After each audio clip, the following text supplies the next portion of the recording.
Okay, hope the setup is working right now. Sorry, friends, I had technical difficulties for an hour and a half, and just when I thought everything was going and we are ready to go live, um, doctor calls. So the good news is about that. Looks like I'm free to go to California in October now. So yay! It's better a little bit late than never, but man, weird things happen to me. A whole bunch of stuff has occurred, and my car being stuck in the body shop more than a week, an extra week, that kind of wrecked things, but we're still going to make it happen, friends. Still going to make it happen. So, welcome, guys. The line fire is something we want to definitely look at because, look at it. It looks pretty nuclear. Hey, Jeffrey M., welcome. Thank you for being a kind member. Good to see people with feathers. Hey, Bob and the Pups, welcome. Sorry, guys, I have the craziest dry mouth and dry eyes because of the allergies up here, and the reason I'm having surgery is I needed my deviated septum taken care of, but boy, is it clogged up. I just took Sudafed and hoped that it would kick in, but I apologize for being all blah. It sure dries up, but that I'm still congested. So this is one thing to see out, one heck of a thing to see out your window. But I noticed that it was not level 3 today, so I was hoping they would explain, why the Big Bear Lake area is still level 2 and what their thought process is. But good to see you guys here. I'll be going at 6 o'clock for a dinner, and then I can come right back, I believe. So, um, let's see. The other thing that I needed to cover is as I was walking around, look, there was a new fire up at Amador County. So I wanted to make sure the people I know up there, Metal, for example, and John Stoker and others, everyone near Tahoe, I want to make sure I'm covering you guys too. So I want to take a look at it. We've got all kinds of aircraft, one heck of an air show all over the line fire. We're just going to peel away from that for a second. This one was called the Tiger Fire because it was on Tiger Creek, I suppose. So if you can kind of get an idea of where this is, there's Sacramento and there's, Tahoe. So this is south of where this is the Caldor burn scar right up there. But tell me how you guys are doing. I hope you're doing better today. I'm hanging in there. Just gotta wait this one out. This sinus problem, and just wait and see game. With the family news. So with the Tiger Fire, I don't believe they'll do another update. This elevation is 5,400 feet, and this who knows if it's a backyard type of fire or recreational or what. There is kind of a steep canyon drop off in order to get down to recreate where the river is. Hey Husky, welcome. To get down there where the river is, and so there's like these old mines, like literal gold rush mining, gold era, that are all over the cliff area. You use old topo maps, and you'll see mine, and all the old mule trails and old access trails to get equipment to the mines. And sometimes they were small roads, so people will sometimes utilize them still. They'll be in a state of a disrepair, but they'll get down there to recreate, fly fish or whatever. So you got lots of people with quad runners that will go up in this area. But I don't know any specifics. But Amador County did put out an emergency alert. Hey, Kate Garcia, welcome. Doug, thank you. Um, I found out and I'd like you guys to go through it with me. I found out that the iPad, or at least iPhone version of the YouTube app, sometimes or maybe never even chose the join button for the memberships, but it's here, Kate. You may have to go onto Safari with mobile, take away the mobile version like m.us youtube.com. Just make it youtube.com and try that. But man, yeah, Doug, thank you for joining and being such a wonderful supporter. And thank you for your kind support, Kate Garcia, behind the scenes and in the past too. I can't breathe out of my nose, so I keep gasping. It's harder to speak this way. Oh, I hope it isn't too irritating. But looking at the air show that they had earlier, I had a couple people see the aircraft. I've been to this golf course that has a nice restaurant back in summer of 2022 when I went to try to film the Caldor burn scar. I'll be headed back this way pretty soon, guys. One stream coming up will be let's coordinate the trip, and I'll lock in some dates and try to coordinate how we can meet and greet for the California trip, and we'll do a celebration of the membership channel launch at that point too. It's just with the hurricane and the dire news, I'm not feeling very festive right now. But if we can raise $1,000 through memberships by October 15th, then YouTube will match the $1,000, and then that'll get us some good gear, some good sound equipment to go with the laptop. So I've tried to order the laptop a few times already, and I've been it's beaten to the out of stock sales, and so I'm trying to find models that still work, but we'll get to that bridge when we cross it. But I definitely don't want to be in California during Santa Ana wind season, which basically starts tomorrow, October through January, and Diablo wind season, which is almost the same thing. I don't want to be in California without the ability to just boom go live. You know, I learned my lesson last time I went without a robust laptop. So we're getting there, guys. What fires do you guys want to know about? The 3.7 acres is what they were saying a little bit ago, and 2 hours ago, 3.7 acres. They had the Ferris plane. So it's almost like a backyard, kind of that amount of area. It's spotted a little bit, but I don't think it's a big threat. It was just surrounding community areas, so like each part of one of the neighborhoods of, I guess technically that would be a pioneer address, postal mailing address. But according to the map, it says Barton. I just don't remember anybody saying that was like a neighborhood name, you know. But once upon a time, these are probably different, separate communities. As stagecoaches and horses would struggle up the mountain in the gold rush days. So there are always these little every possible place horses could water or rest. These little communities popped up, had bed and breakfast, and like vegetation fire, new thing by watch duty. Let's see on the phone, and we'll go right down to the line fire now, guys. How is the situation where you are? It's still pretty hot down there, I imagine.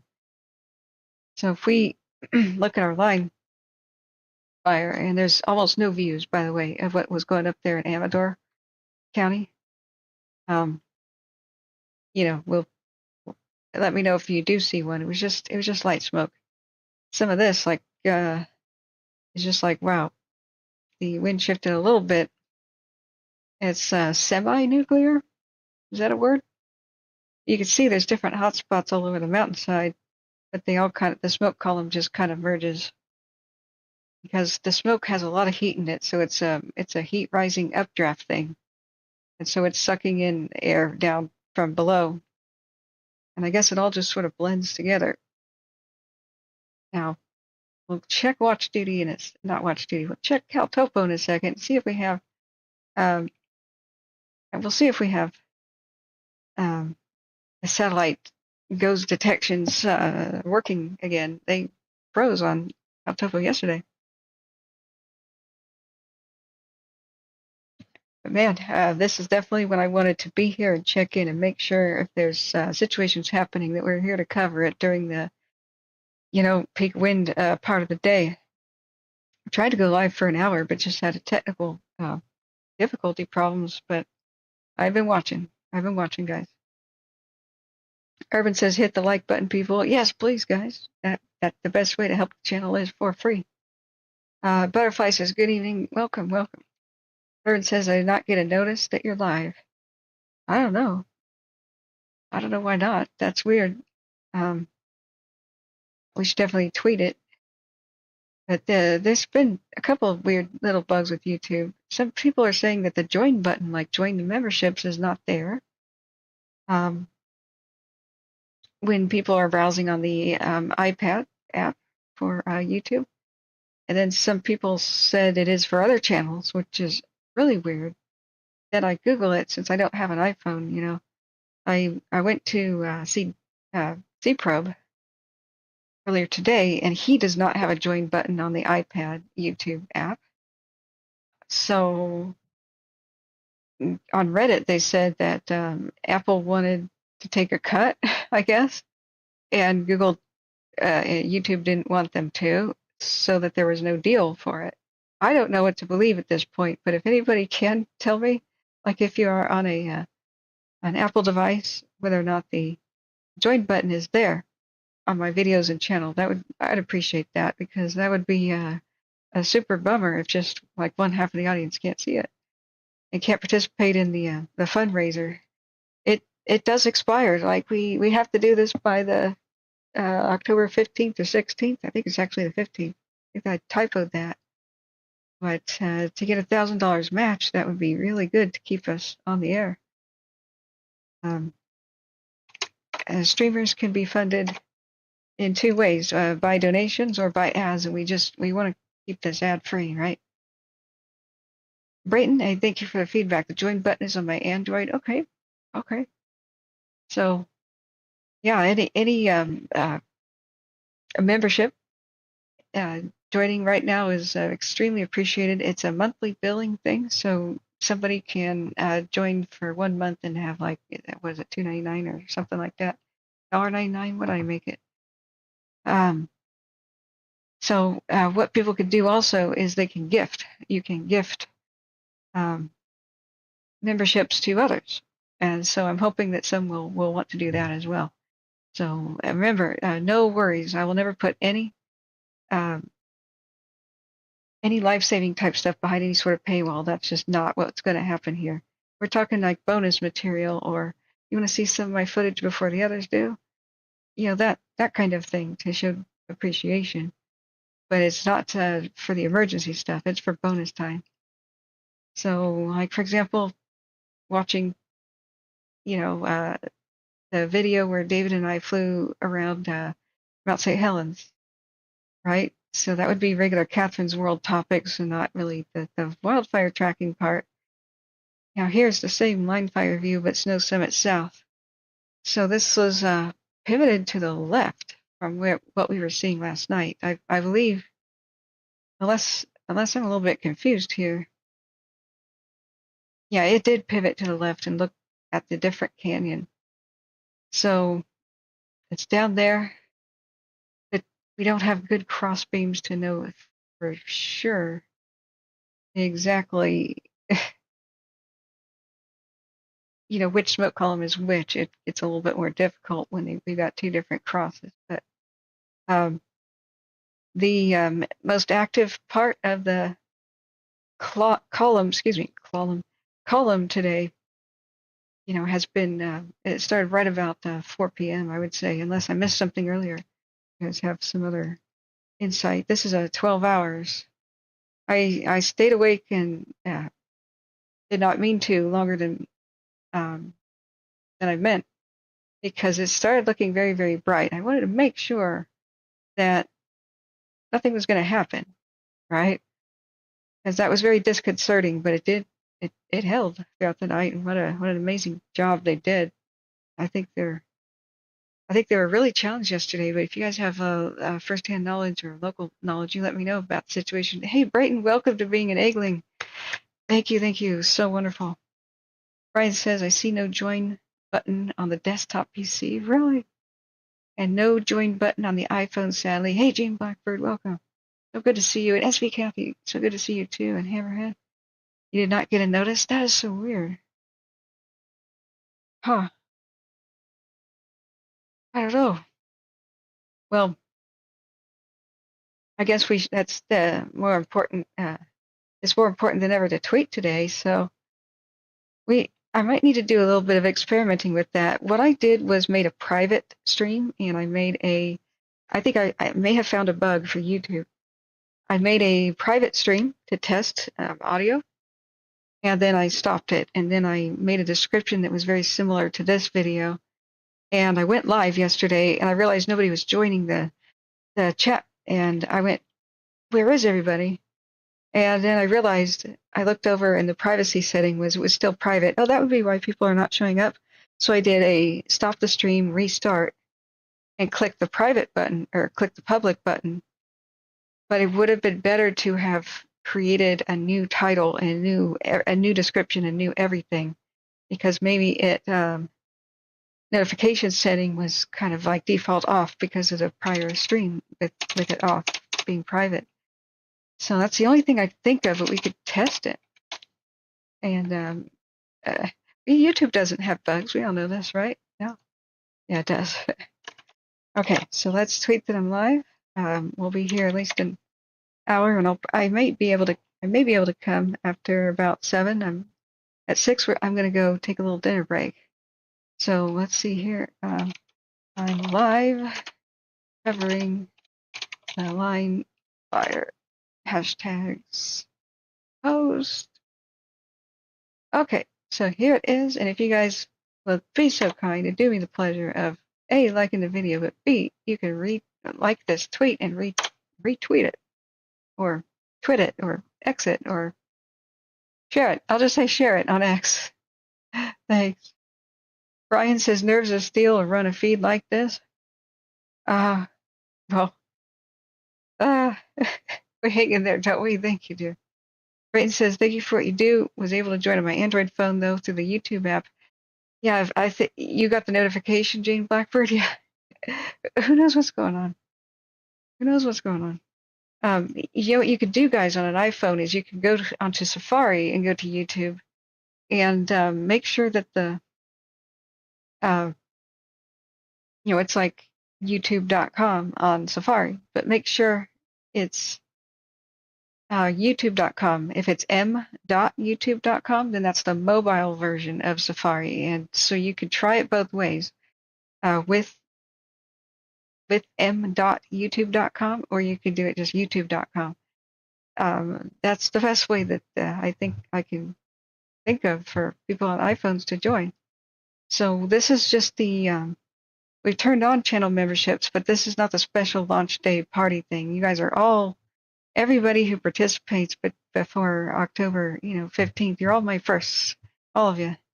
And I'd like to give honorary membership at least to the people who have Cash App and PayPal and Venmo. Those are still super appreciated, friends. It's time to do it. It's time to make it happen. Let's get down to California. Let's start the much more mobile and intimate streams where I'm with you more days than not. Even if there's smaller amounts of time during the day, would you guys prefer that I stream more often? Because I've got to find some sort of a quote work-life balance. Sometimes it's impossible during a crazy fire, but I can't. I don't think I benefit that many people doing like a 15-hour this or that, and then being gone for a couple of days in exhaustion and catching up on everything I missed. We'll see. Like for the off season, though, I think I can just show you cool things wandering around California and interview people, and really cool historical things, treasures, things people don't know about, ghost towns, abandoned places, natural wonders, waterfalls and the like. We could do cool stuff. Hey, Christopher, what's up? You know what is weird? Mods are no longer blue. You're not blue, actually, Christopher. Let's look more at the line fire. We're not getting a lot of whoops, that was a headbanger. We're not getting a whole lot of line fire information from the officials.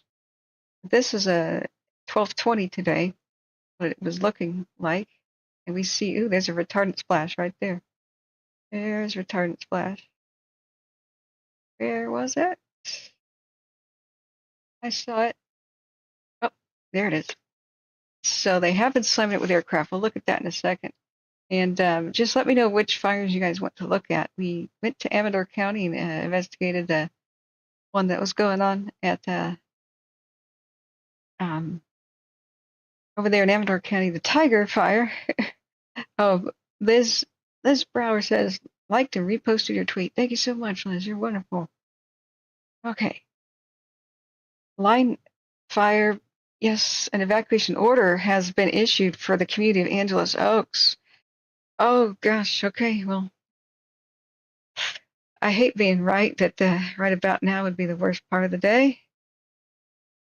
But that's the most important part of the day to be here. Look at that. Is that like a fire whirl that went up the hill? Look at this. Yeah, call people. Don't assume they know. Angeles Oaks just went level 3. Go now. It's like a tornado. Look at it.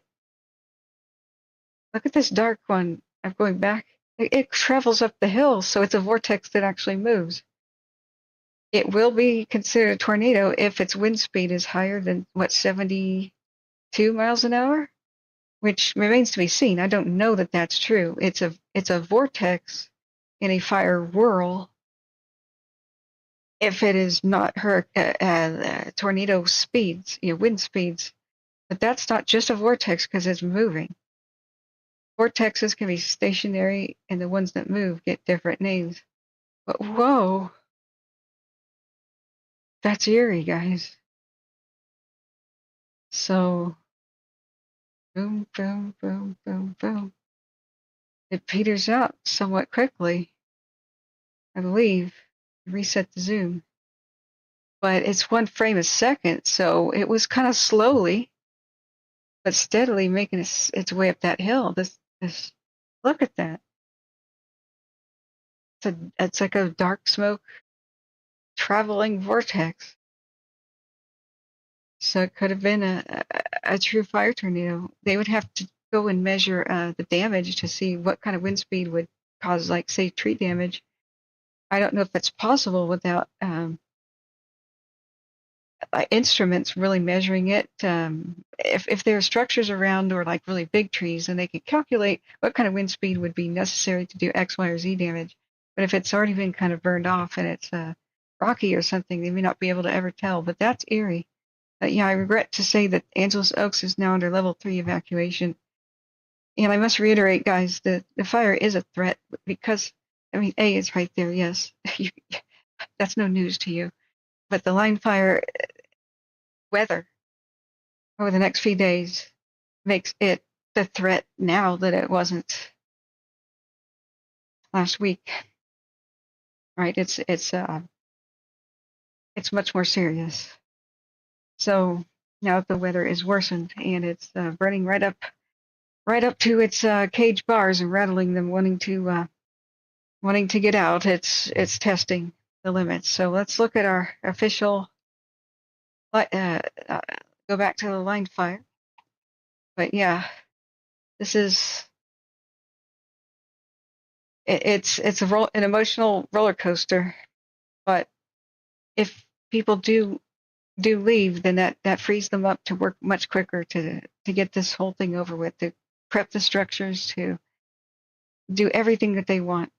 And so, like I said, if they want to put a Doughboy swimming pool, water storage tank basically in your driveway, and then you want to go to the store to get milk, that's why they want people out, even if it's precautionary. It makes them work a lot faster. And in this case, I think the threat is quite real. I mean, it's kind of obvious that in a heat wave, extreme dryness, what is it, 12 to 15% humidity today, much of the day, that it really is.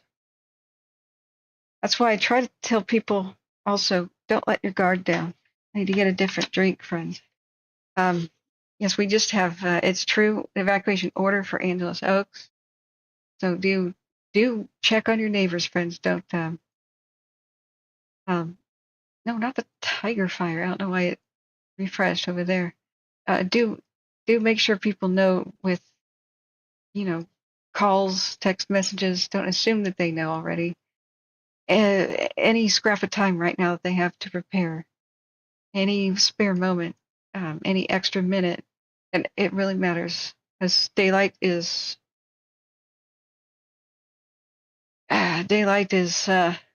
still present, but it's definitely evening. I don't know why that they do mandatory evacuations after dark. I think it's better to do them with several hours of daylight left at the very least. If it at all looks like that they would have to do so, just because of the way rural living is, people needing a lot of extra time for livestock and the whole area up there not having a whole bunch of swift ways out. You don't want to cause a traffic jam up there. So, but we'll see. I mean, Angeles Oaks is not that large. It's hard to know what's in their heads if they explain it a bit more than that. That can be helpful.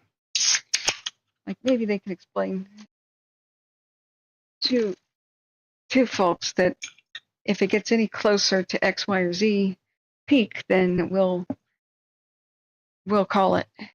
That's our trigger point. It's their terminology. So a trigger point system for evacuations is based on proximity of the fire to a community, or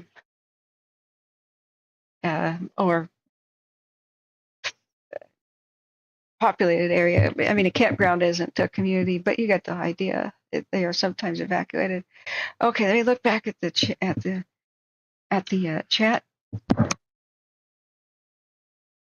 All right, excuse me, friends. I don't mean to be I sound terrible, but see, I'm really plugged up, and it's just Sudafed didn't really work.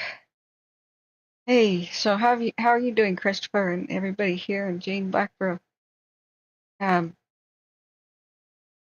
Do cash donations count towards the goal? I hate it that YouTube takes 30%. Jane says we have to do the $1,000 in memberships in order to get YouTube to match $1,000. It's a one-time special.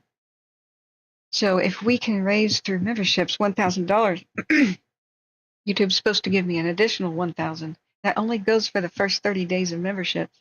I had to sign up by the 16th of September, and with the bad family news and other stressors going on, and we've still got lots of aircraft working that tight angle right there.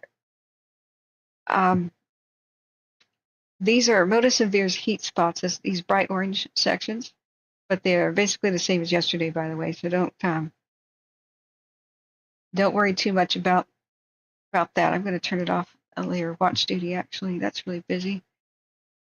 Yeah, let's turn off Modus and Veers. But you can see that the Pines Anita, it's kind of the front line over here. Let's see, we just got another jingle. The Berry Fire in Keeneland. Keeneland Road, Keeneland. 3 acres, slow rate of spread, good progress being made. Now known as the Berry Fire. Keeneland where? Not Kentucky. Humboldt County. Okay, this looks like a very, very remote, rural Humboldt County, sort of. Oh, I guess there's some roads. But yeah, something southeast of Eureka. Yeah, we need to do it through oh my gosh, we've got a gift hype train. Oh wow. Spyman, you're so wonderful. Oh, I'll refund you in in person the super chat now that you're doing this, okay? And I'll take you for pizza, Spyman. How about that? Maybe we can do that. You're so wonderful. Thank you for gifting people the subs. When will this end? I know, Tazzy man. I know this is just crazy. Let's look what we're seeing on the cams. Now, column collapse. How's it in the Australian region down there, the South Pacific? Is it getting hot for you guys? It's your summer when it's our winter. Tazzy man. And how's our mutual friend? I hope so. Yeah, thank you, Spy Man. You're wonderful. The um, yeah, just what can I say? You're wonderful. Hey, good evening, Sister Golden Hair. Sorry I didn't see you. And Urban, oh, you became a member. Thank you, Husky and Jane and Christopher. Thank you for being here. The second attempt went straight through. Yeah, don't ask me why, Brian. Don't ask me why. So we're all good for now. Good, good. Okay. Yeah, I hope that we can help you guys with your bushfires this year, like you helped ours. We've heard a lot of Australian and sounding New Zealand and other type voices with the accents on some of the pilots, and we have a mutual aid agreement where America and Canada helps Australia and those regions with their fires because their summertime is our winter and vice versa. So I just hope we can return the favor too without crashing, into the outback. That happened last time, oopsie. But well, it was a miracle. I think it was a 737, didn't it, that crashed into the outback trying to do a retardant drop or so. And then the pilot and the co-pilot walked away, shaken, but totaled a passenger jet. Yikes. Just too low terrain, I guess. So here, the Snow Summit South, we can do a 24-hour time lapse of this one, I guess. I streamed later than I thought I should have, because things were quite active at night. But right before midnight, I think we went offline. So Tazzy says they made it out, yes, and the crash happened, right? That it's a good partnership, right? Yeah, Jay Connors says listening from afar. Oh, hi, Jay Connors. Now, if you don't have a join button, friends, for the membership, then you should on a browser. It's hit and miss or pretty much absent on the iPhone and iPad apps. But you can go to Chrome or Safari or something and type in YouTube.com. I think that was a bird flying by the camera right here. A little bit of a blur. Yeah. So let's look at our rate. Oh, there's an airplane. See, there's one of the airplanes. So this is our Snow Summit South. We'll check the webcams that Spyman showed us yesterday. There's live webcams, and I want to send traffic to the webcams. I can't just sit there and rebroadcast them and steal their viewers, but you guys can see Big Bear live. Look, there's red marching flames right there. This is just, what an ugly sight. We're going to look at the weather, and I'll show you the battle maps for today. I have the briefing maps that they, how they point to the maps and they explain what's going on here, here, and here. So I have access to the maps, thank goodness.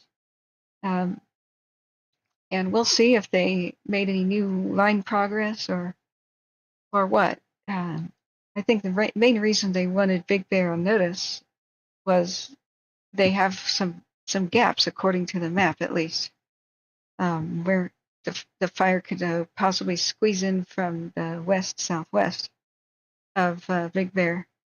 But maybe they didn't put a line there because maybe it's solid rock and they didn't need it.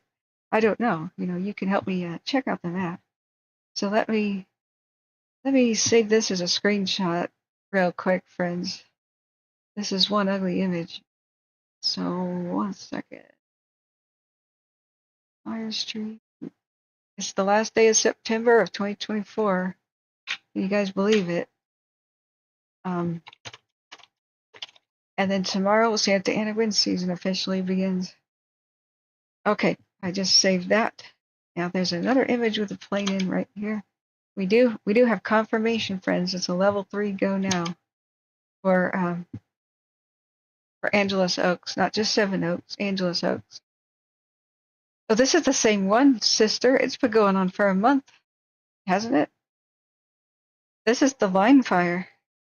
It reached 88-ish% containment, and then the containment percentage dropped over the past 24 to 48 hours because, well, the fire got bigger. So I went into one of these, excuse me, I'm taking a series of screenshots real quick, friends. I went into one of these chat forums, the live chat of one of the live, is our current view, friends. I went into this here, and the links in the description of my video. You don't have to scroll far down. Go into description of the video, which on mobile you have to do anymore from a three-dot menu sometimes. Don't ask me why. Or you could click on the title, and it maybe should open more of the description. But I've got links to the evacuation map for the line fire, to watch duty, and also to these cameras. So Spyman, the artist formerly known as Big Dog, who's a wonderful early supporter and constant super tier supporter, Spyman showed me these webcams. So we have one get lit. Like, here's the live view for the moment at Big Bear. I don't know what intersection this is because I don't know the region, but I would say that this, because the smoke is coming from that way, this must be looking to the southwest at this moment. That the camera moves around. But yesterday, boy, look at the pretty leaves. Yesterday, there were some pretty scary images of the smoke columns, up but behind the Big Bear buildings, like so. And it would make me quite nervous, of course, to be around it. And everybody's just got to be antsy and on edge. The worst thing about wildfires may be the roller coaster. I don't know about you guys. What do you think? Oh, it's getting better. Oh, it's not. Oh, it's getting better. Oh, it's not. That just messes with my head. So this is one, and the link is in the description of the video. I'm going to link it here too. I'm grateful that this exists. This is wonderful. It's the main intersection in the town, says Spyman. Yeah, looks like it. Looks like a nice little area. Look at the magenta sun. Man, you've got a lot of aerosol pollution when you've got a bright pink neon sun, right? Doug Anderson, thank you for being a supporter, and welcome back. It says they added 3,000 AC. Oh, you'll be 100 degrees in Northern California tomorrow, Sister Golden Hair. Yeah. Blooming onions. Outback makes some great steaks and blooming onions. Yeah. Okay, let me look back up. Oh, hey, Jay. Oh,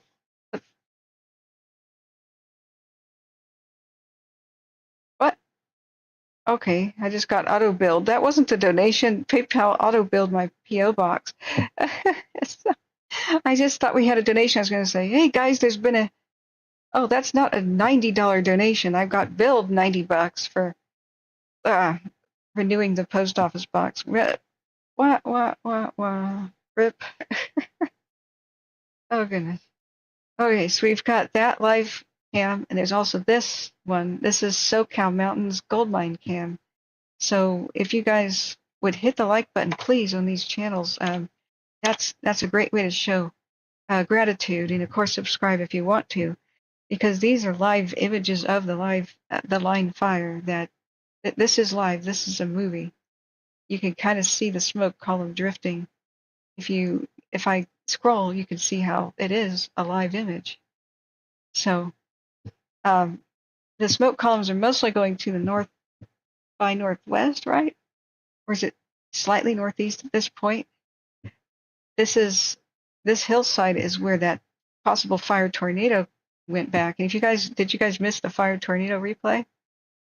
That was something I would like to have preserved. Possible tornado. We don't know the wind speed, but it certainly moved. So what was that on a 3-hour time lapse? Oh, I should have screenshotted the tornado images. Oh no, I may have lost them. Every time you do a replay, it may not choose exactly the same frames as before.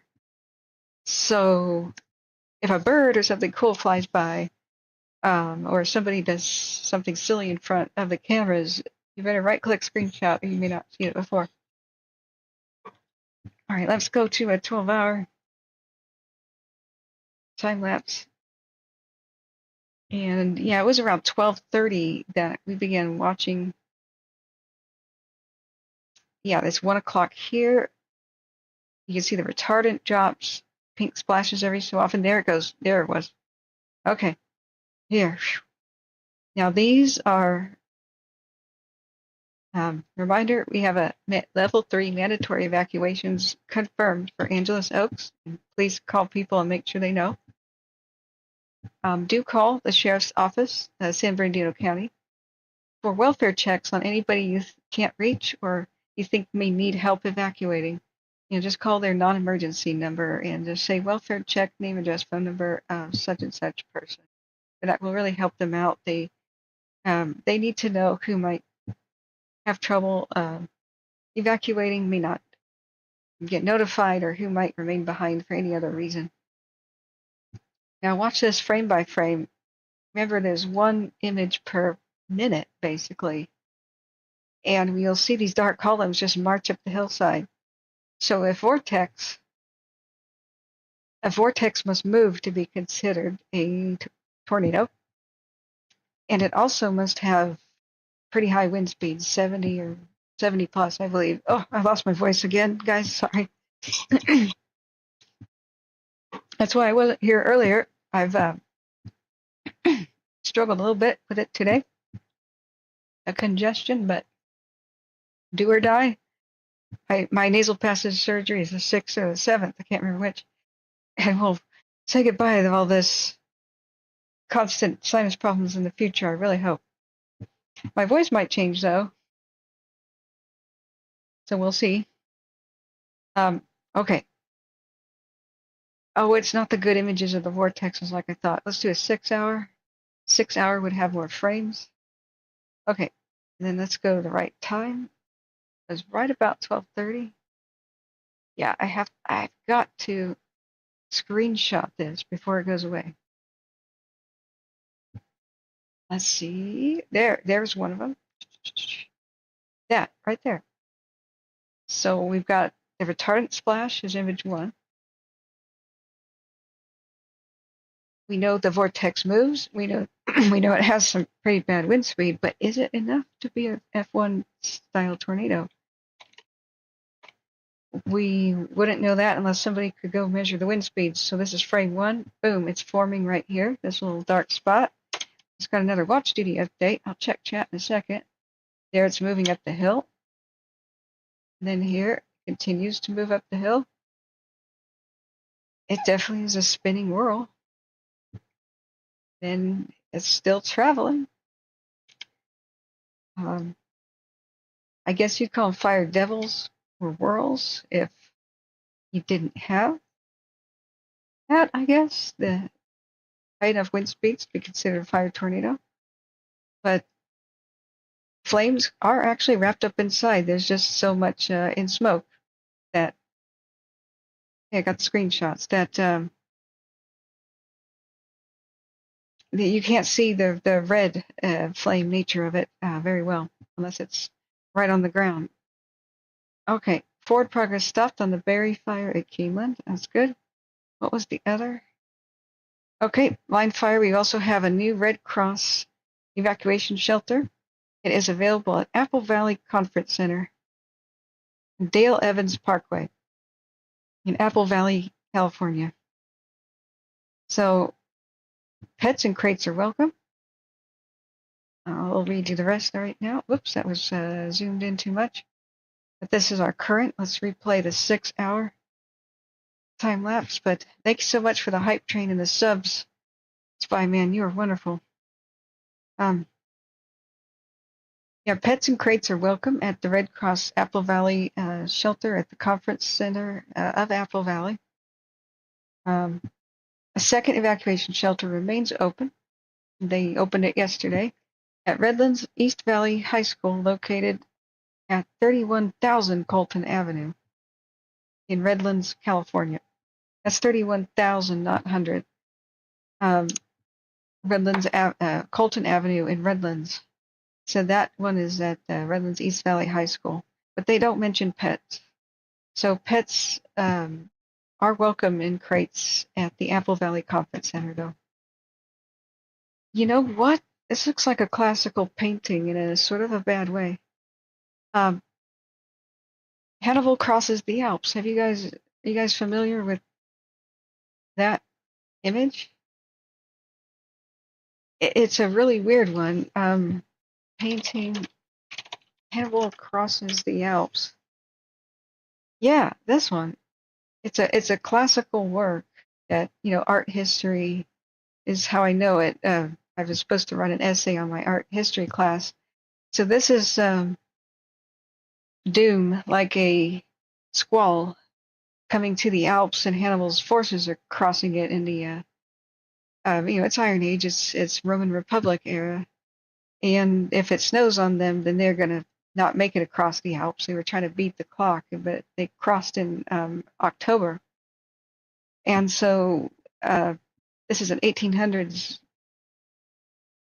supposed to be an ominous, an ominous squall forming, and just compare it to that. It's just weird. The let's see, what was the other one? It was that the other frame, the 6 hour.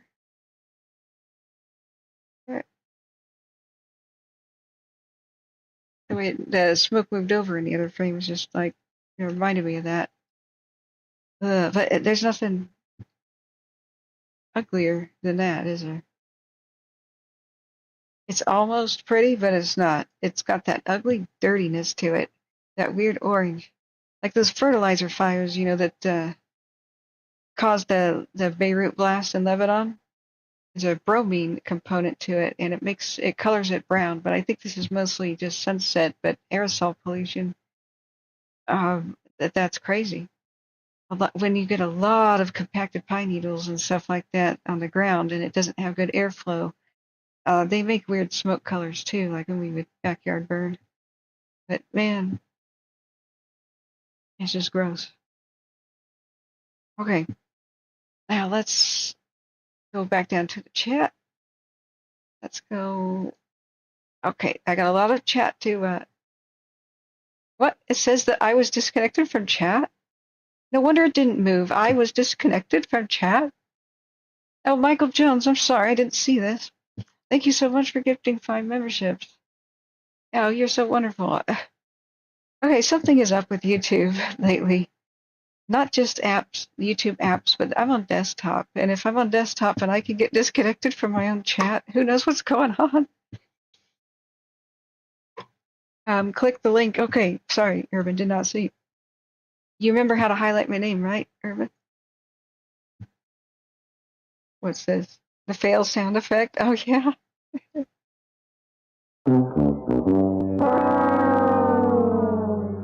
Yeah, that's a good one. Thank you. I'm going to add it to the collection.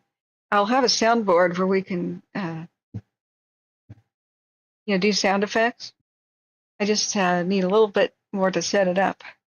So yeah, that's pretty cool, Urban. Thanks for that. Okay, let's look back at chat. Man, you're so awesome, Michael Jones. Thank you for gifting those memberships. So, yeah, Spy Man, Angeles Oaks and Seven Oaks, both at level 3 now.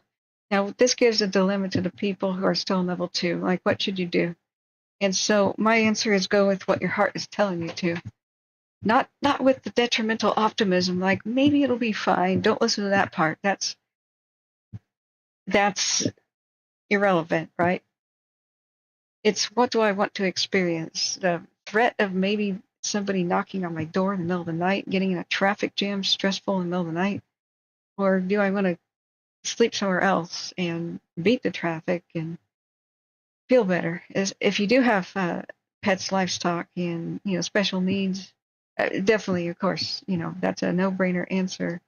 You might want to be gone already, but for everybody else, I would just consider how bad the traffic would be and how bad the experience is. And do I want tonight to be waiting for a knock on the door kind of a situation? And, act accordingly that way. Yeah, see, this is the Hannibal crosses the Alps look to it now. See how it curves? It's like a mirror image, but it's weird when clouds do that and when smoke does it too. Just eerie. Down for construction. But you see that within mountainous high altitude. Maybe weather people could explain why the curl happens. The smoke and clouds in the sky look like the curling waves of water at the beach or something. So yeah, thanks for having our back, Michael. There. So I hope I didn't miss more chat. I'll read what was available and then where it disconnected. So I also didn't see. Yeah, I did. Okay, it's up there pinned. The gifted memberships up there. So I saw Michael Jones says, "Hey, Spyman says Goldmine Cam sits above the chair number 9 lift. It's at Bear Ski Resort. The owner told me himself in a message. Oh, do you know them there? I hope they're not. I hope they're hanging on. Hanging strong. Hope they're not too out of their minds with worry. I don't know what I would be if I lived there. So, okay. Sister G says no rain in the forecast for Big Bear. Yeah, the 15 to 25-mile-an-hour wind gusts. We'll look at the weather just in a minute. Okay, on the watch duty, Taylor Fire says it's a new fire, I believe. That's Cloud County, Oregon. Just automatically reported by Wildcat. Okay, we'll keep that in our pocket here. These images are live. Let's look at the others. I'll be going at 6, friends, for dinner, assuming that it's all on. I want to hang out with David and his son who's in town, and I'll be back. So, do you guys think that I should just leave the cams on? And do any of you mods want to hang out for the 6 o'clock hour, or should I restart? It's up to you guys. I could turn on the radio, but we haven't found one. We haven't found one that explains much at all about the situation. It's San Bernardino high desert, but if you guys have a different radio, by all means, let me know. Especially if we can hear the aircraft, that'd be so cool. Yeah, isn't this sad, guys? Just stopping by. Hey, welcome. Air moves slower closer to the ground due to friction from trees and buildings. The faster moving air pushes over the tops of the clouds. Hi, all, by the way. That makes sense. Yeah, you're smart. That makes sense. You'll be here. Is it salmon again? I think it is. He loves buying a baked salmon on sale whenever it is. And so we had record coho this year. That's been rather abundant and cheap and pretty cool. So I just don't know how long it'll take. Might take the full, 6 o'clock to 7 o'clock. But yeah, Husky, that if you wanted to, I would be real grateful. If any of the other mods, I could put on the radio. This is one of those situations that if they just called a level 3 not too long ago for Angeles Oaks, we want people in chat to be able to confirm or deny, that there's levels of evacuation elsewhere. Michael Jones says, will you be watching chat to occasionally thank new members? I'm worried people will pay for something expecting instant gratification. Oh, will I be watching chat to occasionally thank the new members? Yeah. Yeah, it's a little rude for me to do that at dinner, but yes. I want to have a membership launch party, an official one. But I got this advice, the other day. I was going to do it on the 16th, but the 16th I didn't have memberships quite ready. I didn't realize when I submitted it on the 16th that there is a review process, and YouTube had to approve um, approve. Let's go to the weather. Let's look at the wind. Here, where's the app? Excuse me. YouTube had to approve the scheme. You know, like scheme as in the way the British say. Where did my app go? Ventu Sky. There it is. Um, it's a monetization strategy basically that you submit to YouTube. You say what the tiers are and what the perks are that you offer. So every time that there's a different tier where people pay more per month, you have to give them an additional bonus of something. So I was hoping to explain that and then have the party, you know. And so I had to wait for the authorization. By the 18th, the authorization was approved and I could turn on memberships. But YouTube said, we encourage you to have a membership launch party. So I go, okay, yeah, I've got bad family news that's a bit dire and I'm dealing with it, you know. And not that festive, and a hurricane is headed towards more of my family in the south, and it's not a festive attitude, you know, time. So I say I'll delay it, and then C Probe goes, don't delay it, don't, just don't. And see, this is wind gusts. Are we at the correct time, 6 p.m.? Okay. Um, he says you've already started to run out of time. So if people are looking at this fire because it's reactivated, then you want to make sure that you reach more and more people.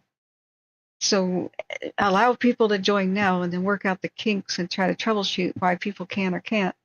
And then have a festive thank you donors, thank you members, you know, like a party at a different date. So that's the idea. Urban is a man of logic and sound mind. Yeah, right. So yeah, I need to explain what the membership stuff is for. I will never put life-saving stuff behind a paywall. This membership is you get bonus material as a thank you. And somebody who does the $100 a month,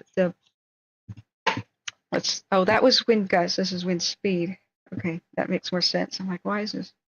Um, let's see, we have better background map. Does it change colors? Yeah, it'll be a bonus. Life-saving stuff is never going to be behind a paywall. But we need to stay donation-based, and people have requested a set it, forget it option and a way that they can help others donate to me and become members. So I'm so grateful and humble, guys. I should have turned this on sooner, but we'll make it.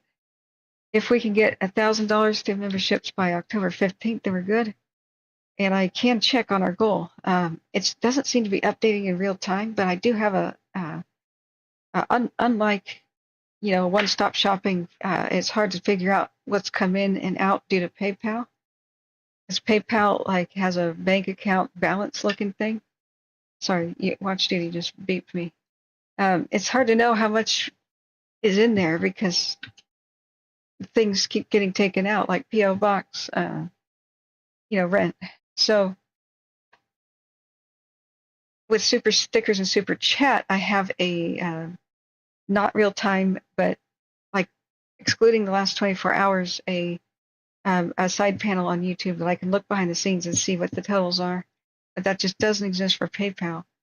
But here with memberships, I'll look at it in just a second. It should be saying how many we've got and who joined and when. So yeah, Urban says YouTube is getting glitchy. They made a huge amount of changes behind the scenes. So now the app is kind of reflecting it. And yeah, it's really glitchy. I couldn't believe how messed up it was with the low quality of the airport the other day, you know. So okay, Lake Arrowhead. Excuse me, friends. You could see that the wind just kind of comes from the west and curves and almost hits due north, where it goes over the line fire here. This is the whole fire footprint area, and beyond just the general. No, not lake. Excuse me, not at Lake Arrowhead, but this area. Sorry, I had to move it just to the right. So this is wind speed that's 10 meters above the ground, and here's wind gusts. And this is saying like 5 to 7 miles an hour. But on these ridges, you can get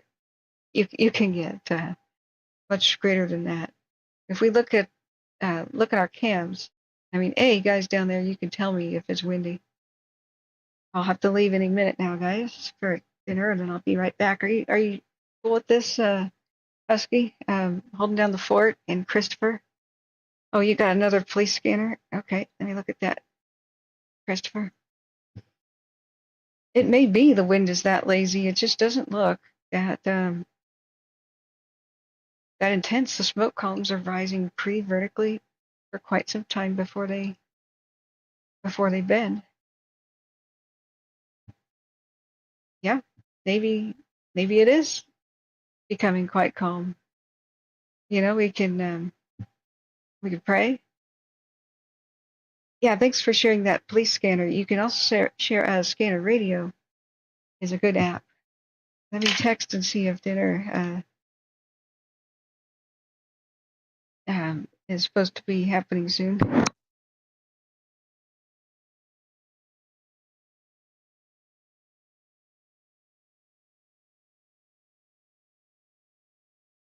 Feeling good about this, guys. Maybe we'll make it. Maybe we'll meet the goal. Let's see what it is. Let's see what it is. The good news is I can now buy the laptop without fear. One of my hesitations was the issues with the 13th and 14th. I don't know if it's 12th and 13th or 13th and 14th overheating issue on laptops with their CPUs. A bunch of them were sent back as defective, like to Intel, as part of why the stock price is hammered with Intel, part of their crisis right now. But they seem to have issued a patch, a fix for the what's called the BIOS of a computer, which is like a computer's hidden control panel thing. Okay, here I am. Memberships earned on YouTube. This says we have 29 total members. Members gained in the last 31 days, 29. So let me refresh.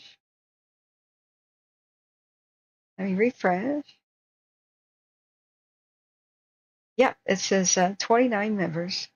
So it says Adam Jones, Emery, Pinota. These were gifted by some were gifted like to them from Spyman, and some of these were gifted from Spyman and Michael Jones. Yeah, we've got Plug, Easta, Brayton, Jane Blackbird. So yeah, it is almost real time. You guys did sign up not too long ago. Now I'm scrolling down and seeing the ones from yesterday. Yeah, Jane Blackbird's on there too now. Husky, Inco, awesome, awesome guys. Thank you. You guys are so wonderful. And we definitely want to have the party when I'm not losing my voice like I am right now. Okay, but what are the totals? I think it's 181.09.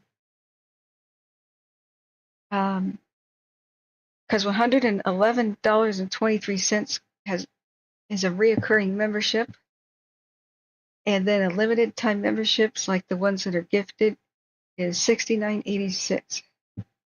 So that, I believe, is where we're at with the membership goal. So maybe we can do this. 100 people doing a $10 membership would do us. But we could also just gift people memberships. I encourage people to do that.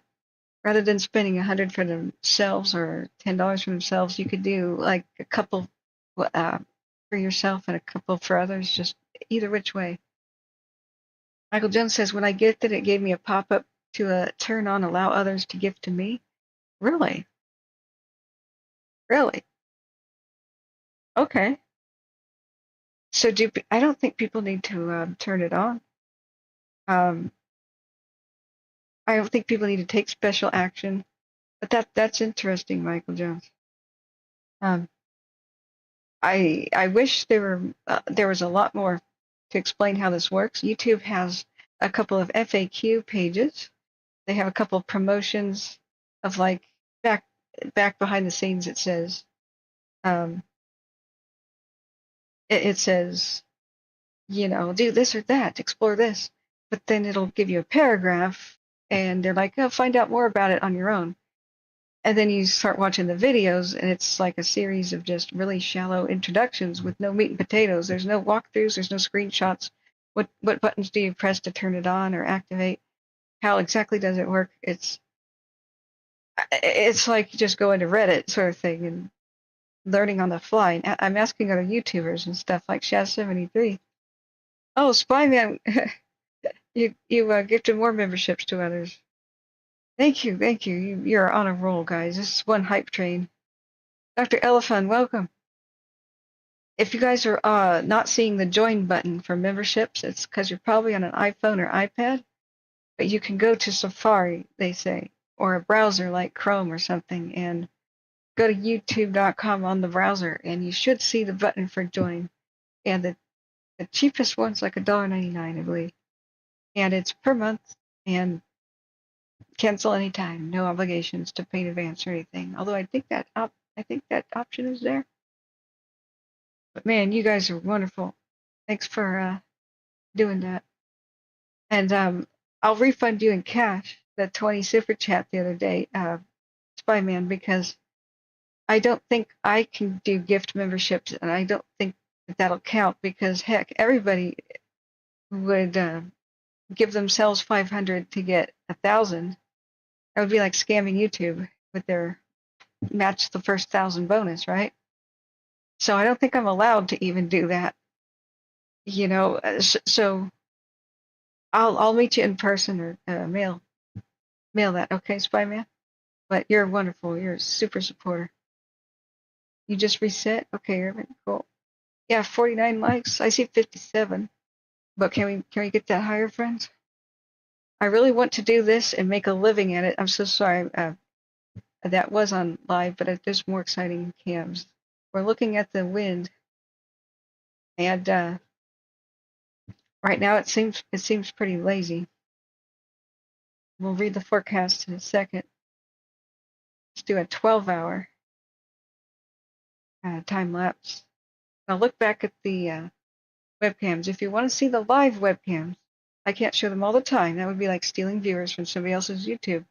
But the description of this video, I've got a bunch of links to the evacuation maps and to watch duty itself, to the live webcams, all of that. So yeah, do we have a radio? Spyman says, how about pizza and Coke? Mod Pizza on me. Okay, I'll take you out to Mod Pizza. That sounds good. We'll see when that can happen. Not tonight, but pretty soon, eh? Just let me know. Okay. So Spyman says an amazing number of people in Southern California actually thought the line fire was out after a week of no activity. Unless the fat lady sings the darn fire, it ain't out, folks. Yep. That's why I keep trying to tell people until it's like 95% or better, you're not safe. You know, like as a general concept, what you should think about containment percentage is containment is that's progress towards making you safe. But you're safe at, 95 to 100%. And the reason I say 95 to 100 is usually after 95 it is contained. However, they don't do 100% containment and declare that for maybe a little bit late, a week or two. Because if it was a big fire, then they still need their funding to do a bit of the cleanup and mop up work. So they'll leave it at like, say, 98% contained or something for a week, and people will go, why do they do that? It's a funding thing. So, but this line fire was 88%, and 88 is not 100. It's not 95. And just milder weather gave people a false sense of security. But what happened also to lose containment percentage is the fire expanded. So if you think of your fire, it's a circle, right? So let's say it's a clock, right? So from 3 o'clock to 9 o'clock, like the lower half of the circle around the rim. From 3 o'clock to 9 o'clock, say that's all containment. So that would be like a 50%, right? 50% containment.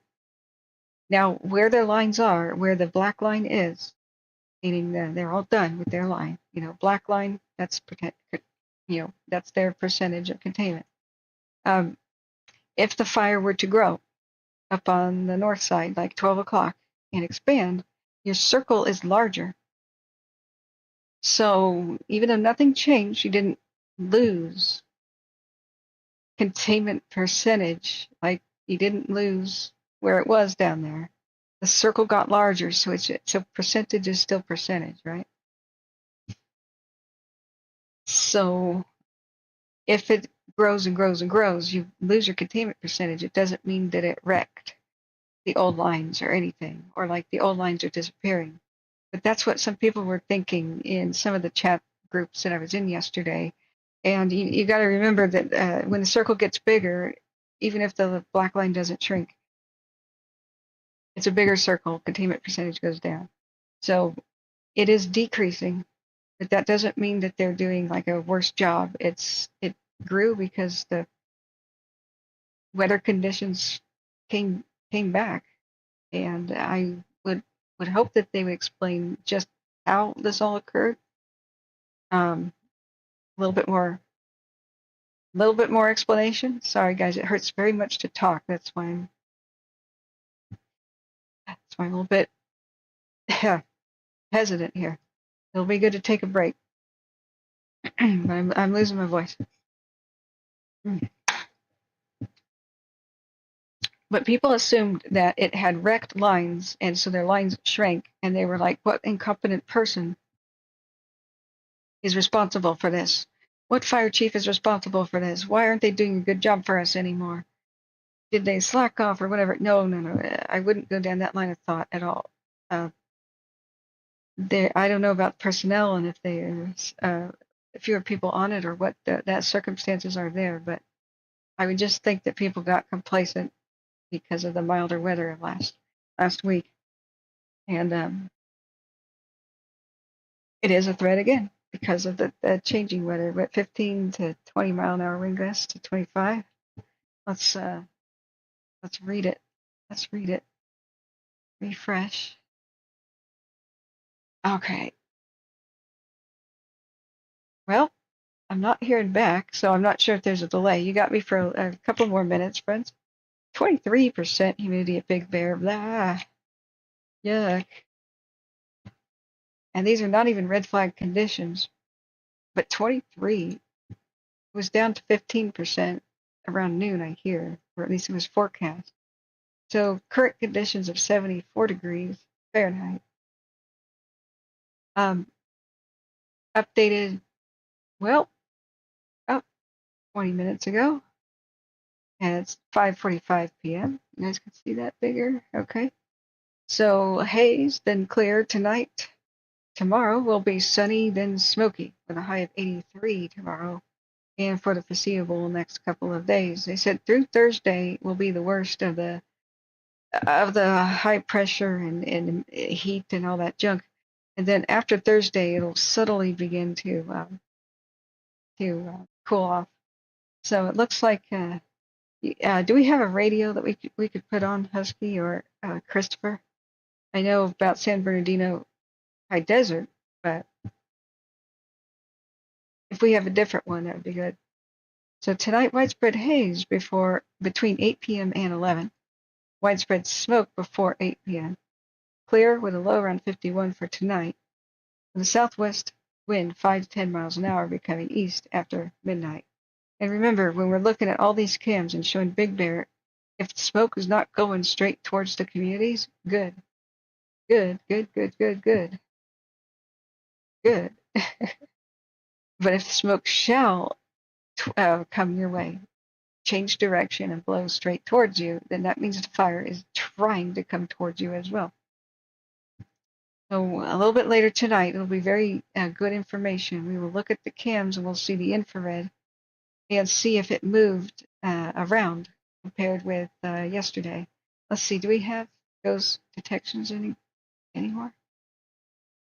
Wow, we don't. Ghost heat and ghost detection. It's broken still on CalTopo. Is it for you guys as well? Can somebody please test? Like here, I'm gonna put this in chat. Is CalTopo broken? No goes detections since 1640 UTC. Does it say that for you guys as well if you click on that link? I just sometimes wonder if I should clear the cache and the cookies.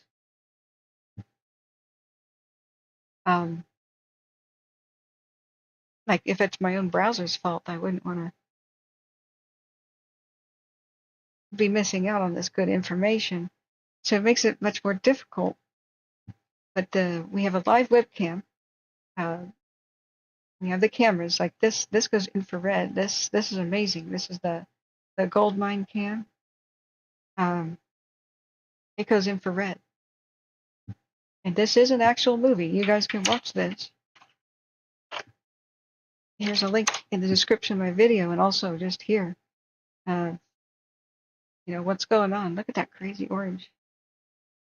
So if we, whenever you scroll around somebody's live broadcast, you have to go back to the live area right next to the volume.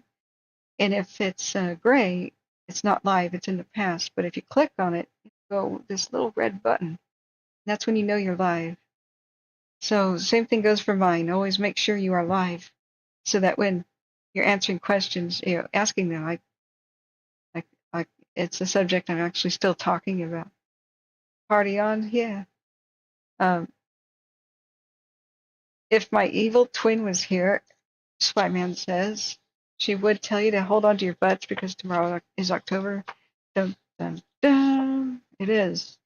First day of Santa Ana wind season, officially. So yeah, I would definitely agree with her. Hold on to your butts. What I'm not liking is people, like weather people saying that we might have a dry winter for California. That's 70% of the time or 65% of the time. It's a dry winter when there's a weak La Nina. Oh God, I don't want to hear that. We don't want a big long summer. We don't want that. We want wet season immediately. I got all hyped up when and excited when we had snow in August in some places in the Sierras.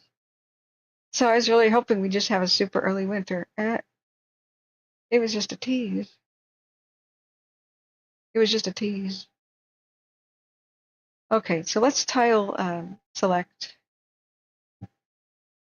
the cameras. Yeah, we can still see the flight radar. We need some audio. You guys have a good audio channel for us? Yeah, party on the real party day.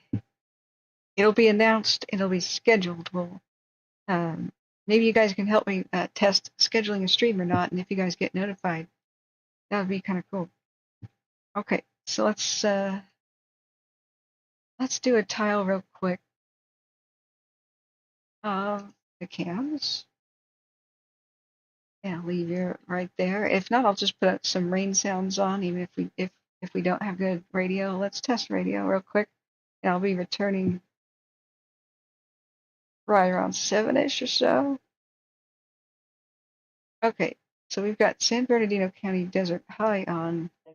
Medic Engine 178-8570, 9th Street, between Baker Avenue and Madrona Avenue. That's San Bernardino County Fire Valley. So I'm experimenting with the volume. Okay, so the different cams, Snow Summit South. Yeah, we'll do line fire only, tile set, Snow Summit South. Now, if you want to make your own tile, you know, you can do it through here. I'll put it in here in the chat. So then you go customize. And get rid of, with the minus button, all of them except for the one, the very top left. Okay, so now we choose the cams. First cam would be Snow Summit South. Yes, I'm on my way, Sea Pro. Okay, and then Snow Summit West. If you've got me on the broadcast, I'm coming. Just hang on. Just hang on. Okay.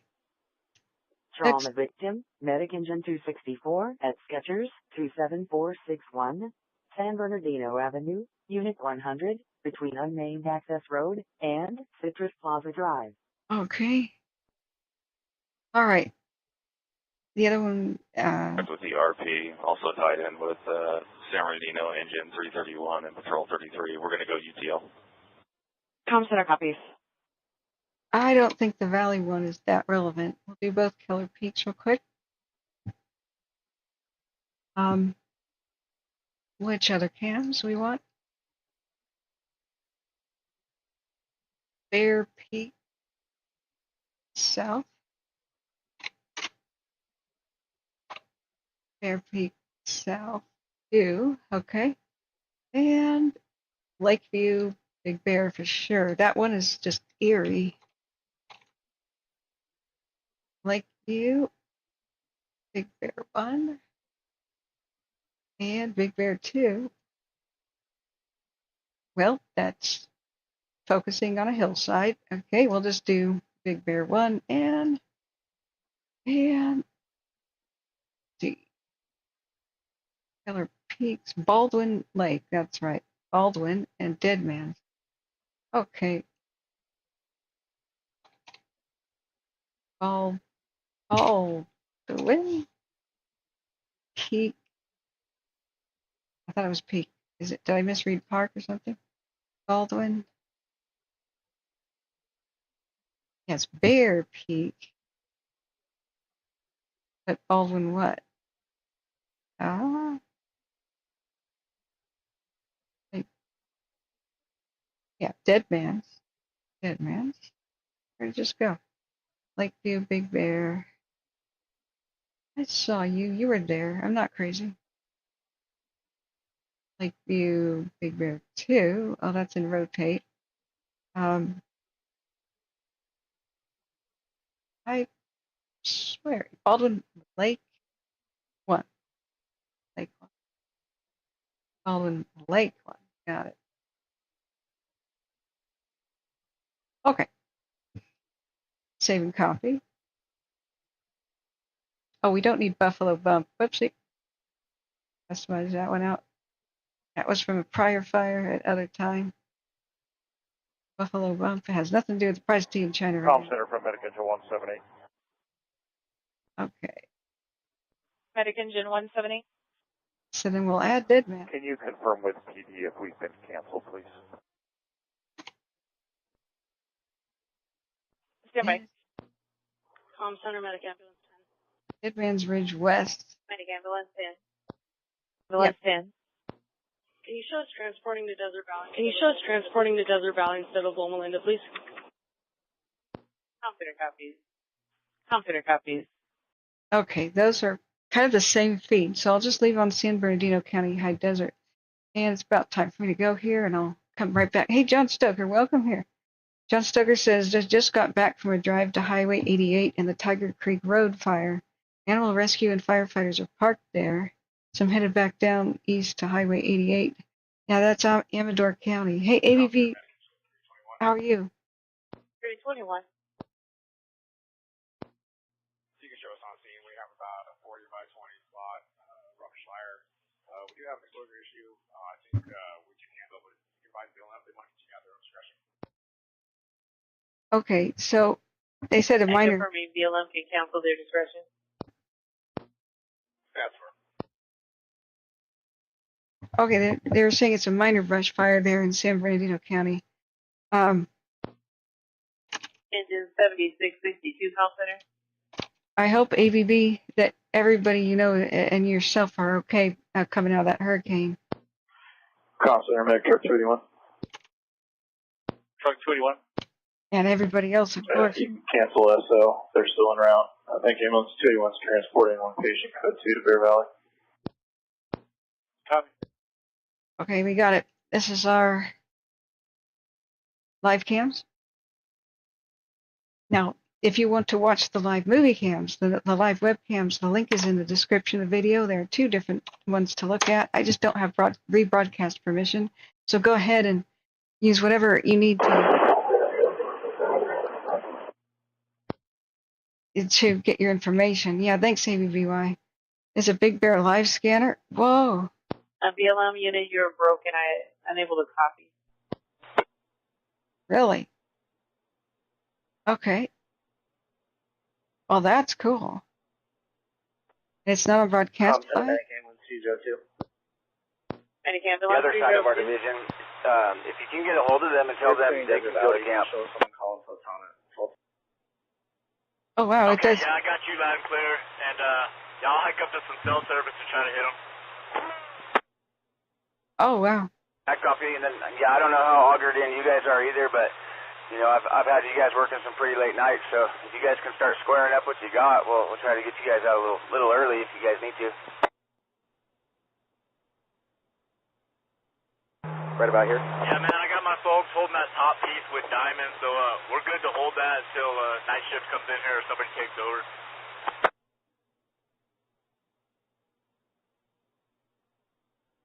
Okay, Wildfire audio. Back after dinner. So it'll be around 7:15. Benny, go ahead. Ish. Benny, you can show us on that relay Charlie with aggressive Mac engine 10 for close with Mac engine 14. Okay, friends. I'll see you after dinner, and I'll be back. And Spyman says NBC News is now reporting over Copies, Benny. Ambulance 14, you can cancel. 120 dead with the hurricane. That is so sad.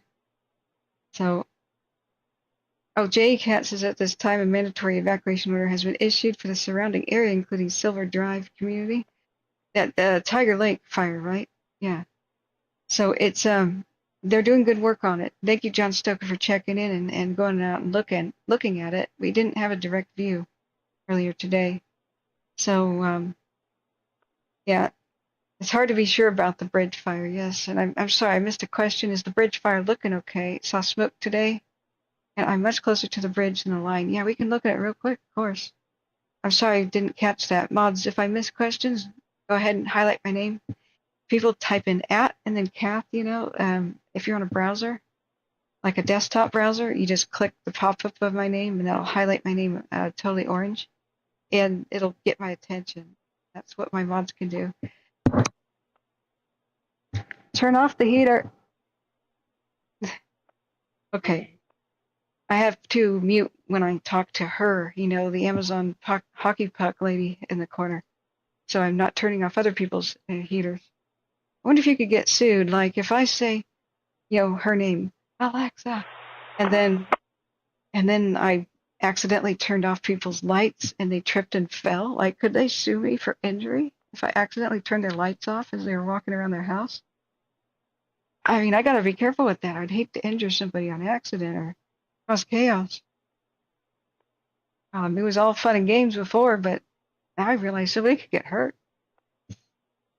Okay, we have 98% on the bridge. So when they go to 98%, like I was saying a bit earlier, usually it is a true 100, but they leave it at 98 because they want to keep their funding. Negative. I have 2 engines on the other side of Romeo by the ski mountain over there. So unless they're saying something otherwise. So we're going to hold this piece until some night resources come in to take it over.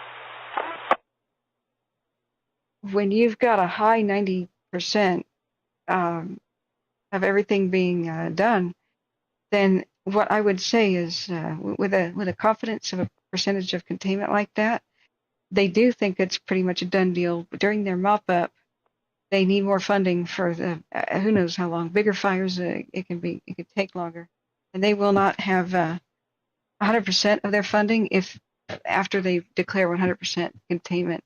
But usually at this point, if there's something interior pockets that are burning and creating columns, I mean the weather got worse, it's still going to be burning in there. Containment just means it can't break out of the cage. Containment does not mean out. It doesn't mean extinguished. It just means contained. And so it's like having a campfire outdoors. And if it collapsed and burning pieces went everywhere and you got it under control, you pushed them all with rakes back to the center. Making your way out. If it can't move, it'll burn its own fuel and eventually go out.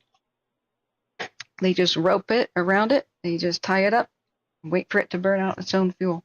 Wait for the rains or whatever. Two medication 302. Yeah. No. 302. When you get on screen, can you go ahead and bring in a caller too? Yeah, I'm praying for everything and going well in Amador County, Sorry, but can you repeat that last traffic? it looks like it is. I hope Can this you go ahead and bring in a C caller with you? Copy. I hope this is reassuring, about the bridge. I mean, we could read the InstaWeb and stuff, but 4 days ago they were at 97. Mopping up, investigating smoke, extinguishing isolated heat sources. Line communications, go ahead. We'll trust them. I think you're fine, as long as they're being honest. Line communications, EMT Frost, off the line en route to ICP. So, thank you, Mons, for holding down the fort for me being at dinner. I'll be right back. See you, friends. Frost off the line en route to ICP at 1921.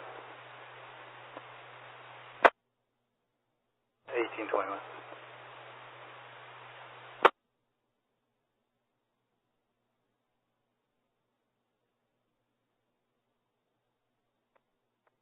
Avenue. Traffic collision, Medic Engine 72, Medic Engine 77, eastbound, 10, between Citrus and Sierra, between I-10, on-ramp east, and Cypress Avenue.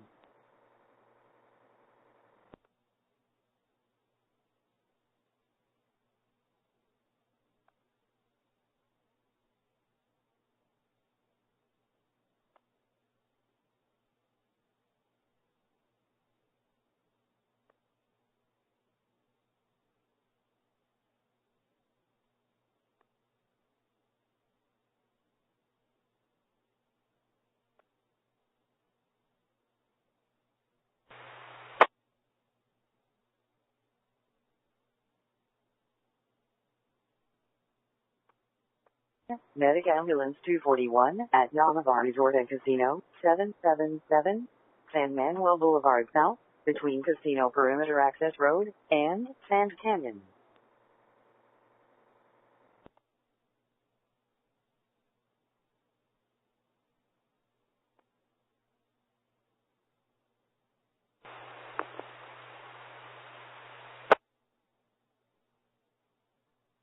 Line communications copy. Email Fleamore off the line at 1823.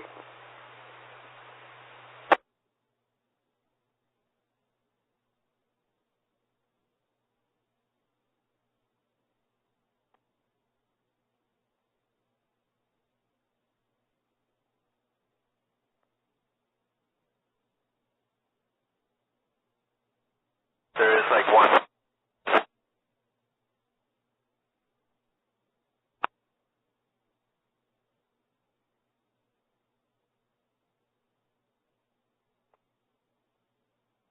My football. Confident copies.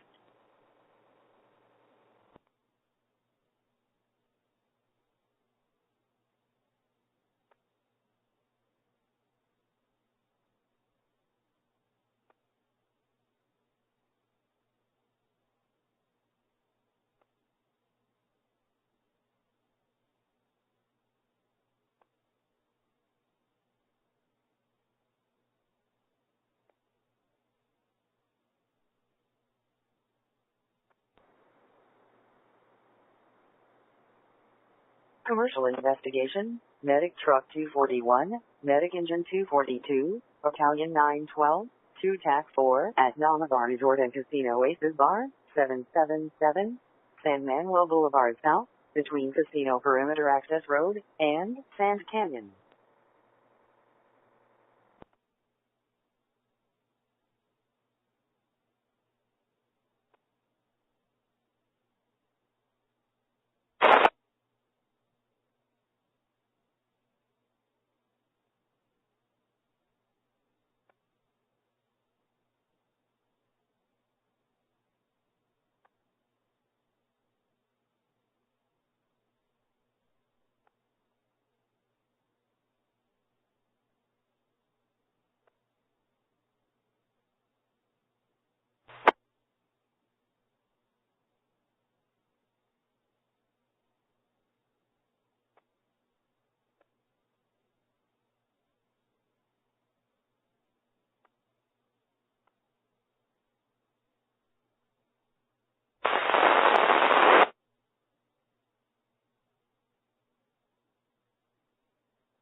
A04, Charlie engine. Okay, let's be back at our rig by 1845. Report copy.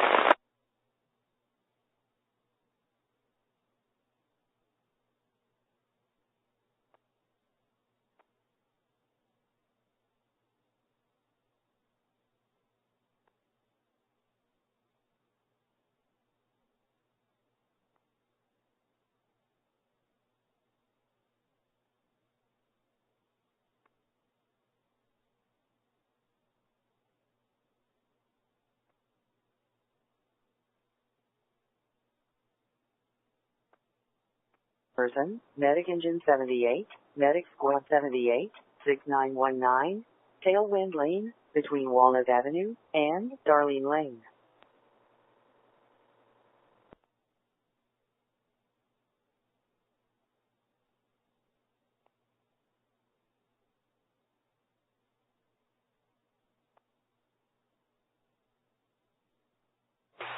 Justify Charlie.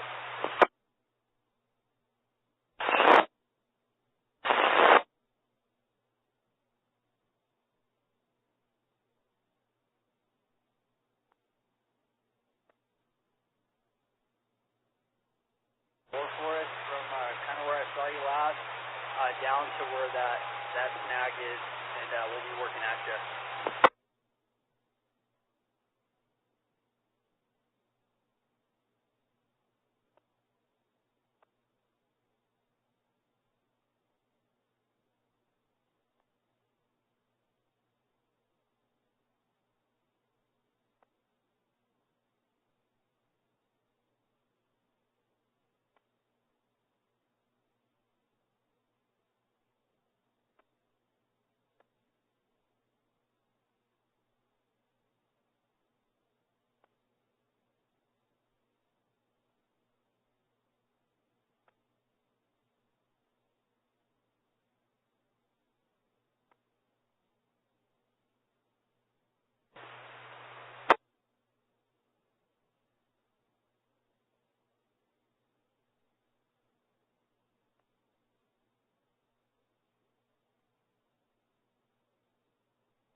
Comm Center 322.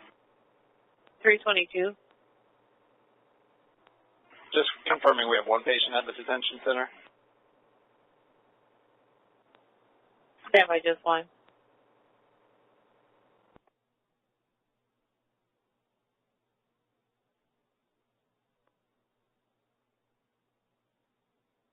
Where you guys would be starting the firing down over there by the hand line. You guys got anybody over there?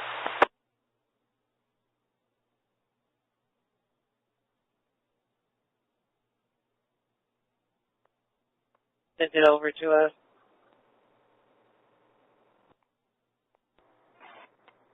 .304 in that call. Medic Engine 304, Comm Center, you can cancel.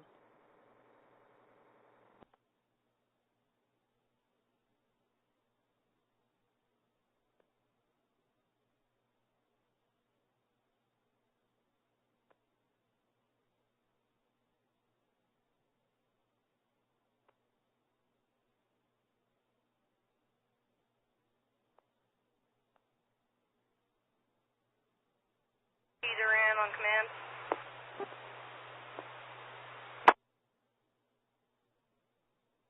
EMT Duran, line communications, go ahead. We've been released from the line. Please show medic ID and EMT Duran and route back to ICP.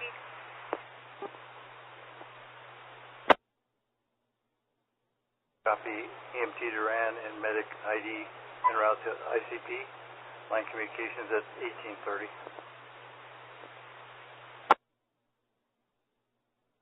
Line communications, suppression repair on command.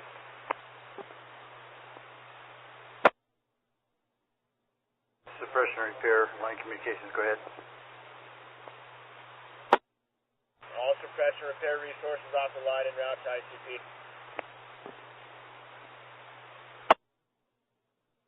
All suppression repair resources off the line en route to ICP at 1831.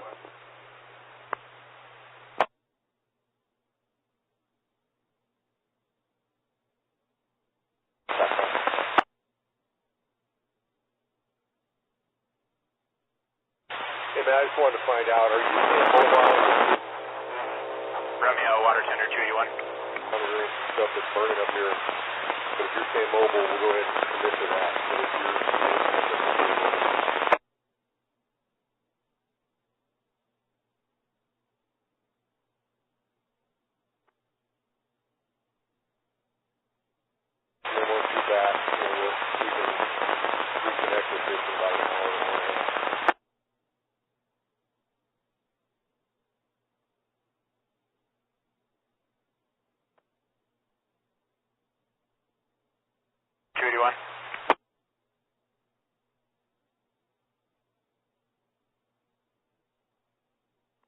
Traffic collision, Medic Engine 77, eastbound, 10, between Citrus and Sierra, between I-10, on-ramp east, and Cypress Avenue.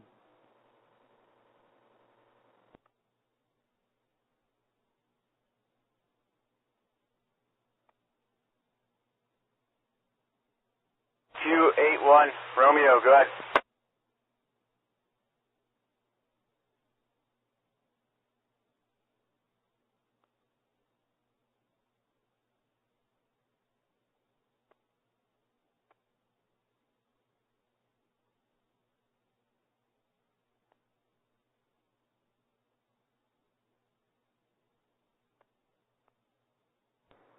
Trauma victim Omega 1, Medic Engine 214, 815, Pepper Wood Street, between East Valley Wood Street and No Cross Street.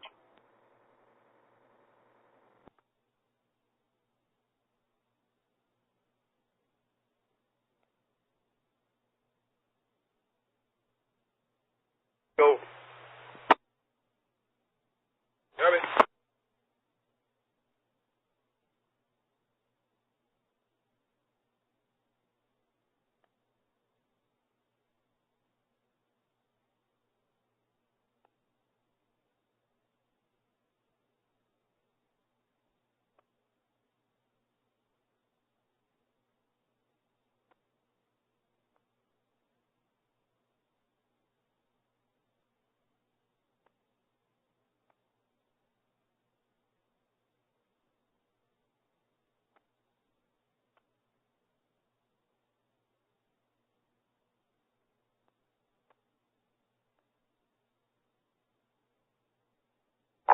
Division Romeo, suppression repair on command.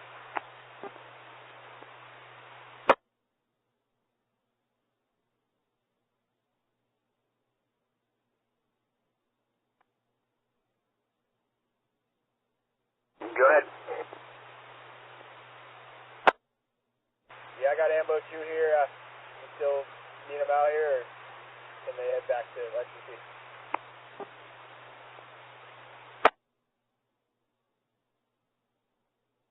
Hey, what's their location? 57. Oh, I copy. Yep, thank them for hanging tight today, and they can return to camp. Yeah, they copy direct.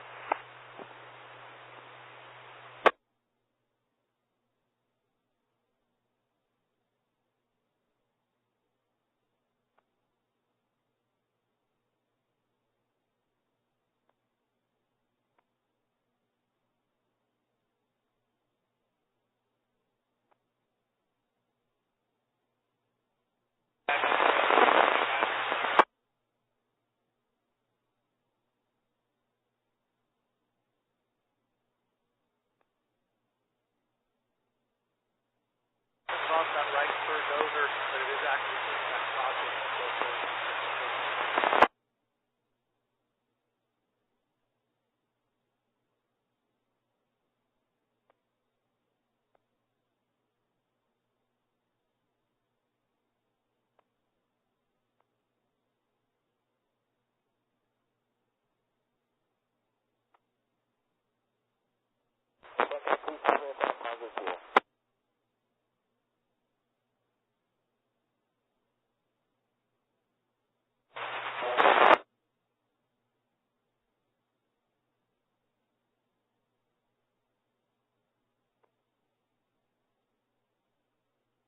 Communications, Ambo 2 on command.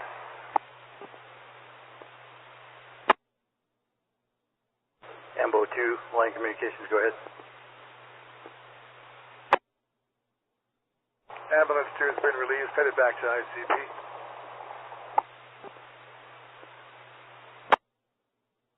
Ambo 2 released, headed back to ICP, line communications at 1837.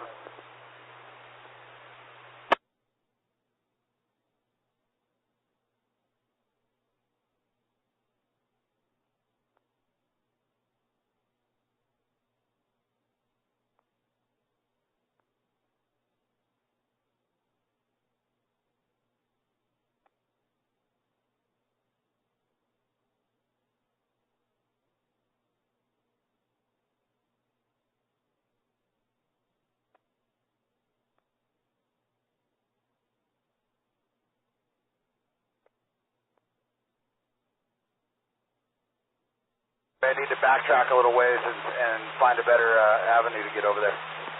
Copy, thank you.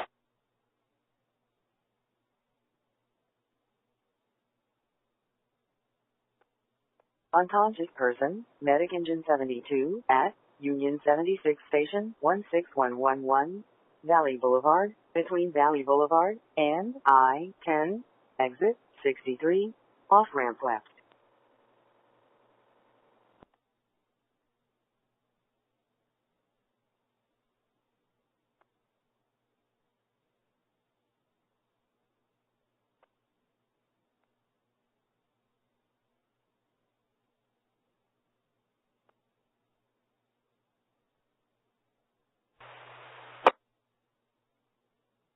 Hazard tree group, line communications, go ahead. All hazard tree resources off the line, returning.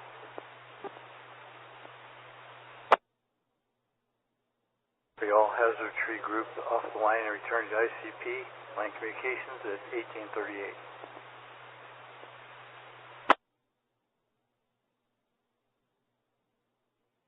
Line communications, ambulance 3. Ambulance 3, line communications, go ahead. Ambulance 3 has been released and is headed back to ICP.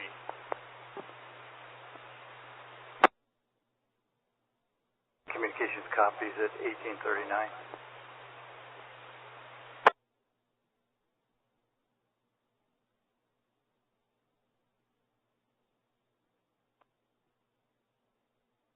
The EDU 2, Alpha.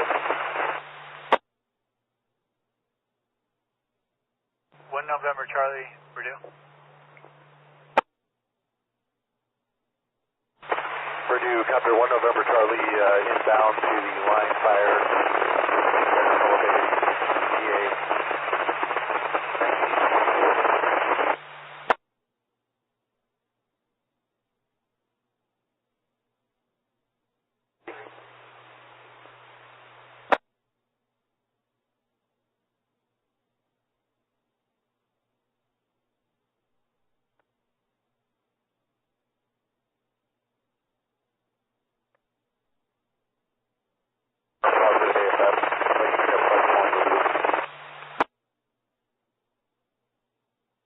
November Charlie, Purdue, we're checking for AFF.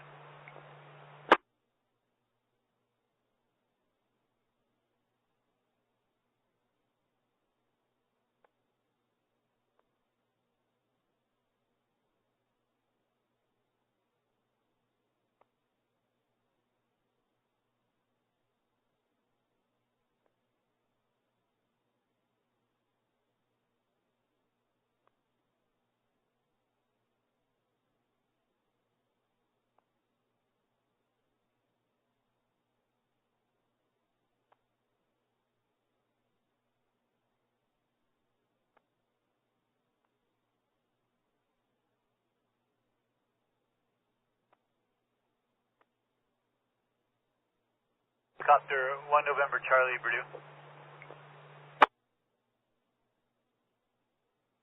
Purdue 1 November Charlie, you're broken, go ahead.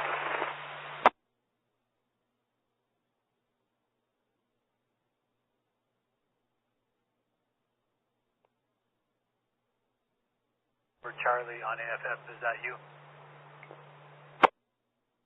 Affirmative, it's 4901 November Charlie, 9 inbound line fire with repair elevation.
November Charlie, we currently have you over to Hatchapee, is that you?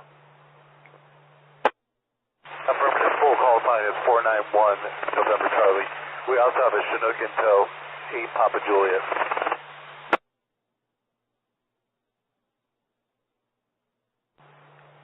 1 November Charlie, reader copies, we have both of you on AFF.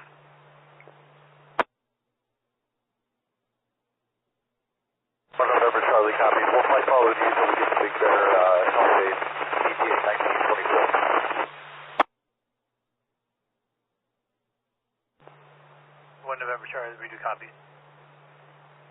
1843.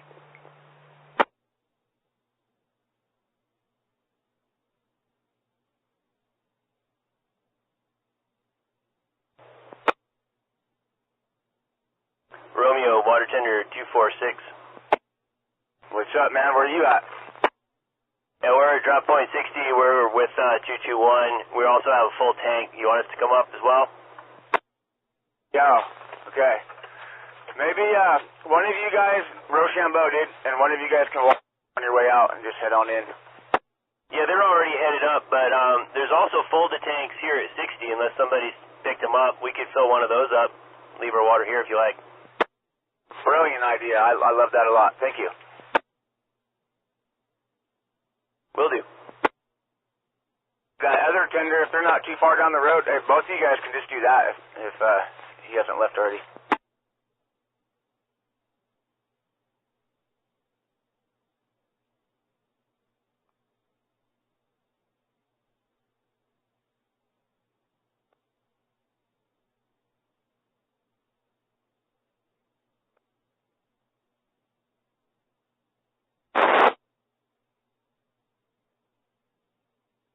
Perfect. Okay, I'm going to put 6-7.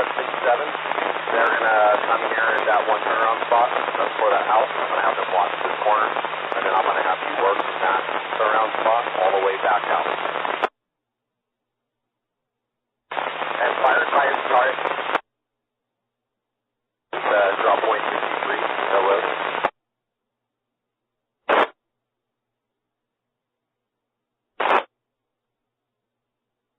Okay, once I get 6-7 situated here, we may get something from my own.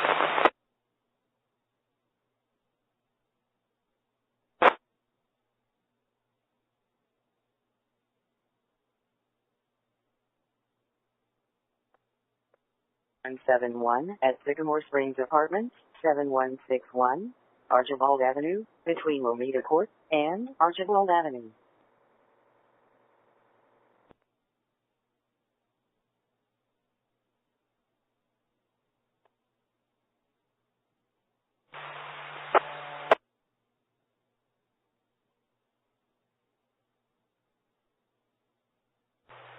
Romeo, water tender coming up from drop point 60.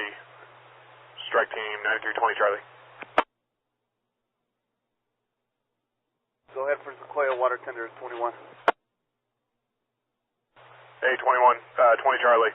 I've got 3 engines up kind of where you go, the current engines, Type 3s that are all empty if you could fill them before you leave. Copy that, we're on our way, and you guys are located on that pumping platform? Yeah, that's affirmative.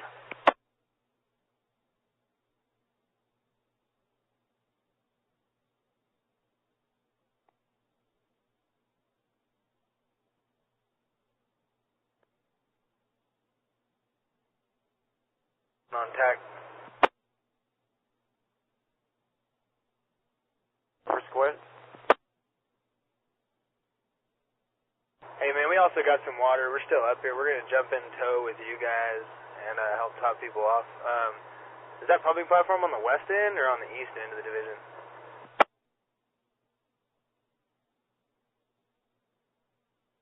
I believe it's where the crew buggies are parked. Okay, copy that. We're right there by the A&F rig, so we'll spin a lap and look for some people.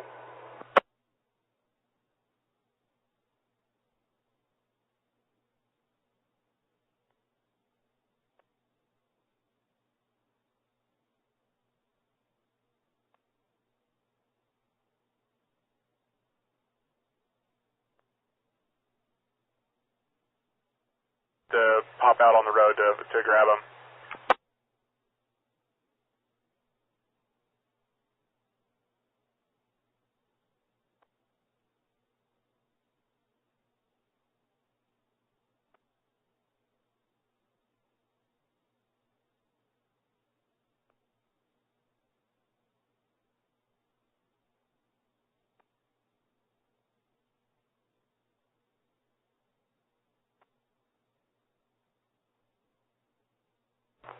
Charlie, the Vision Romeo, you up on tack? Hey, firm. You guys still around the same area there? I have 3 engines are still up in that same area where you met me. I've got 2 engines closer to the north-south dozer line on the east end, and I'm out in the safety zone. Nice, okay. Yeah, looking to tie in with just the module leader, or the strike team leaders from the Charlie and the Gulf there. Break. You Gulf, Romeo. You got go for 30 Gulf.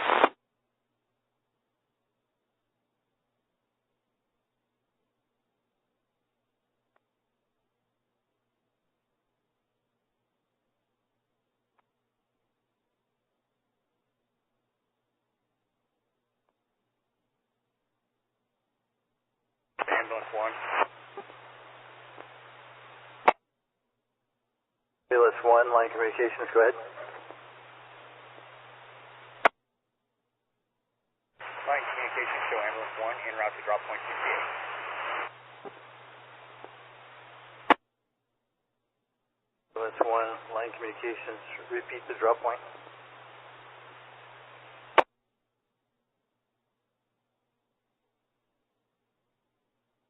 We're in that safety zone.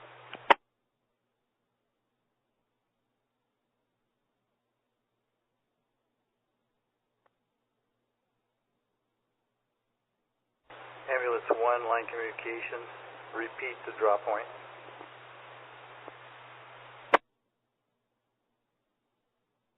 Communications ambulance 1, drop point 68, that's 68. Line communications at 1850, drop point 68.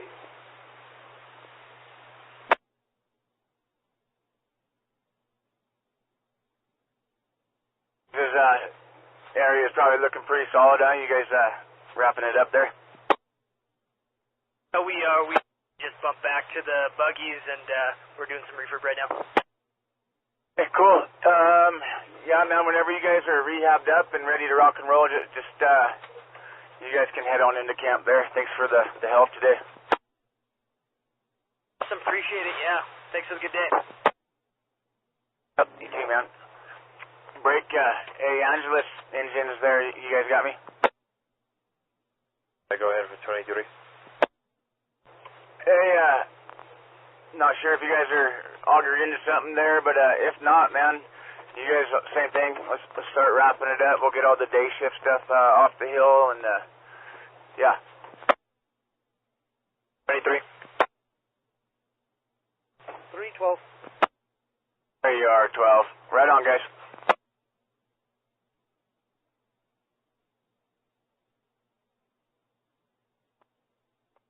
Building C, Unit 409, between Oakwood Drive and Oakwood Drive.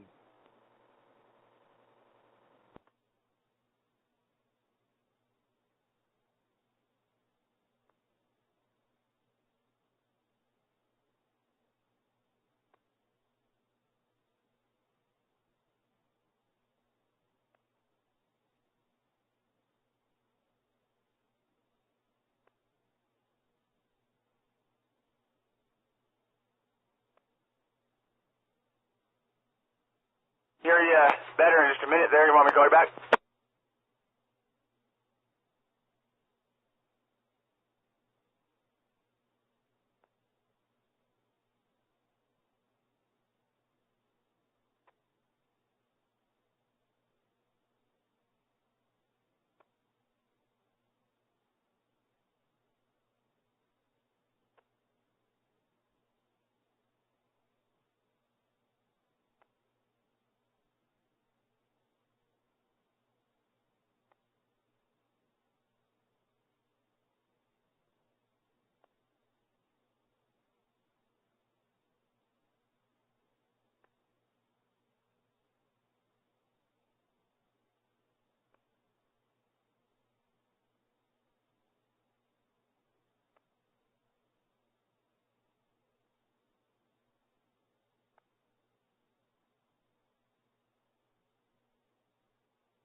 Go ahead. Get an update from SO, please. SO has one unit on scene. It has not went in yet. They're waiting on a second unit to arrive. Copy, thanks.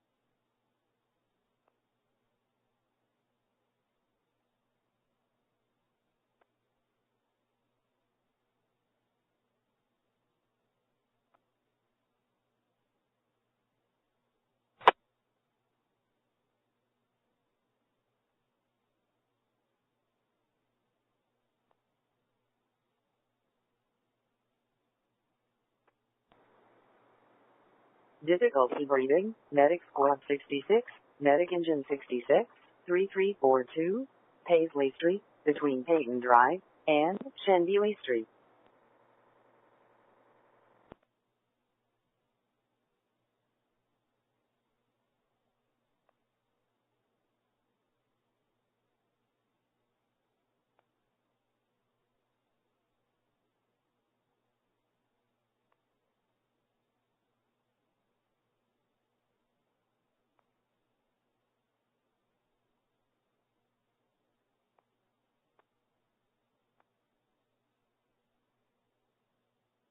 ANS 312. Yep.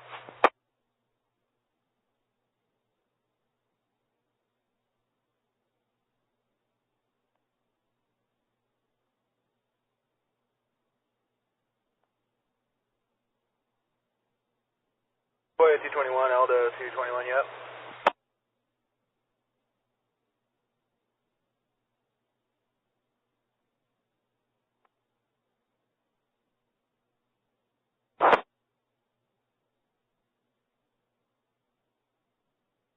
Not a problem.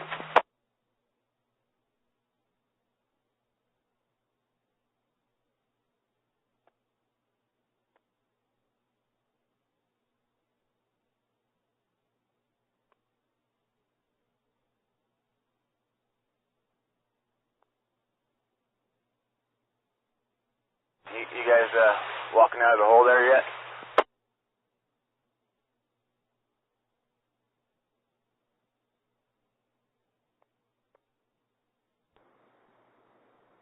Stroke, Medic Squad 222, 1054, West 6th Street, between West 6th Street and West 7th Street.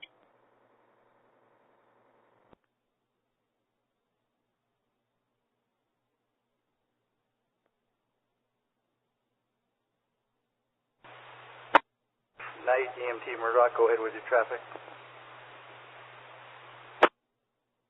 Communications, you can just show me en route to DP68.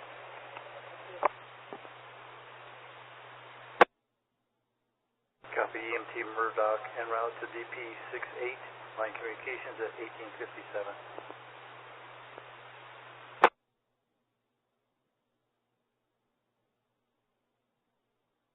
You up on tack?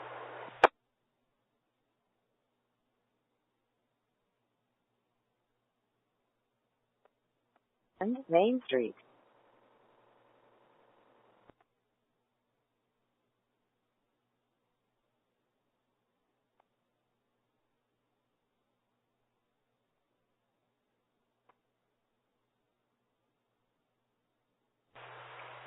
Over on the west side of the division, kind of where Modoc was working, their buggies were parked today.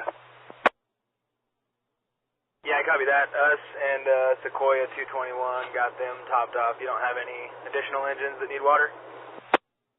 Copy. I have, if you come down the road to the east a little bit, I have one additional engine, 322, and I believe they could use a top off.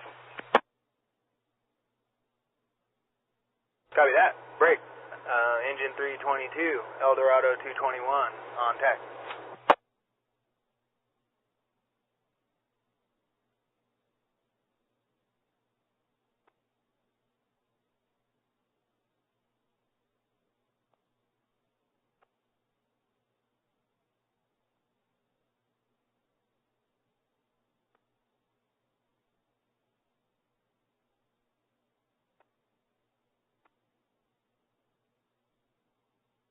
Is that out towards the safety zone, past it, or before it?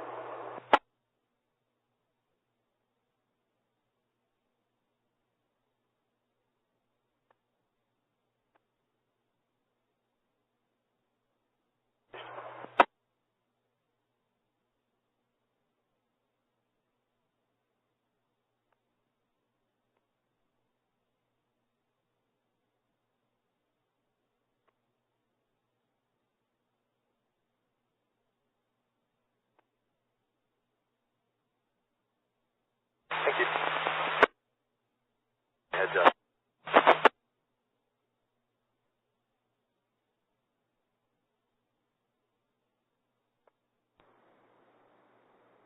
Diabetic problem Alpha 1, Medic Engine 221A at Creekside Village Apartments, Unit P13, 495, East 3rd Street, Building D, Unit 13, between East 3rd Street and East 3rd Street.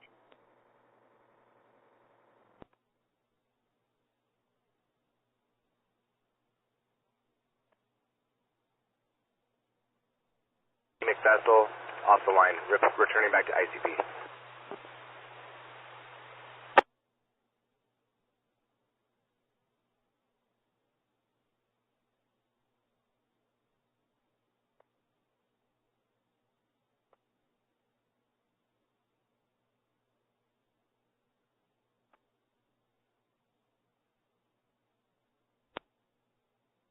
Communications copies at 1901.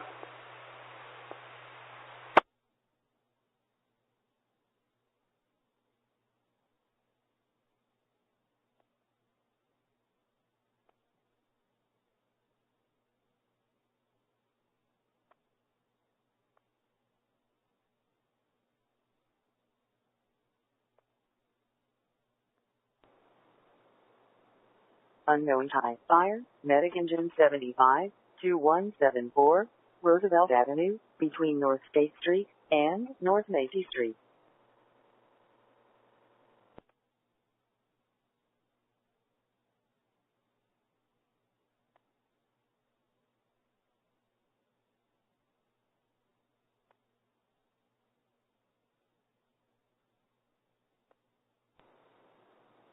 Sick person Omega 1, Medic Squad 226 at River Glen Apartments, Unit 71277, East Linwood Drive, Unit 7, between North Golden Avenue and North Mountain Avenue.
Breathing, Medic Engine 252, 25869, Amapolis Street, between South Oak Street and Myrtle Street.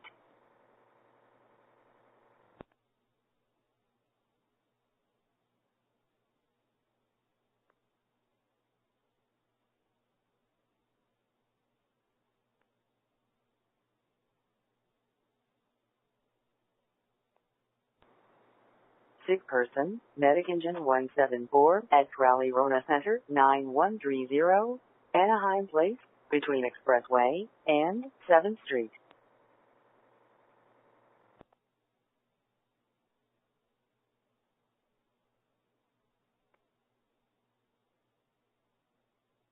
One.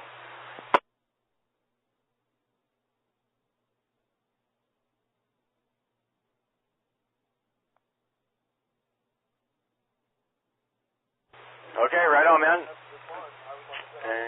I'm just looking through your stuff here. Yeah, cool, dude. Well, yeah, roll on home. Did you ever get a hold of those engines on the other side?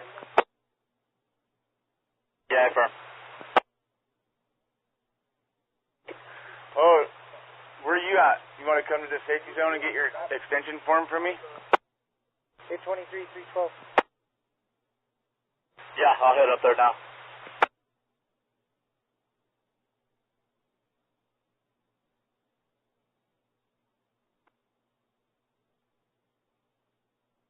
One TAC 5. Hey, go ahead, buddy. We filled up to the current engines, what we had, topped them off. We're heading off the line. Good night, man. Thank you for all the help. Good hustle. We'll see you tomorrow.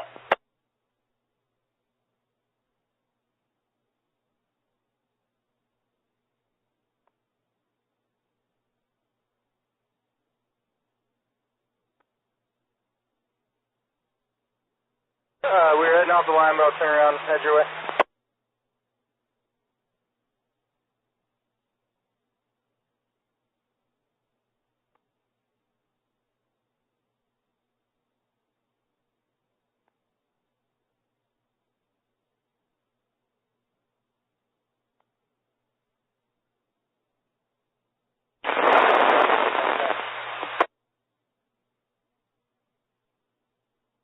Go ahead, man. Are there any resources that are going to help secure this?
weren't seeing anything, so it sounds like you guys did a great job up there picking that stuff up. So, yeah, if you guys are good, secure and comfortable with what we got, man, bring those crews back down to the rig and make your way up there.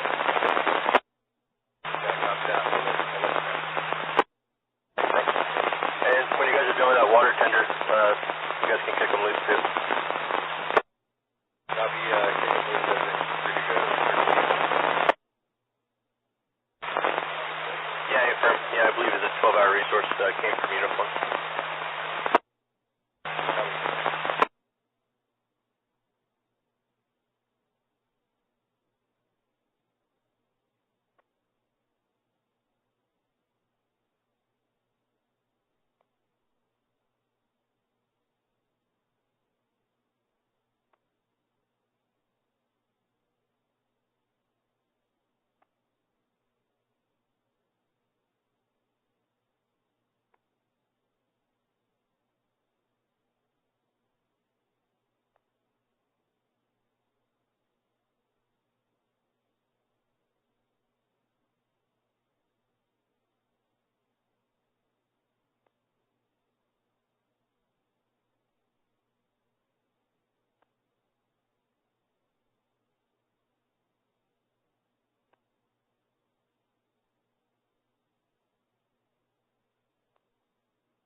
Division uniform medics are clearing the line.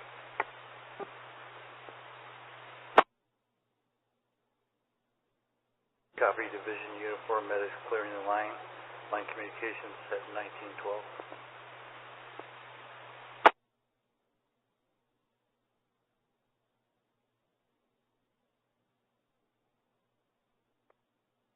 Medic Engine 201 at Telequa Paz Apartments, 200, West Merrill Avenue, Unit 113, between West South Street and No Cross Street.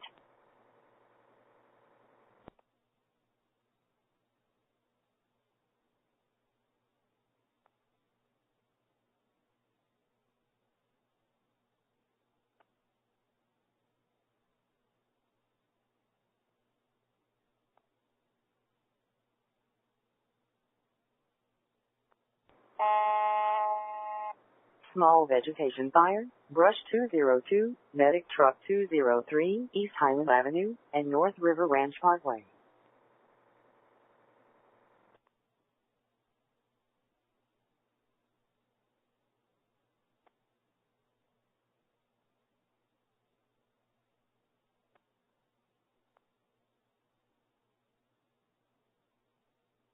Just a sec, yeah.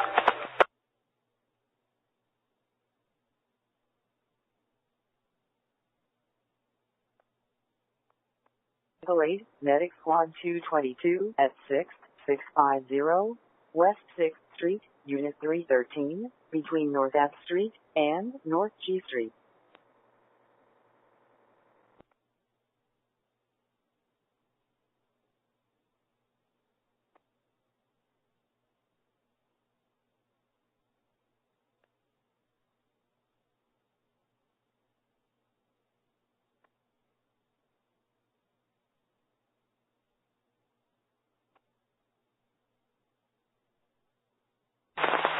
Nighttime water tenders.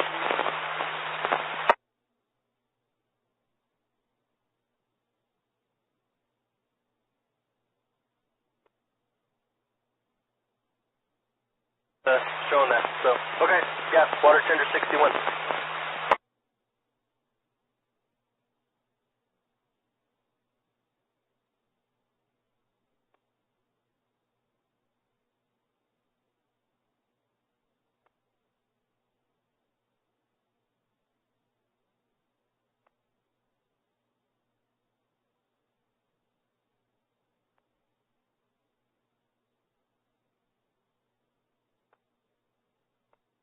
Small vegetation fire, Medic Engine 202, East Highland Avenue, and North River Ranch Parkway.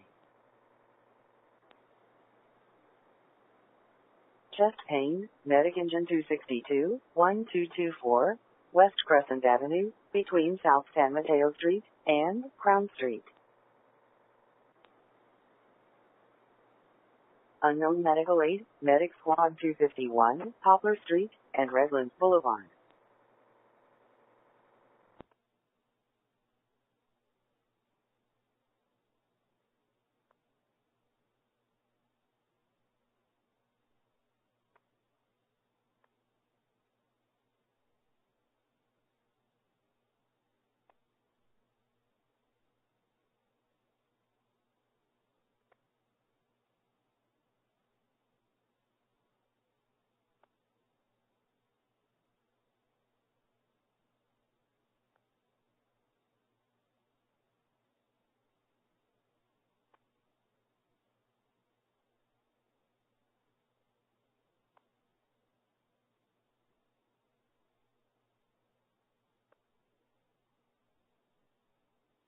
Communications Division, Sierra.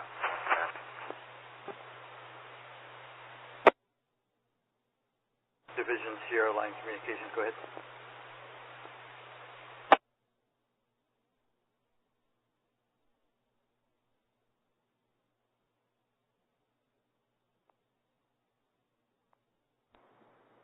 Difficulty breathing, Medic Engine 161 at CVS Pharmacy, 690, East Foothill Boulevard, between East Mesa Court and East Foothill Boulevard.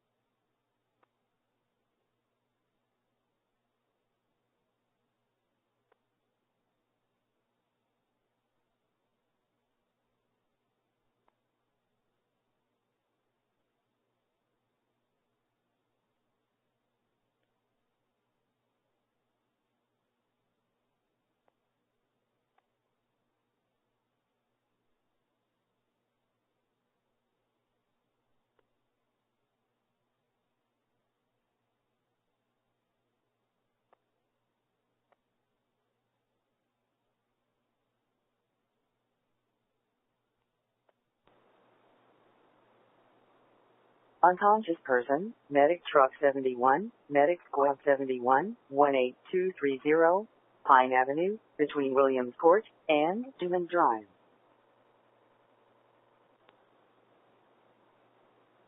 Unknown medical aid, Medic Engine 252, Poplar Street and Redlands Boulevard.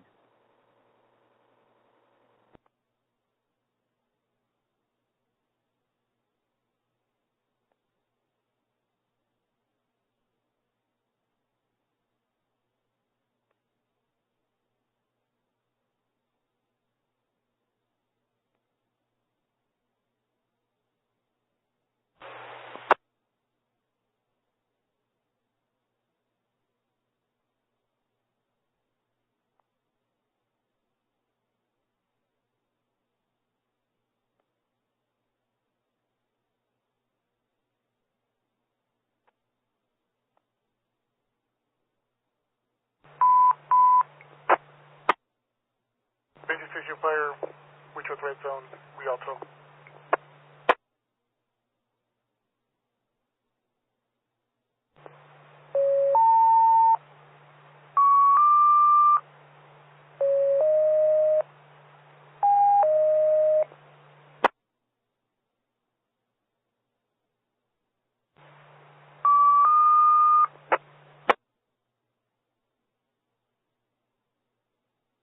Time 3509, engine 3559, engine 4170, engine 4162, Palo Rock Cruise 3, vegetation fire, which is red zone, Highland Avenue, across the River Ranch Parkway, command, CDF command 1 tone 5, TAC, CDF TAC 5, CDF TAC 8, 1920.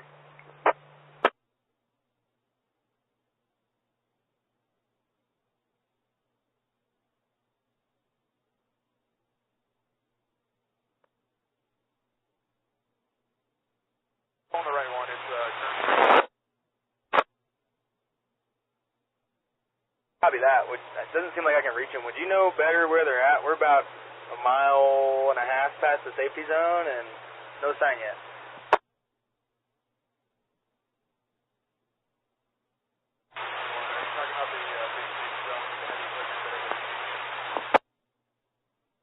Yeah, I affirm that one.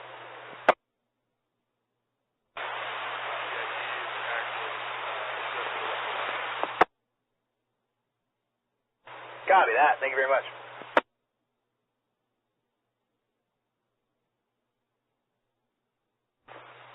We'll be on the line just north of DB 68 this evening.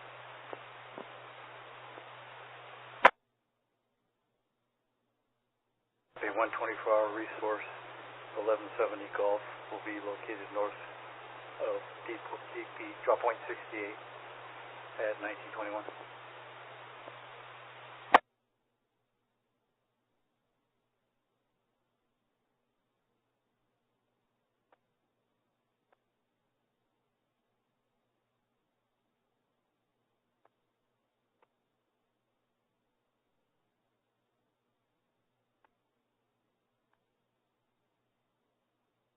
Here at UTL, break baton 3509.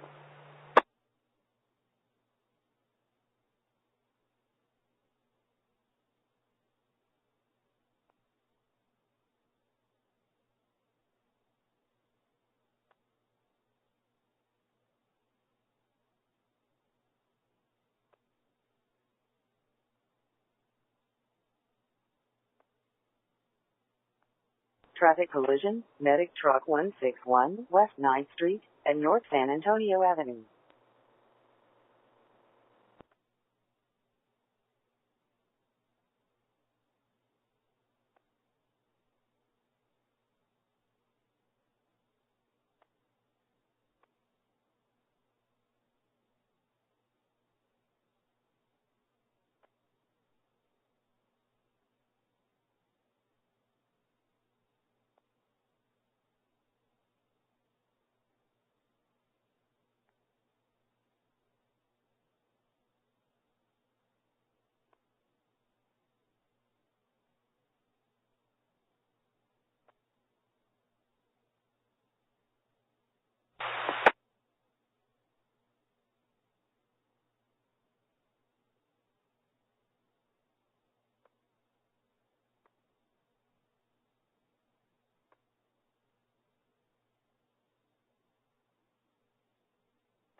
Firefighter Charlie.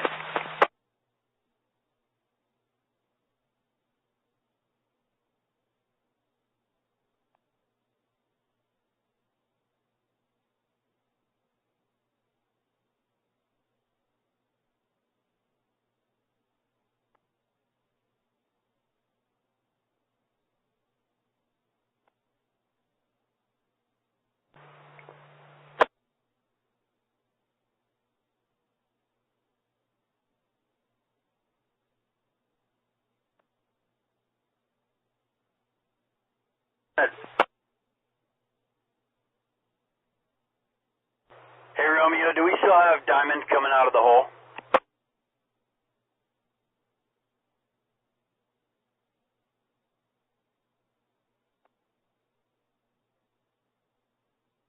Golf, man, he's gonna, well, and the Charlie, they got a plan. They're gonna make some medicine and get in there and hold what you guys have and possibly even extend, maybe even putting some hose in there.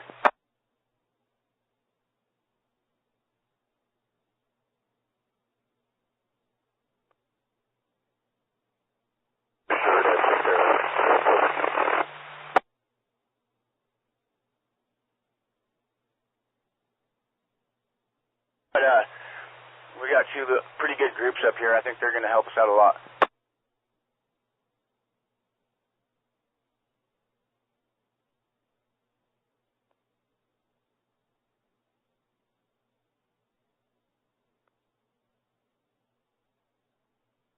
Up at your chucks.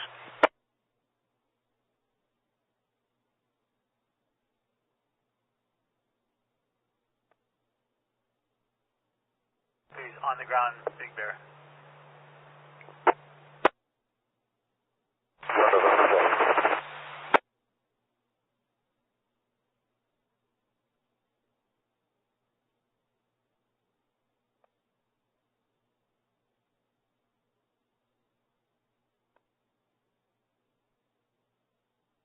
Yo, you hear me? Yep, loud and clear. Hey, man, let's just get you down the hill, bud. You know, if you can, fill up some folded tanks, but if not, man, just head down the hill. Thank you. Yeah, copy that. We're just pulling back up to the safety zone, so you want us to still try and find that engine or just down to the... Yeah, I don't see any engines at the safety zone, so... Yeah, you can just spin around and head home, man. Have a good night, and then, yeah, like I said to the other tenders, good hustle, man. Thanks for all the support today. No problem, man. Thanks for having us.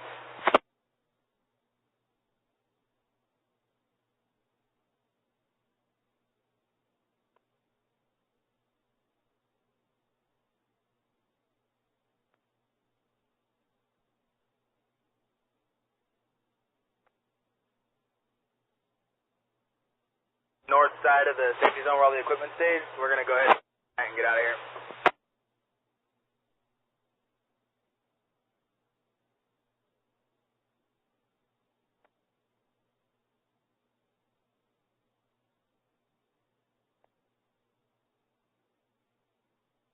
So, Reno, TAC 5. Can you hear me?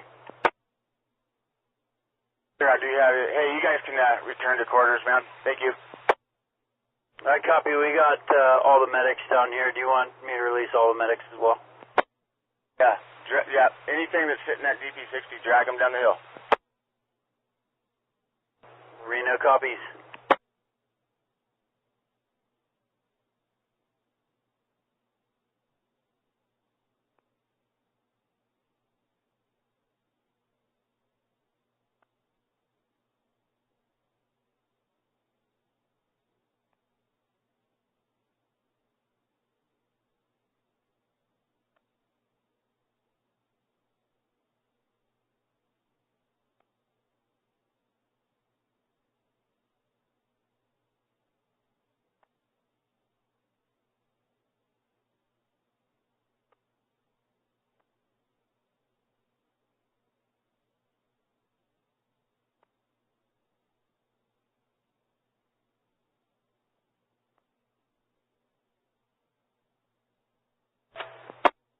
Yeah, copy that.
tender 73. 273 Tango. Sorry, this is tender 73. We are headed back to camp. 73, got it. Thank you.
Charlie, you want to shoot me a cell phone number for just a contact for night ops?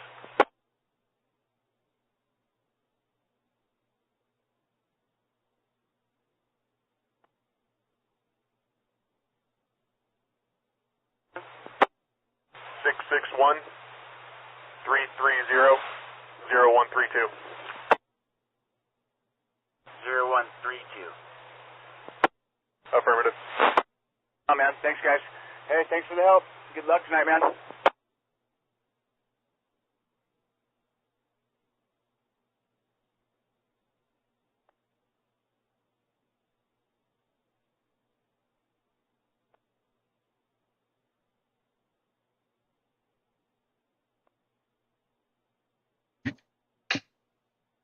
Okay, friends, I just walked in the door. Thanks for your patience.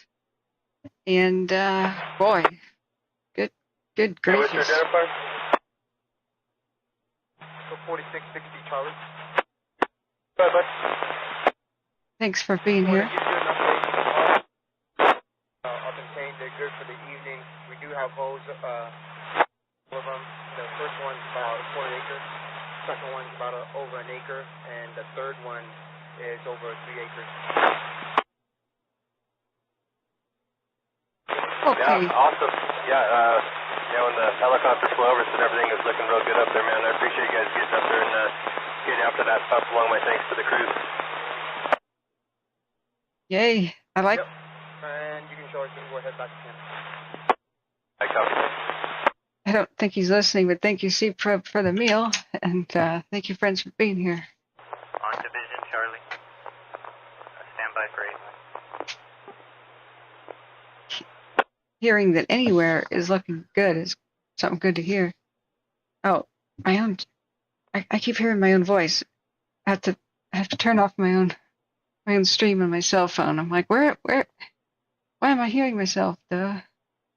So thank you, mods, for holding down the fort. And thank you, Husky, especially for volunteering to allow me to have a dinner with people still being able to ask. Crew member off E number 3526. Engine 331. Cramping. He's a 42-year-old male.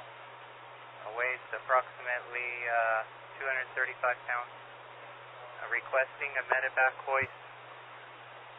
Stand by for lat long. Okay. Medevac hoist request for an ill firefighter. A lat long Looks like. of patient's current location will be north 34 degrees 11 minutes, 48.5 seconds, by west 117 degrees, 06 minutes, 50.6 seconds, break. Okay. I will be the point of contact, Division Charlie. We do have line medic Solosky and Chula Vista Rems en route to the patient's location. Again, requesting a medevac hoist. I'll get you the lat and long of the hoist site location. Crews are currently prepping that now. And we will need confirmation of whether the hoist ship will need an ambulance to rendezvous for transportation of the patient. The patient's all stable at this time, answering all appropriate questions. Just severe cramping and unable to make it back out of the hill. Aw. Line communications copies. E3526, engine 330. Chief complaint of cramping. 42-year-old male, 235 pound, requesting medevac hoist. Lat long, 34 degrees, 11, 48.5 by 11706 by 0.6. Point of contact will be yourself, Division Charlie. Medic Stolinsky and Chula Vista Rems are en route. Can you tell me your current location? So we got a firefighter, who's feeling ill, having cramping. I thought they said stomach pain, but I don't know at this point. My head is swimming so much from the sinus infection. I'm just loopy and I was losing my voice earlier, but you got me for a little bit more, guys. Look at this.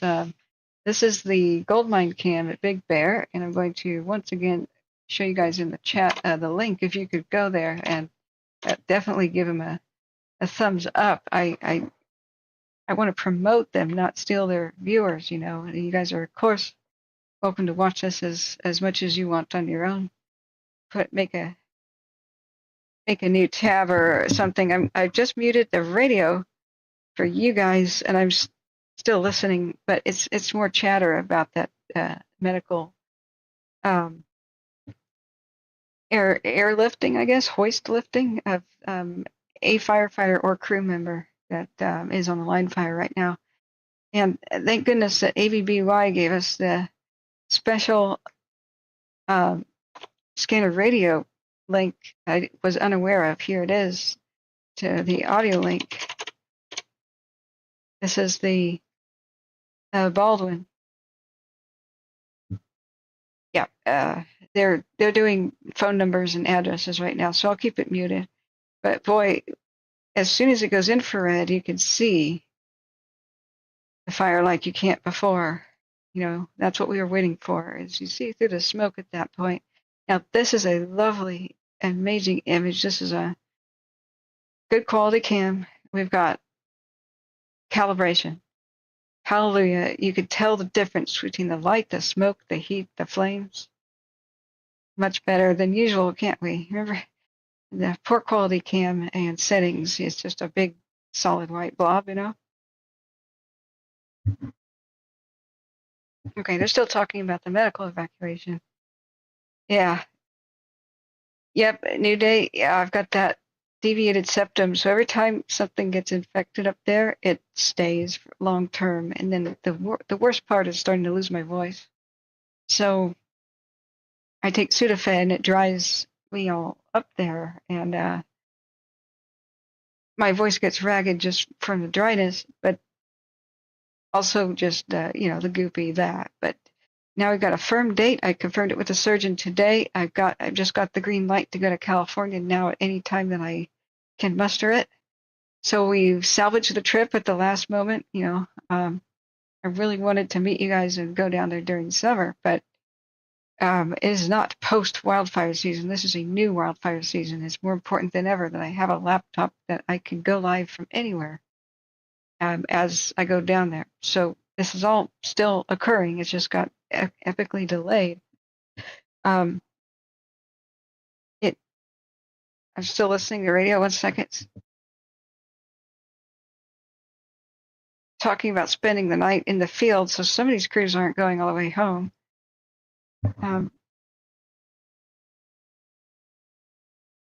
Oh, that might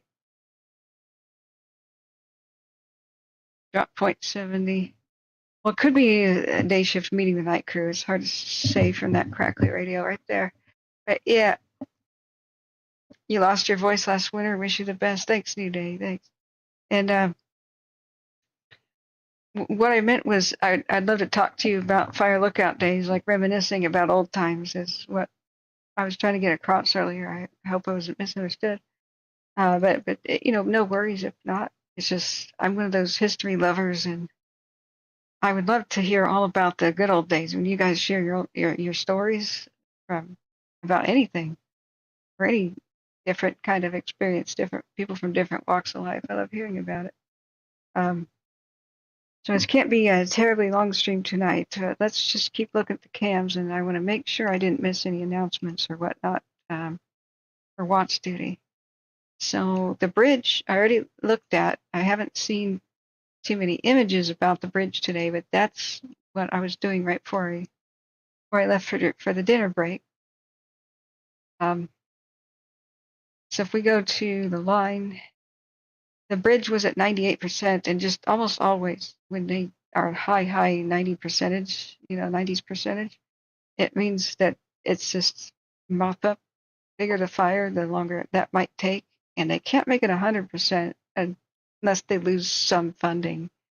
Or, there's also that would give the false impression it's a 100% done deal and all their crews are ready to go elsewhere. If they're still trying to put out little hot spots and stumps and little tiny smokes from day to day and gather up all the hose and fix things that they may have broken, then it'll stay at 98% for maybe even weeks. But I wish that they explain that to the public, because if somebody thinks we're not safe until 100%, then they have an extra week of anxiety or how longer it takes where it just stays at 98%. Other people can correct me, who are insiders, but that's the way it was explained to me.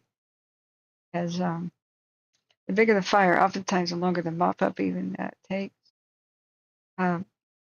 But I have not heard of anybody being worried about the bridge fire. But you guys tell me if there's something I missed. Now the line lost, as Husky was pointing out, quite a bit of containment percentage. That it was at 88%, it's dropped down to 78. So I do wonder where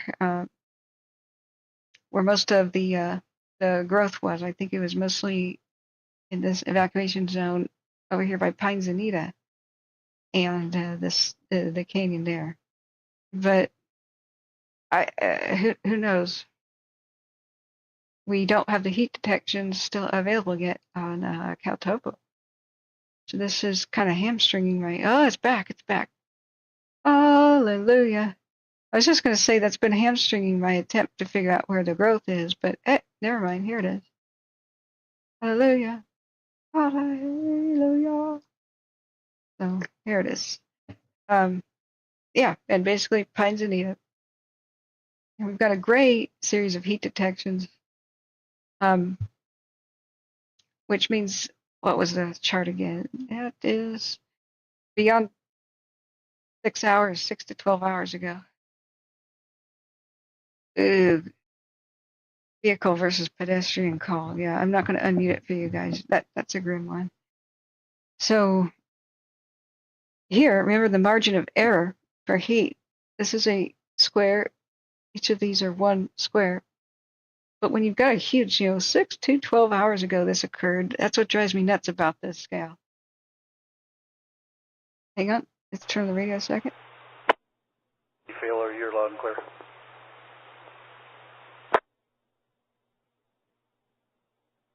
Line communications, EMT Failer, EMT McCann, release from Tango, returning. Oh, okay. That wasn't a fire update, but more of the poor person who was gramping. Hey, Grumpy Gamer Guy, boo, welcome back, welcome back. It was at 84% and it lost 6%, but that's from yesterday. the day before yesterday was at 88, and unless I'm totally off my rocker. I mean, it went from 88 to 84 yesterday is what I thought. But numbers, dyslexia, right? It's very hard for me to memorize numbers accurately. And hey, Kathleen, how you doing? If you don't see the join button for the memberships, then if you're on iPhone, you could see it if you go to Safari or some other browser and just go to youtube.com. Are you able to see the join button, Kathleen? Because I'd love to have you as a member, and you get your feather. Let me look back up. Oh, your voice still hasn't come all the way back, New Day? Oh, RSV virus can do that. That's what I hear about it. Kathleen Danforth says, read about a true story about a college kid, Greenhorn. Let me go back to the cams, guys. We'll do a time lapse of a couple of these. Kathleen says, read about a true story about a college kid, Greenhorn, that volunteered for game warden's position at a cabin. He responsibly count fish fingerlings. He bought food and clothes, and that was it for 9 months. Oh my God. 9 months or 0.9 months. Goodness. So let's see here. Hey, Spyman.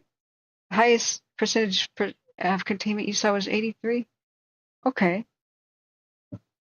I definitely could be wrong. If it was 84 and lost 6, okay. I'll trust you guys. But I really thought so. Let's go to Snow Summit South. That looks pretty wild. Let's do a 5-minute time lapse. Vigorous. The smaller the amount of time that goes by, then the more accurate the speed of a time lapse is. This is happening pretty slowly, but it's like animation. If it's 1 frame a minute, though, time goes by real quick. So the slower it is, the more accurate. If you do like a 3-hour, see how it's like super fast speed for the smoke. Yeah. Just they will animate it faster so that you can get through the animation. And that's that magic period of time where we can see color vision, but at night. I don't know that this camera will even flip into infrared because it may have too much light. Sorry.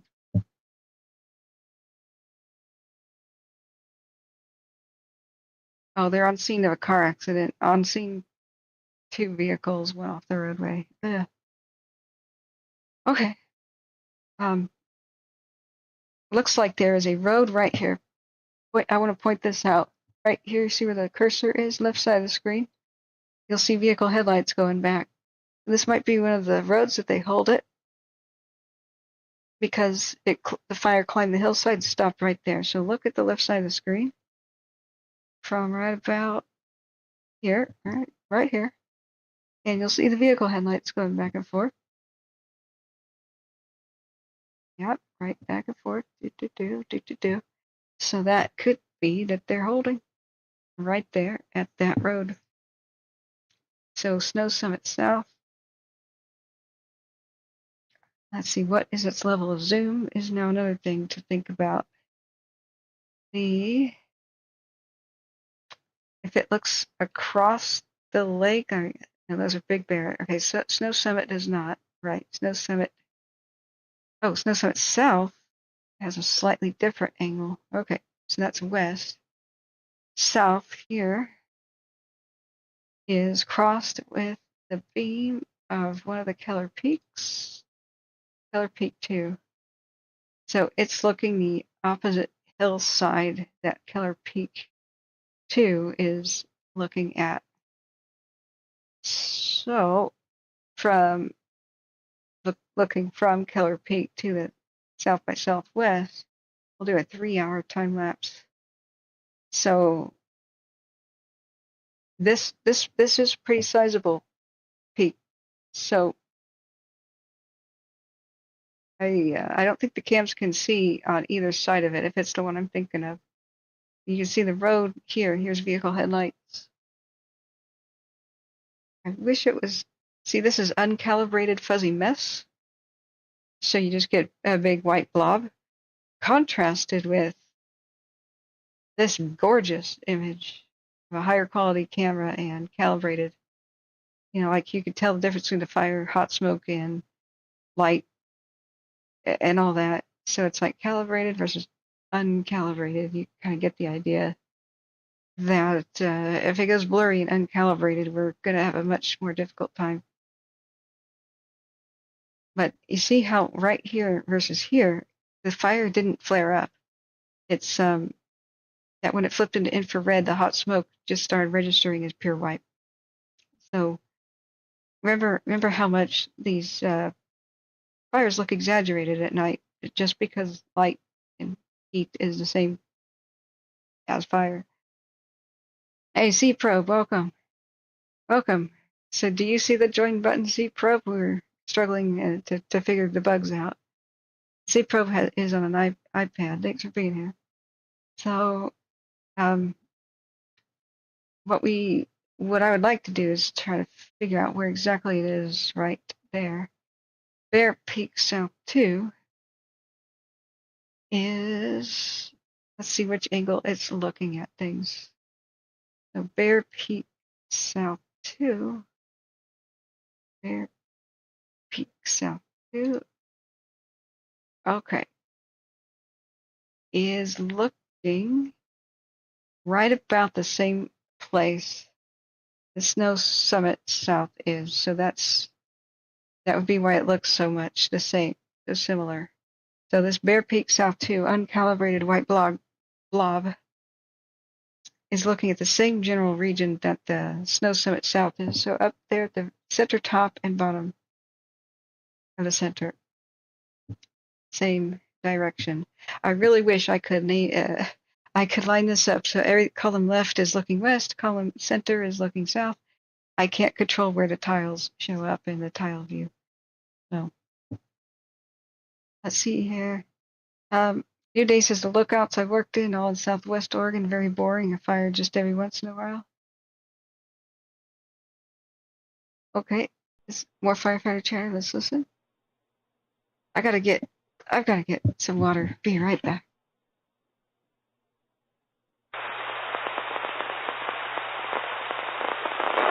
I would love to learn how the fire lookout thing works. I got an option, like a little bit here, so I need to head up the hill. Count you guys as heading off the hill also. Is that good?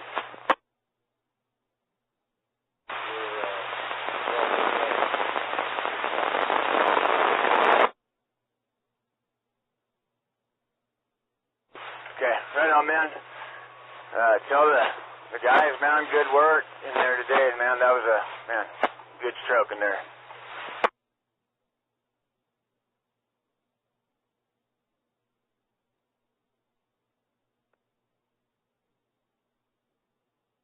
Oh yeah, sweet tea to drink.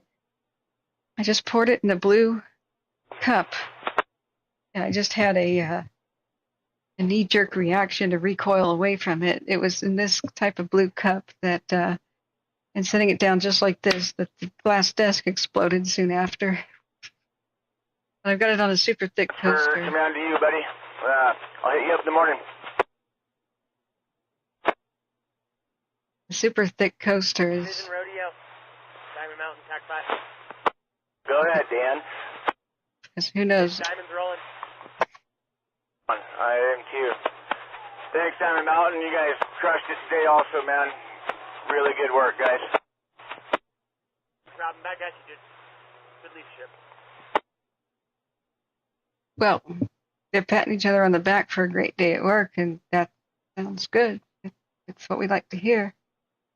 They had a 78% containment update just an hour ago, and 2 hours ago, just something about the shelter. So there's no real watch duty updates, and we can check X. Oh, here, I put it in the link in the description. on the X, the formerly Twitter, 564 Fire, in its description of the video, but I'll share it again. He was live from the scene and live on X. So explaining stuff today. I don't have any rebroadcast permission, but it was going. And apparently I was unable to chat. You know, like the chat didn't even allow me to ask if I could rebroadcast for a minute or share or. Division Romeo, line communication, go ahead. I'm not a premium Twitter member or whatever you have to be. So. Yeah, all day resources from Romeo are heading off the hill in service back to camp, with the exception of 9332 Golf, 9320 Charlie. 32 Golf will be the point of contact for this area of dirt tonight. They're working around the Romeo Sierra division break.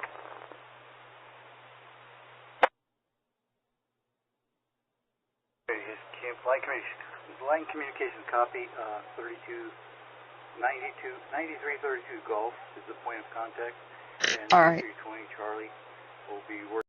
Okay, I'm going to mute that for you guys because that just sounds like the night shift coming on replacing the day shift. But it sounds like, you know, very positive feedback, like you guys killed it tonight. You know, that's really good praise. So at least the firefight today went well somewhere. It sounds like Romeo to me. I do have the battle map, so we can look at the briefing maps again. I didn't download the one for today. This is the briefing map that I showed you guys yesterday. So they have quite a lot of black line up here at Lookout Point, which I guess is where the historic California's oldest fire lookout burned, I guess, weeks ago, from what I can gather. This Lookout Point is where we saw the fire kind of crest. So we were looking, Big Bear Lake is, excuse me with the pencil noise, is up there. So I believe, seeing from the cameras, we were looking this way, we saw the fire crest over the ridge line, right about this point, but within the lines. And they've got good black here. They got contingency. They got other dozer lines, got headline connecting things. And so that's what we stayed awake looking at, was, is it going to move? Go ahead and burn as brightly as you want all night. That's good. But don't move. Don't move beyond their line. So they would have said if it did. It's unclear about whether or not it moved past a line at which point, or if the lines were incomplete at the point that it moved. I'm not sure. They haven't announced it unless you guys know. Husky says, I watched Fire Photo Girl and 564 Fire. They are great. Yeah, I think they are. They both are. So I just put the link in the description of the video. And I watched about 5 minutes. Sorry, I'm just still listening. I watched about 5 minutes, and it was just like question and answer session. It wasn't that flames looked kind of boring. They weren't doing anything exciting, which is also good. So let's do another 6 hour of this. I'll turn the radio back on if it gets relevant. There's some more medical calls. But I think it could have been worse today. The wind did not get quite as bad as I thought it could. The fact that what looked like a fire tornado went up the hill, well, that gives you a clue that there's still some extremely unstable air. But I'll show you guys the screenshots. The fire, whirl, devil, whatever you want to call that, vortex, moves straight up the hill with one of these cams. Snow Summit south or west. I think it was west. Husky says I moved. Oh, Spyman says Keller Peak is where the lookout tower burned. Oh, really? But I was confused about that because I didn't see that the tower in front of the camera actually burned. Or maybe I already had it. It was a husk of itself, but that's sad. Let's see, what was I thinking of? Okay, so here it is at 7 o'clock. Snow Summit South. I'll show you the fire tornado thing. vortex whirl, whatever people want to call it these days. So we got major flare-ups starting around 7:12. And then here's this road. I just want to find out which one this is, if possible, and see where they're holding. So, being unfamiliar with the area, unless you guys could point it out, I'm not sure that I can be confident in talking about it. You can see vehicle headlights down here in the bottom left too, as there's multiple roads. There's one up the hill, one down here in the valley, it looks like. So, man, are you guys ready for snow? What if it had just snowed? An early snow, we wouldn't have this. It snowed in August near Tahoe. I really was hoping we'd have an early winter, but weak La Nina might just mean California's mostly dry. I don't want to hear that, do you? A dry autumn with Santa Ana wind season and Diablo winds? I don't want to hear that. The race is against time right now because tomorrow's day one of Santa Ana and Diablo wind season. It's October through January. Hurricane force winds coming out of the Nevada desert. They can forecast them, I think, at least a couple days in advance. But everybody lives in fear of them in California. So while they're having a big flare up here, it's not moving. Not up the hill. Look how many frames. And it's just like a candle. The flame is flickering around in wind, but it's not moving around. You know? I just wish I could see past it better, but that's the current situation. We do a 5-minute time lapse, you can see that it looks a lot less fierce, you know, that doesn't look, well, that was 15 minutes. If we do 5, you can see it doesn't animate that fast, the smoke. But boy, look at the shoots of, shooting up of new smoke as it starts devouring. We could look at InsaWeb and see if they have any of their plans, like for firing ops during the night or whatnot. I wonder when they might begin them, and what we might be seeing now could possibly be something like that. Husky says, "Is it moved through some lines, some close lines? Close lines?" Hang on a second. I missed chat. Let's look at some of the others. Do a time lapse of Snow Summit West. Like here's the 12-hour. So let's go back out to the chat. I'm sorry if I just repeat your questions if I missed you. And please, guys, if you can hit the join button. We're doing a fundraiser. If we can raise $1,000 through just people joining with the memberships, and YouTube will match the 1,000. We can get even better quality gear. So we have a deadline now. We have to do it by October 15th or something. There, we've made 181 today so far. Let me check. I believe it's 181 as our goal so far. Yeah, let's refresh.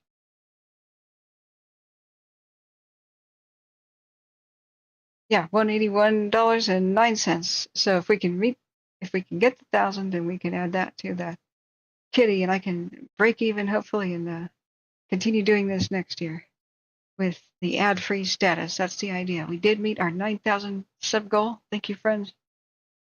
If we meet the 10,000 sub goal, we'll be even more financially secure and have a store, like a merchandise store, because you want to buy Phoenix branded cups and I'm a Hero Helper t-shirts and hoodies, right?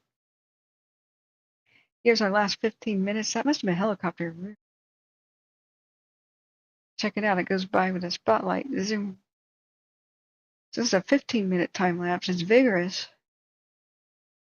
And there is a bit of wind kind of shaking the vegetation around. But man, this is nothing like when Santa Ana's blow, guys. We can just pray that the weather holds out and it's not that terrible. It's a race against time to get this contained before Santa Ana's. Yeah. We don't want anything major going on before. as still anywhere in the state when the first Santa Anas and Diablos occur. Okay, sorry, that's more. It's just radio chatter is more medical calls. All right, let me go back down to a chat. Paul says, isn't Snow Summit and Big Bear? Can you show the camera locations on the map? Absolutely. Okay. So let's go to, and you guys tell me what you want to see next. Incident ambulance or running springs ambulance? Oh, okay. They're talking about helicopter that might be an incident ambulance. And we said the word helicopter. I wanted to check it out. Running Springs ambulance, not a fire ambulance. Oh, a Running Springs ambulance, not a fire ambulance. Okay. So the spot. Oops, I have to get my cursor back. This spot in the canyon, which is the west side of the evacuation zone of where Seven Oaks is at. This is where most of the cameras are focusing on, the ones that show the active flames. So the Snow Summit is this ski resort here. Let me try to make it so that you can get a better idea of topo, like topographic. Just start all over here.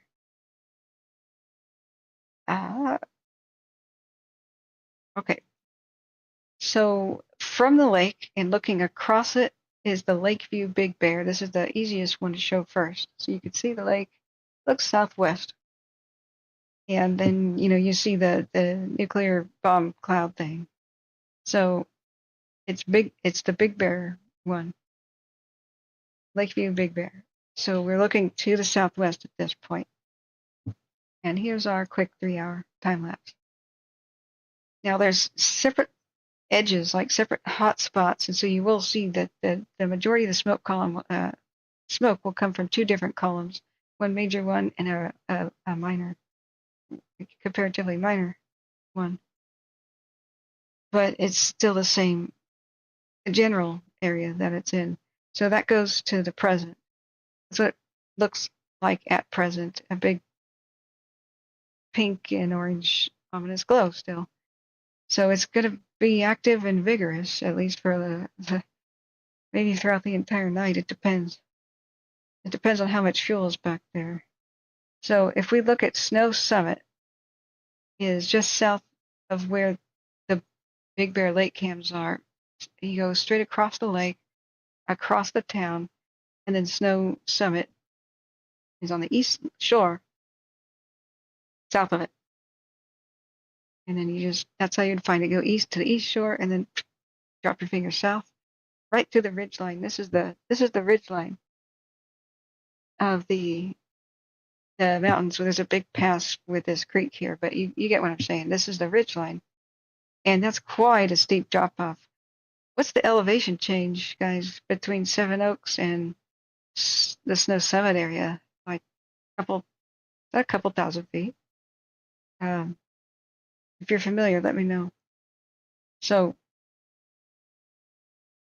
okay, they're starting an additional ambulance, but I don't know that it's a big deal. Just talking about getting the ambulance on the correct tactical channels. Okay, so once we turn off the Big Bear, now you can see from Snow Summit how it looks due southwest, and you can see all the way supposedly past the Deer Creek area. So I don't know how long the reach is of the camera, like how much feasibly can be in the frame before you hit a mountainside in the way. But when we cross-reference the cams, that's Snow Summit West is there, and Snow Summit South are just slightly left and right of each other, looking the same direction. So if we do Snow Summit South, that's interesting that it's the south side think it may be looking. Oh, it could be the north side. I don't know if it's diagonal. Do we say north and south side of a diagonal road? You know, the northwest versus the southeast side. I don't know. We'll just call it the west. Just gonna say west and east side of the canyon. What I think it's focusing on, and if we look at the other cams to cross-reference it, we get a better idea. Bear Peak 2. So Bear Peak 2 crosses pretty much closer to the cams than I would have expected. So this might be that the fire's wrapping around and trying to go uphill here, but what we see is a road halfway up the hill. We go into Street View or something. See, this map won't zoom in well enough. I'll have to compare it on CalTopo. Here, this one we can see that there is perhaps the little road up the mountainside right there. I'll have to look at CalTopo. Let's do that. Okay. Satellite mapping. Take off the heat, take off the wind for a second. And yeah, there's the halfway up the canyon mountainside. There's the road, I would say. So Deer Creek, is this Deer Creek right here? Yeah, here's Converse Flats, Seven Oaks Resort. Up here, 1N04 Forest Road might be what we're looking at. So it might be that the fire is up on the north side of the canyon, the north side of the road. But edging closer to the northeast towards Converse Flats. This is what my preliminary, like looking at the cams, what I would think is going on here. But you locals, you let me know if you recognize the spots we're looking at, because you would know better. Haas says that really puts into perspective that it's not too far from Big Bear. Yeah, it is. It is close. So the reason that they didn't blow level 3s in the middle of the night last night is I think the wind direction was not blowing directly towards it. But if at any time the smoke blows your way, you should just start leaving and not wait for anybody else to tell you to go. You should start understanding that things may have just changed really, really suddenly if smoke goes straight towards you. Especially if it's not supposed to, like, be today's prevailing wind direction. And then tell people near you that it's time to go when the smoke is going directly your way. You're that close to it.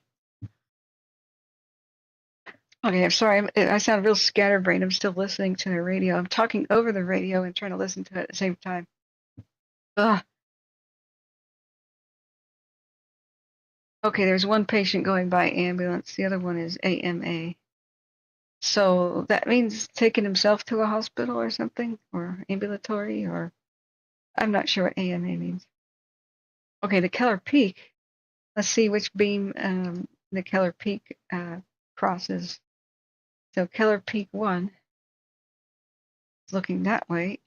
Keller Peak 2, and these are the cams that are looking from west to east.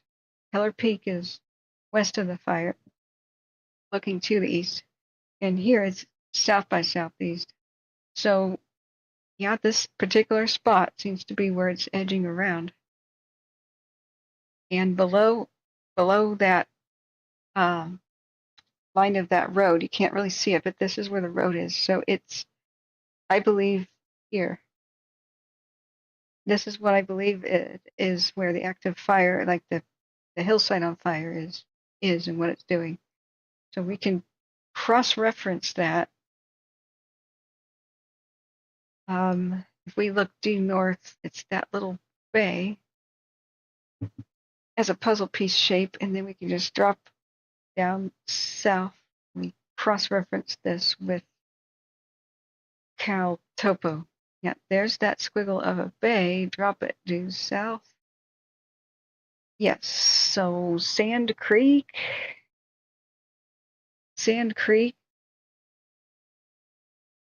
right in this little section, quadrangle 12, and it seems to be holding at 1 November 04 Forest Road. What do you think about that assessment? So it's up on the hill just above Seven Oaks Resort, either slightly to the northwest of it or straight up north on the same hill with it. Ouch. Ouch. Yes, sir. Hey, fruit fly, stop it. Okay, the vitals are good on the patient, so I'm hoping that our first responder, our hero, is gonna do well and make it. Okay, so Christopher Luttrell's got a link. Hey, why do bugs want to fly in your eye? Ah. Okay. Kathleen says phone is on the red mark, got to charge. I see what I can do off your site. See you later. Thank you, Kathleen, for being here, and thank you for your kind support and generous donations time and time again. I hope you can figure this out. It's so bad to make people jump through hoops. But I heard a rumor that the iPhone app, an iPad YouTube app, won't have the join button because Apple wanted a cut. They wanted a piece of that percentage, and YouTube didn't want to give up the 30 that they do already. So we've got the heat detection here. Yellow means an hour ago or so. Once somewhere between 1 and 6 hours is the last big flare up, but it might go red again just based on the intensity we're seeing on the cams. It might trigger another red. As far as heat flare-ups, the satellites will pass by once about every 22 minutes or so, and in order to trigger it, it's a heat detector, not a fire detector. Then the same general area of the map has to have heat that's just as intense or a bit more so than the last pass. That's what happens with the color codes. That's pretty intense right there. This is our 1 hour time lapse. But here's that road up there. Not being a local, that's the best I can make out for where we might be looking. It looks like there's another light up there.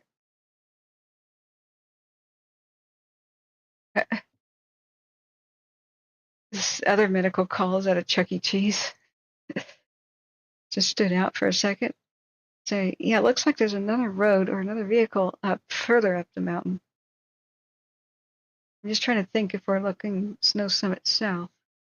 We're looking southwest. Snow Summit south. Looking southwest. Yeah. Fire on the left side of the screen. About so. Yep. Right about so. Just south of that particular bay.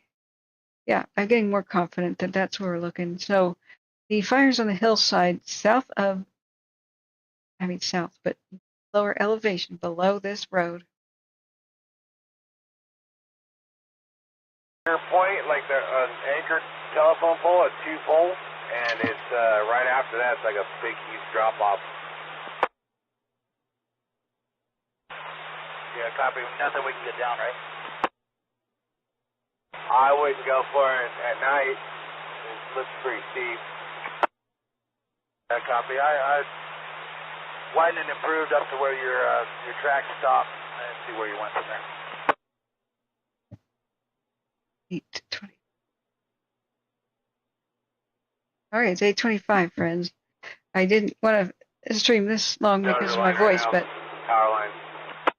you got me because this is active. We're going to make sure that we're confident about tonight. We're going to read the forecast here.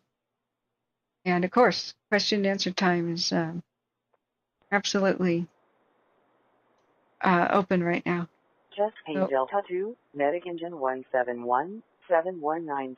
Yep. Okay, we're gonna mute the chest pain calls. So, what that person on the radio just said is, I found an anchor point, and they're trying to connect lines. I think they said between two poles. That's what he was saying on the radio.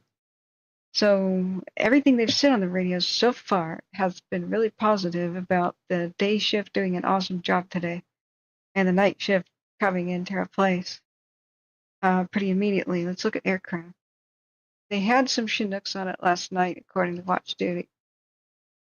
So we can see sometimes them showing up, the helicopters and the spotlights and whatnot. So if we look at the Seven Oaks area, Pines Anita, we watch one of the helicopters come back, we might know where it's going and what it's doing. So Jimmy Carter, the first president ever to make it to 100. Oh, wow. I was so sad when Rosalind died. So Oz says, isn't Snow Summit in Big Bear? Yeah. So do you want to see? Yes, Haas, the line fire was intentional. They say they made an arson arrest. Supposedly, it's a FedEx worker, an employee, presumably a driver. And that's scary because people who travel for a living who might be serial arsonists, like I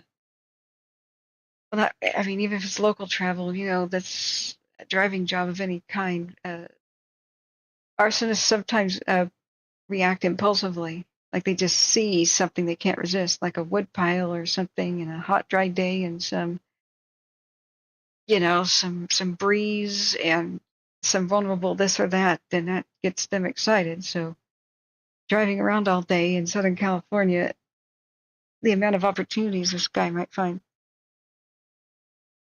It's a scary kind of occupation for an arsonist.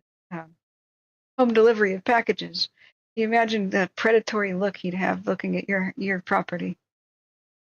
And you'd never guess what goes on inside people's heads. Now, remember, this is alleged arson. I don't think he's out on bail. I think the bail was set extremely high, or maybe not at all. But they did make an arrest.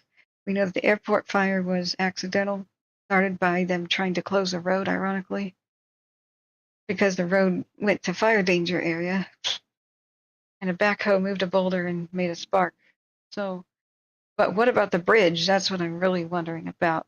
I wonder if the bridge was arson too, because it started at the worst point, the worst weather possible, worst part of the day possible, while they were already occupied over here, mostly with the line fire. The bridge people suffered over there by Mount Baldy and in those areas, because pretty much all of the Tri-County resources were stuck here around the Big Bear area because of the unfortunate optional fire, which was caused by arson, the one that didn't have to occur. Suspected arson. I have to not get myself in legal trouble, right? Suspected arsonist. But we can only hope that they got the right person. But they did make noises. Law enforcement said that they suspect he created other fires in the area. And boy, a lot was a bit suspicious about, LA County and San Bernardino. So many little ones just popped up by so many roads, I remember that one time we had a fire that start in front of one of the cameras, and we were monitoring a distant fire, and then in front of us was in the foreground was the freeway. And while we were watching a distant fire, a car pulls over on the freeway and takes off, and there was a fire behind it. And then Good Samaritans stopped and tried to fight it. And then the fire crews arrived. That was insane. To see somebody probably intentionally set a fire, or at least flee the scene if they caused an accident, while we were already looking at another one in the distance. It's just, 2024 is unfortunately the year of the arsonist. And only you can help prevent arson, because you have to stay vigilant as a community. And if you see anything suspicious, you say something. People with illegal fireworks or whatever they're doing, messing around, it's no longer funny, when people do stuff like that. So Keller, the 3 closest cameras that show us the line fire are Snow Summit south, and then Bear Peak south, and Keller Peak too. So I'm just trying to orient myself. Bear with me, my head's still swimming with the sinus issues, about where we're seeing the fire at which particular spot on the hillside. So if we go to actual Keller Peak, this is the beam for number 2. Number 1 is a bit more precise. Shows it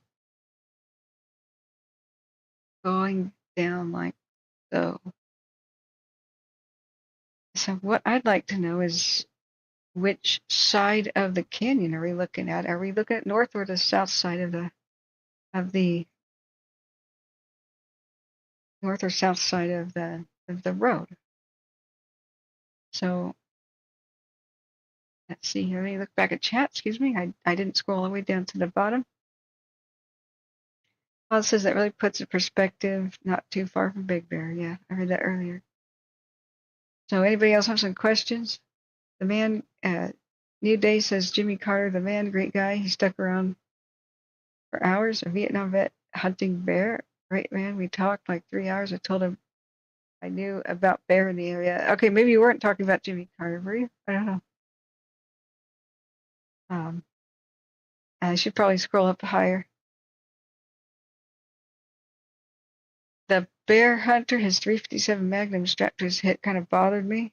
I learned from it after that. I said, leave your weapon in your vehicle. Okay, I misread quite a bit, I guess. Let me look back up. It's a new day. Oh, you're talking about what you remember from being a lookout. You remember a Vietnam vet who was hunting for bears, and he came right up to the fire lookout. Sorry, I missed that paragraph and got totally confused. This next thing was Spyman was saying Jimmy Carter reached 100 years old, and I was like, I cannot imagine Jimmy Carter bear hunting, but that would be amazing. No, sorry, poor joke here. But let's see. Looking back at chat, Highway 38 is the one along the ridge. It's one of the main roads. Plus, it's closed right now. And at the bottom of the canyon, beep beep Jeep says is the Seven Oaks Road, dirt, and not really a main road. Wow. Okay. All right, that helps me understand it a little bit. So, Bugs Bunny. Oh, hey, you became a member. Thanks, Bugs. Or if somebody was able to gift Bugs one of the memberships, I was gonna try to set that up and make sure that happened. Thanks for being here. You're at Eggling as well.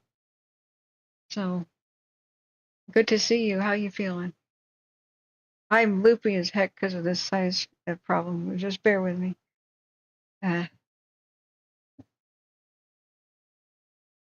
I'm trying not to lose my voice, but go ahead, guys. See, I'm confused about which side of the canyon the main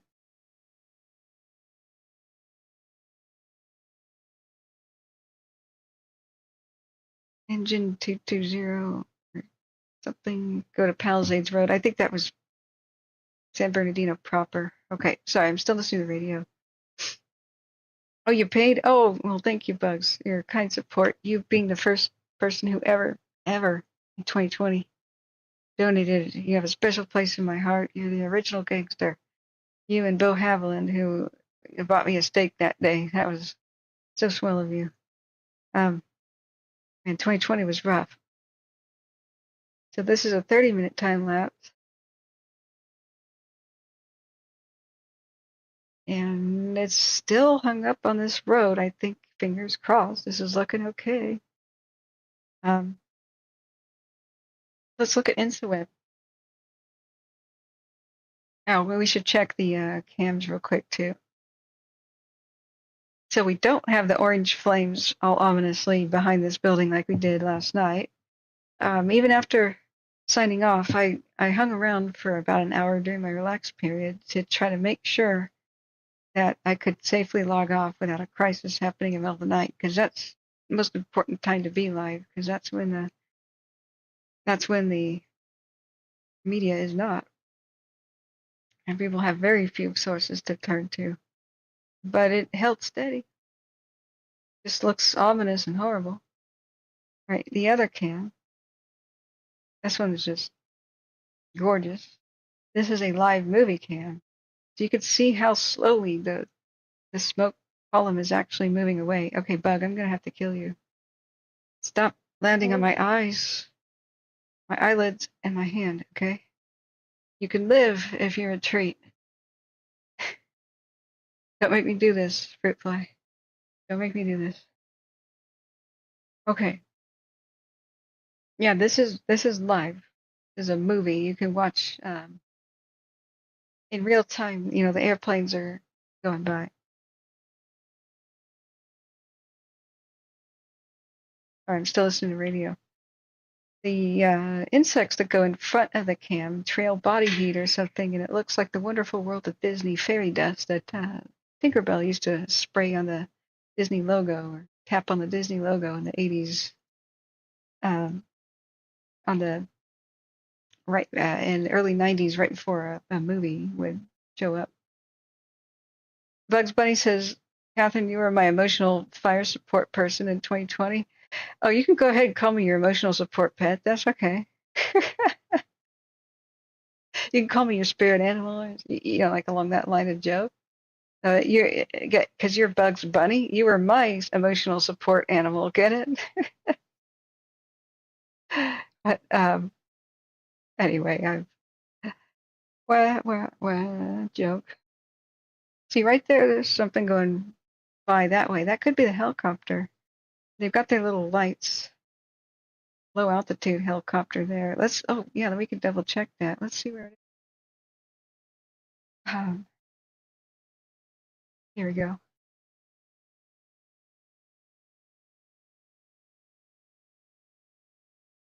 Okay, Medic Engine 32 has been released and is now available. Yeah, so this could be the helicopter right here that just went away out of view from the gold mine live webcam, which is just gorgeous. Yeah, see, here's another one. Helicopter. See that white dot? I can't make this bigger. I can't zoom. I don't think so. But please go here. I sort of can.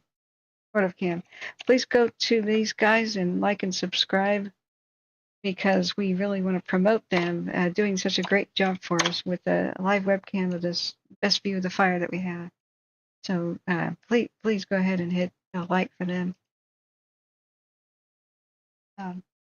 This SoCalMountains.com is a great resource. So I'm not sure which way we're looking. Is it due west almost? Is it due west or is it south? It's south. South by southwest.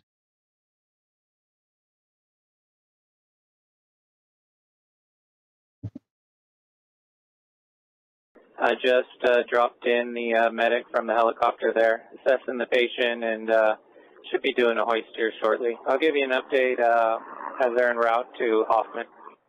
Okay, so it was either a firefighter or some sort of a crew member who developed cramps and a stomach ache. So, but like severe cramping, I think of the legs, I'm not sure. So they're doing a hoist, I think an air ambulance, I'm not sure. But they keep mentioning the word hoist, so that's what I was thinking of. And looks like that's proceeding as planned. So Bugs Bunny says Bugs was my Maine Coon cat and Bunny is my Siamese cat. Oh, Maine Coons are so big and fluffy. Hey, Metal California, welcome back. How's it going over there by Pioneer? They lifted the evacuation order for Tiger Creek, but the sheriff told me it's still an active situation in that one. Okay, let's go look at it on the cams too, real quick. But this is live. This is not a still image. This is actually going. And please check out SoCalMountains.com Gold Mine Cam on that. And hit the like button for them here. The link is in the description. So, did you get eyes on it, actually, Metal? Because, fingers crossed and praying for you. But I plan to be in that area somewhat soon. If you want to meet up, please give me an email so that I've got your contact handy. And maybe we could party. I don't have a set date for going to California, but I'm going to try to set that ASAP. Now that I have final confirmation of when my surgery date is, I'm free. I'm free to travel. Okay, so let's see. We'll zoom all the way back up to Amador County. El Dorado / Amador. Is it Amador or Amador? I don't know if there's a right or wrong, is there? Now we had one of the cams. We could see Blue Mountain Calaveras 1 today. Had the smoke column. So here is the Tiger Fire of Amador County. And that was our very best view of it that I could tell. And as soon as that jingled in my pocket that there was one, I started heading home to go live. Amador or Am, because I can't tell reading what you said which one it is. Almonds or almonds. Fireman says, sure glad you are enjoying the gold mine cam. Never forget how you found it in the first place. Yeah, it's all you, Spyman. It's all you. Okay. So, as you can see, the smoke column lessened and lessened. They slammed it with at least 3 planes. You can see that the smoke kind of makes the air quality worse. You can see a couple of the planes in the sky here earlier today. And these are trophy pine cones. I want to pluck these and have awesome Christmas decorations. You know what the difference is between a trash pine cone that you throw in the fire and rake up and a trophy pine cone? I mean, other than condition, right? Spray paint the trophy pine cone and it becomes worth $0. Spray paint it gold and it becomes worth $25 as a Christmas ornament. Just dip it in, or spray paint it with that fake gold spray paint, put a little hook on it, and $25 price tag. Easy money. Okay, Metal California, and let's look at the watch duty update. I think they called final update for Amador County. We'll return right back to the line fire and look at our forecast. The Tiger, there we go. Last update was actually 2 hours ago, so there's a 25% containment. We'll look at the Amador County forecast. So as of 6:35 p.m., it's 25% contained. Write it down that we're exploring the Amador County Tiger Fire. Nice name. Okay. 2-inch or so. Okay. So firefighters will continue working on containment throughout the night. Please continue to avoid the area. Look at that lovely aerial image of the retardant ropes around it. That's a very good explainer image. You can almost see a circular ring of red. And is that the McCollumney River? Yeah, it's McCollumney because the Consumnes River is the one that goes by Elmo Ranch and where the Caldor devastation was. This is the one south of Highway 88 is the McCollumney, right? Because McCollumney Hill is south of Placerville quite a ways and south of Jackson. I'm learning the region. This is one of the branches of McCollumney, right? Who knows how it got started, but time from Preston over to you, which should be pretty quick here. Okay, they said hoisting patient in progress. Great. Air-to-ground frequency was CalCord with 40 King 2. So you might want to monitor, I have on my tablet EMS2 or CalCord. Oh, they're talking about monitoring different radios. Okay. So there's a lot of old mining roads and old, just old roads in general going down to the river.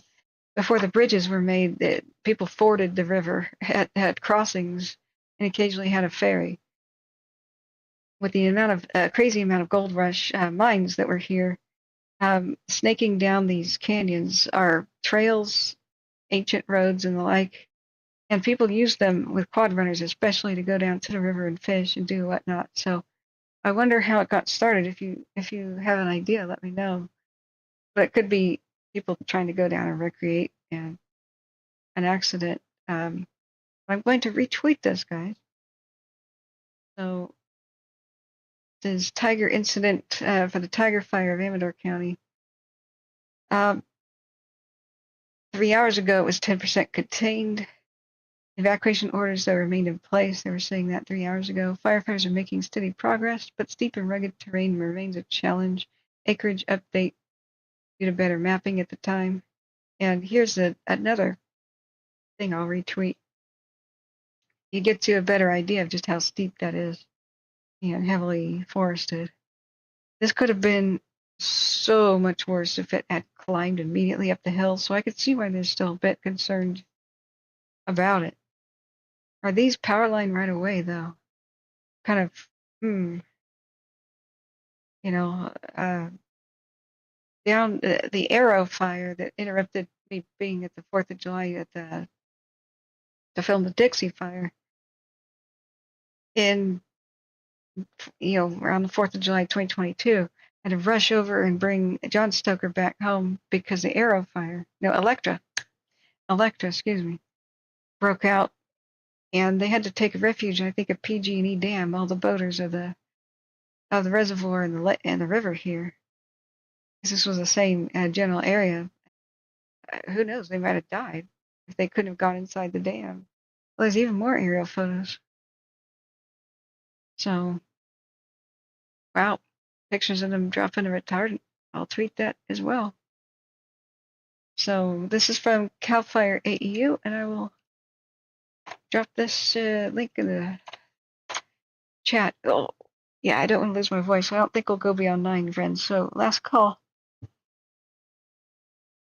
for fire info. We're going to read the weather for the line and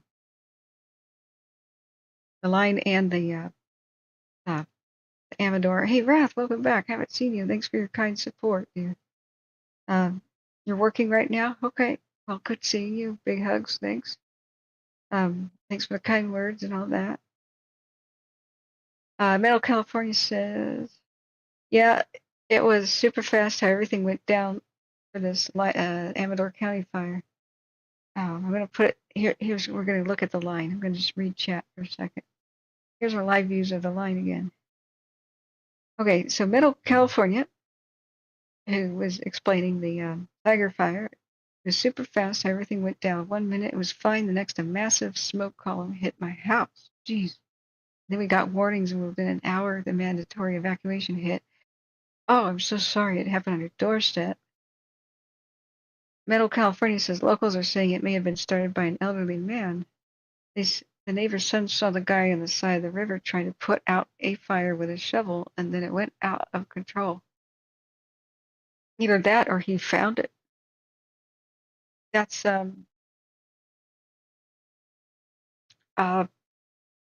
yeah, we'll have to wait on that one.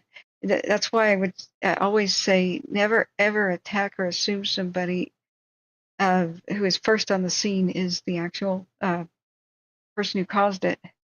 Oftentimes people get hurt that way, and it's either oftentimes it's a good Samaritan, but the first people who come across it just go but hopefully it was something like he tried to help, or it was a freak accident and immediately tried to undo what he did. But yeah, we'll have to wait. The Middle California says the fire started near the PGE electric dam. Yeah, is that the Electra Road goes to it? And that's what the other fire got named after, I believe. Fireman says the helicopters are dipping water out of nearby Jenks Lake to fight the line fire for local chatter on the gold mine cam. Okay. Middle California says back about the Tiger Fire that yeah, the river powers the electric dam on Tiger Creek. Gotcha. And Middle California says McColmy Hill. McColmy Hill is south of us, but yeah, Tiger Creek is a branch of the McColmy River. Got it. Yeah, what's your weather currently like? Has the wind died down? Middle California. We'll read Amador County's forecast and down here for the bridge as well. I don't think the bridge, not bridge, line fire. I don't think it's changed too much, but we'll investigate it. It's right off of that. Thanks for looking out as always. Of course, Metal. Did you send me an email before? I'd love to have your contact info, and I'm sorry if you already did. And we'll get in touch soon. I'll be finalizing my dates here as soon as I can, and trying to get that trying to get the laptop in order. It's okay. That was something else investigation. I'm still listening to the radio. Let me use the bathroom real quick, and we'll look at the weather, friends. So let me turn the radio on. I'll be right back.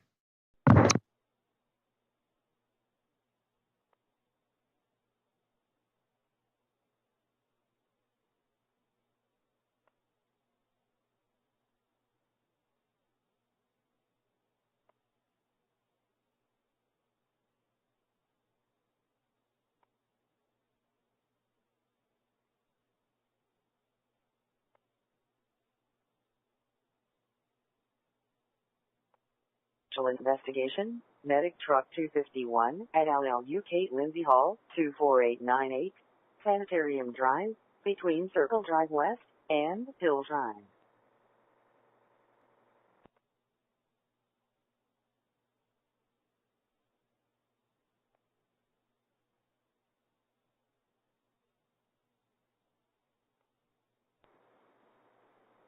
Stroke, Medic Engine 78, Medic Squad 78, 6705, Wheeler Court, between No Cross Street and Farwell Street.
Unconscious person, Medic Squad 222, 1333, Davidson Avenue, between West Baseline Street and West 14th Street.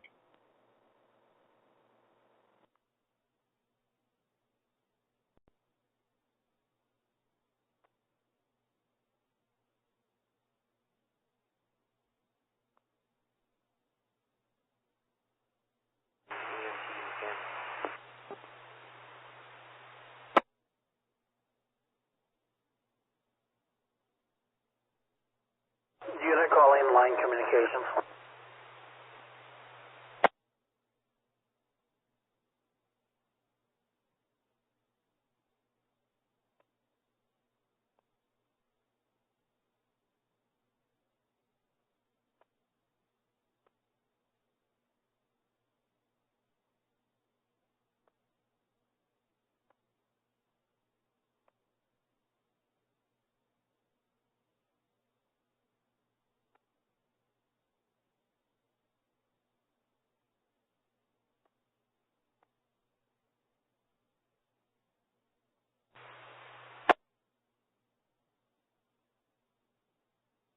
Ah, refreshed. Okay, coming back, friends.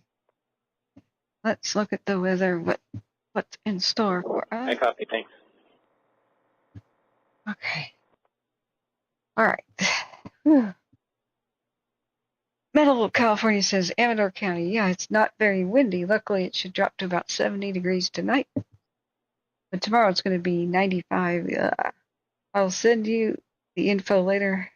You're at a hotel currently. Oh, of course. Sorry. I didn't even think about that.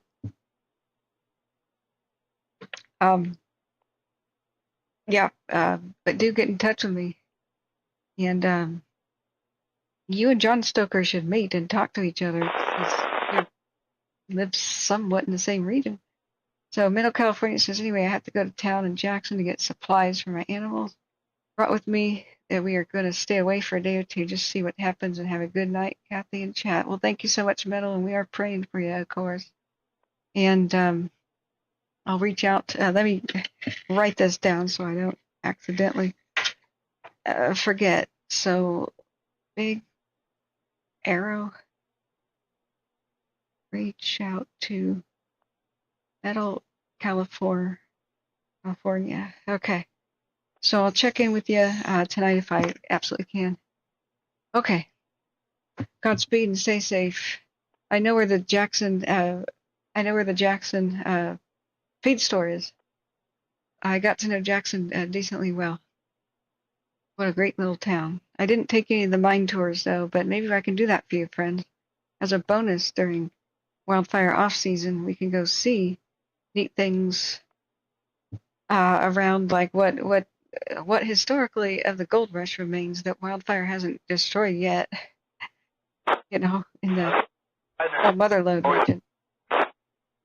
Okay, I'm gonna mute that. Sorry, I'm gonna mute the radio. Okay, so we've still got active fire, but hey, I don't see it moving. Now let's look at the cams again real quick. This is live, real time. You see how slowly the smoke cloud is actually drifting. So this is reality, and there's a helicopter right there, some white thing. Probably is a helicopter. It looks large enough to be one. Well, it just went into the smoke cloud. But see how it's holding on this road? Halfway up the mountain? Good. Good. Good. We just gotta stay fingers crossed. I'm still discombobulated in a way. This looks to me like it's south side of the road. But they have had fire there on the south side of the road, but I don't know. It could be on each side, and each camera could be looking at a different one. Like it could be down here on this side of the Seven Oaks Road, like it could be on the south side, but still the opposite side of the resort. But then, and going up to this road, but I don't think so. It just doesn't line up with right here where I believe it actually is, and the cameras are looking. Just to the west of where Converse Flats is, right in this 12th quadrangle, excuse me, this right here, where it says Seven Oaks Resort, but it says the big number 12 means square 12. I think what we're looking at is it's in the Sand Creek drainage, and just to the right of it, whatever this unnamed creek is, and holding at the 1N04 road is what I think we're looking at, right in this area. If we turn on heat detections, we've got too big of a margin of error, but it would line up with where all the beams are looking. I just can't confirm about whether or not anything is south of the Seven Oaks Road, and you guys can tell me if it is or isn't. We could look at InstaWeb real quick. InstaWeb line fire.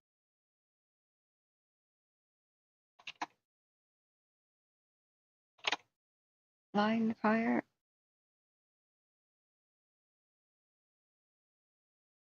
Yeah, there we go. 78% containment updated last an hour and 37 minutes ago. 43,182 acres go to that incident. Let's see what the outlook is if they're doing that. Wow, we got some interesting. Oh yeah, I forgot to get the battle map for today. Do you guys want to see the today's briefing map? It might show you the dozer lines they were able to do yesterday. So this is a color progression map. So the warmest colors are the most activity. So we've got a huge amount of red over there, and a bit down here by the Angeles Oaks, and on Seven Oaks doorstep. So this does line up with they're saying there's two main spots of activity. The one in the Santa Ana River drainage was expected, and it's within the black, and it was rollout like the stuff rolling, flaming debris rolling downhill, starting the fire at the base of the hill, having it race back up to where it came from. That's what they mean by rollout. I wish they needed it roll down. Then it would be like easier to remember, right? Down here is where I think we're looking at with our cameras. You know, we're looking at the Angeles Oaks and Seven Oaks doorstep there. Hey, Jose Gutierrez. I hope I just said your name right.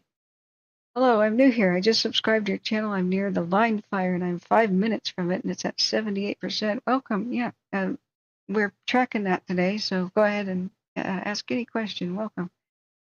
I began doing this when my brother almost died in Paradise. I'm not a firefighter, haven't been one, no formal training like that. I just have multimedia fine arts, part of a degree it's basically video production and web design. And so I realized if I learned about tracking fires and their behavior, and I just pass on the official information that about evacuations and the things that firefighters want people to know, that would be a good service because there's too many places to get information scattered everywhere. Very difficult for people to know where to go, what to do, and how to get evacuation information and anticipate in general what the heck's going on. So I went live mostly a little bit during Paradise. And the year before Paradise, I lost a good family friend to wildfire. So when my brother almost died the next year, I went, okay, that's it. Something's going on in California. I got to find out what it is. And so when I first went live during the 2020 crisis of the Labor Day storm, that's when some viral stuff happened unexpectedly. And I really thought I'd only be doing this for 2-3 weeks at the most. And then it dragged on and on for a couple of months, the 2020. Wow. So after that, I thought maybe I'd do it a little bit in 2021, but 2021 was even worse in some ways, at least for California, with the Dixie burning up most of what I knew from childhood. I grew up in the Sutter County, Butte, Yuba, Sierra, Loomis County area. I do not know anything about Southern California, so you guys walk me through it. I've been to Disneyland and such. That's about it. But I do Oregon as well since I'm living in Portland at the moment. But we try to do whatever we can for the state. I do California and Oregon, and other states are by special request. We can get enough help to do so. So Jose Gutierrez says, how can I buy a membership on an iPhone? Oh, thank you for wanting to. You have to go to open your browser. You go to YouTube on your browser. So this is looking pretty fierce. We got quite a big smoke column, Snow Summit South. As long as it doesn't move, though, it's okay. I'm not comfortable signing off yet, though. So we'll continue to monitor this. I just really wish I could orient myself spatially and understand exactly which canyon side I'm looking at. You know, so if you guys live nearby and can correct me about where I think the cameras are pointed, that's my big thing I'm stuck on. So yeah, they said that there's a rumor that iPads and iPhones don't have a join button for memberships on YouTube because Apple wanted a piece of the pie. They wanted a cut. I don't know if it's true or if it's a bug. That guy says, and welcome, that guy says, burning right back towards Angeles Oaks. Okay, which side of the road is what my question is. Like, you see this image here of Snow Summit South? Its beam is like so. So I would imagine that it's this area here on fire, which is by Seven Oaks Resort, which is down here. I would think that it's progressed to the northeast here today or over the last 24 hours, and it's right here south of this. This is the road. I would imagine that that's that spot, but it would be north of the road, correct?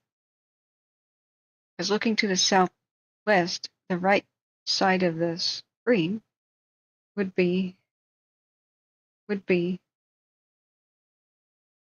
north side of the road. But then if we're looking kind of this, through a canyon that direction, doesn't it look like it's on the left side? That's what's throwing me. It's going west along Highway 38 and the Santa Ana Basin. Okay. That guy says you should see the Color Peak 1 cam on the time lapse, and it's absolutely incredible. Of course we will. That sounds good. And hey, Christopher, you're still here. Thank you. Yeah, good night, Spyman. Thank you for being here. But which side of the road am I looking on? Which side of the canyon? It is truly on the north side, right? And I thought it was burning towards the east because to the east is where Angeles Oaks and Seven Oaks is. Like, it's to the east of the fire. That's why I'm a bit turned around backwards in my head. Here's the briefing map from the other night, from yesterday. Like yesterday morning, they trained the crews on this. So the Lookout Point plateau up here is how you can see the fire across the lake when it reached here yesterday. And the cams across the lake look to the southwest. So you can, it's hidden back behind the hill. So it's back down in here. The smoke column, it's now tucked behind the view of the camera, behind the ridge. So this map doesn't have the same features that CalTopo does, which doesn't have the same features as the map with the beams on it. So we have to kind of puzzle this out. But this is Deer Creek. It's in micro words. So, but I think that that's all the burning up. This Deer Creek drainage here, and the road. See when we're on CalTopo, see how it says Seven Oaks Resort right there, and then the road goes up to the north, and it says Converse Flats. So I think it's dominating here in quadrangle 12. That says Sand Creek, and then Deer. What's Deer? The Deer. Mile Creek. Hamilton Creek. Where's Deer Creek? This is an official Forest Service map. Hello. Deer Creek. Mile. Arg. Arg. See, there's Clark's Summit. Snow Summit. That's where one of the cameras is. And it can look down that way. So, hey, where did Deer Creek go? Deer Creek.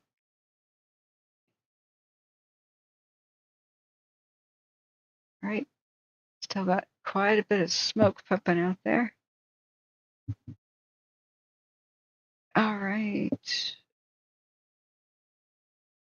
Street map topo. Yeah, see, it says Deer Creek over that way. Deer Creek and Mile are opposite each other. Okay, maybe it's just not labeled on the Cal Topo one, which is odd.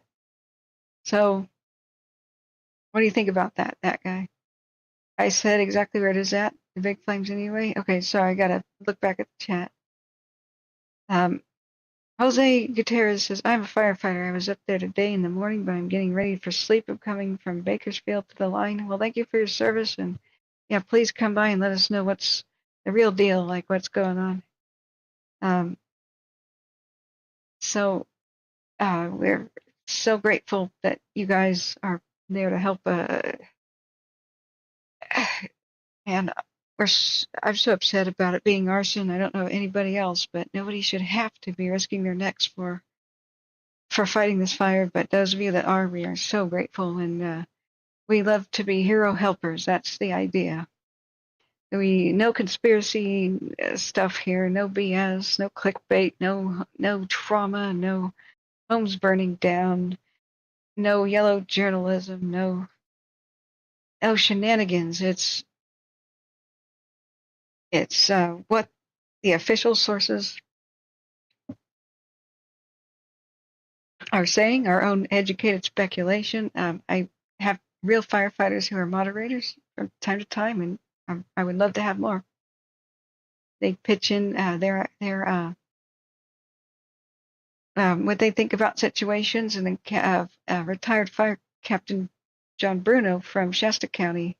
We have him on speed dial. He wasn't able to answer the phone yesterday. He's in and out of cell phone service range, but he's able to, answer any questions, and he's the main firefighter who took me under his wing to just give me the basics about the basics of behavior work, how to track it. Oh, whoops! Oh, my elbow fell off the chair. Jeez, it scared me.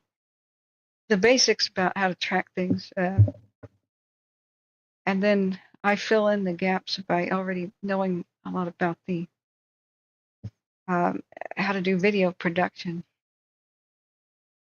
But hey, it's we've gotten the feedback that we have saved lives when we correct the official information when it's wrong. That's been our greatest, finest moments. We get a whole bunch of emails that say you probably saved our families or our lives or our community. I never expected that part, but it has happened a couple times when the official push to people's phones information was the opposite of where people should have gone. So just watching these cams, it says that we should go. The people of Westwood during the Dixie, it said the phone message said go north, and then we hear on the radio that firefighters are fleeing for their lives from the north, going south on both sides of the highway in both lanes. No, don't drive north. The only way you can go is east. So when the people of Westwood heard that, who were listening on the channel, they turned around all their neighbors and got them to go the correct way. Can you imagine if the entire town's worth of traffic collided with the running for their lives firefighters and crew? Those are crews and stuff. Just we were seeing on the FLIR cameras like 200-foot tall marching walls of flame on an insane red flag day. But man, 2021 was insane. So I never expected to be doing this. This is the whole point. But it doesn't feel like we could stop because there's still no one-stop shopping for evacuation info, especially. And sometimes with the trigger point systems and the bureaucratic red tape, they issue them much later. Give people notice much later, if any at all. The system is broken, but hey, we'll try to band-aid it until it's fixed.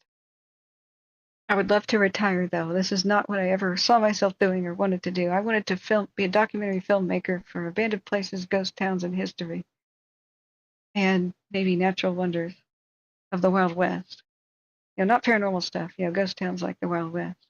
But hey, here we are. You got to start somewhere. I don't regret.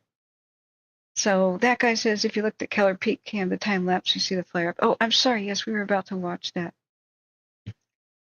That time lapse he suggested, and then we'll go and look at the weather. And then, in the interest of saving my voice, I should stop talking and go offline. Wow. In order to not be able to speak tomorrow, not lose it completely. Sorry, there's a bunch of Morse code type stuff in the radio. So here's a 12-hour of the Keller Peak 1 cam. I believe that's the thumbnail for today's video. And remember, guys, hit the like button, get this trended so you can help the stream. That helps the most is the like button. Nice free way to help. So this is how it's gone today. What's your opinion on backfiring? Do you think they'll do that, Jose? Have they been doing it throughout the night? I was going to read the InstaWeb to see if they announced that, but or at least firing their lines. You know, it seemed like pretty perfect conditions last night, but we're about to check the weather. So this is the full 12 hours. We're getting towards 6 o'clock. Boom! At this point, 6:30, and then 7:30, and 8. And it's pretty intense looking, but it also is not moving particularly. It's hugging that hill. But do we see it marching up and over the hill? Nope. Do we see it stretching out left to the right, flanking the expansion? Not particularly. We've got a mess of a real mess of the white blob, you know. You can see that it's already in different stripes. It's like in stripes on the hillside. And right before it clicks into infrared, you know, you could see it more clearly. And so the more heat it produces, the more white that's going to be. But it's a hillside. It should be able to run or race up it. Something is stopping it. There's got to be a line back there. So it can go ahead and burn as fiercely as it wants right where it is. The more that it burns at night, the less fuel there is during the daytime, when it would be harder to hold. Jose says, so we have airplanes during the day, but they landed in San Bernardino. They have some of the nighttime helicopters too. We've seen 2 of them buzzing around. So yeah, thank you for the pat on the head. For all professionals, of course, please do correct any time I may misspeak or screw up. I am still, even though we've been doing this since mid-late 2020, I am still learning firefighter slang and terms. That's been the biggest learning curve. That guy says it's in the Pines Anita area, headed back down towards Oaks. The strip along the riverbed in 38. Yeah, okay. Thanks for clarifying that. So, if we get Modus and Veers, this is our live image, then that will, if they come around again, they're a lot more pinpointy. So, yeah, I do believe we're looking right about a section between Mile Creek and definitely Hamilton Creek. I don't think it's gone all the way that way, but right where there's something road, Converse Road might be what we're seeing here. This might be Converse Road then, right? Keeping it from going up the hill. Sorry guys, I've never been here before. Have you listened to radio?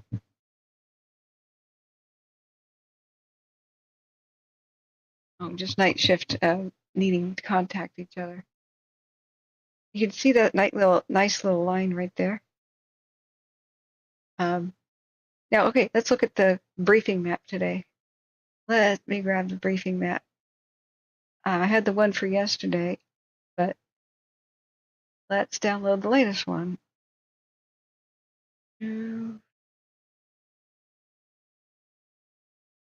Briefing Archland map. Yeah, let's try that one. It's still quite vigorous. Huh. Okay, yeah, we've got new information on this map. Perfect. Let me save it, and I'll bring it right over to you guys.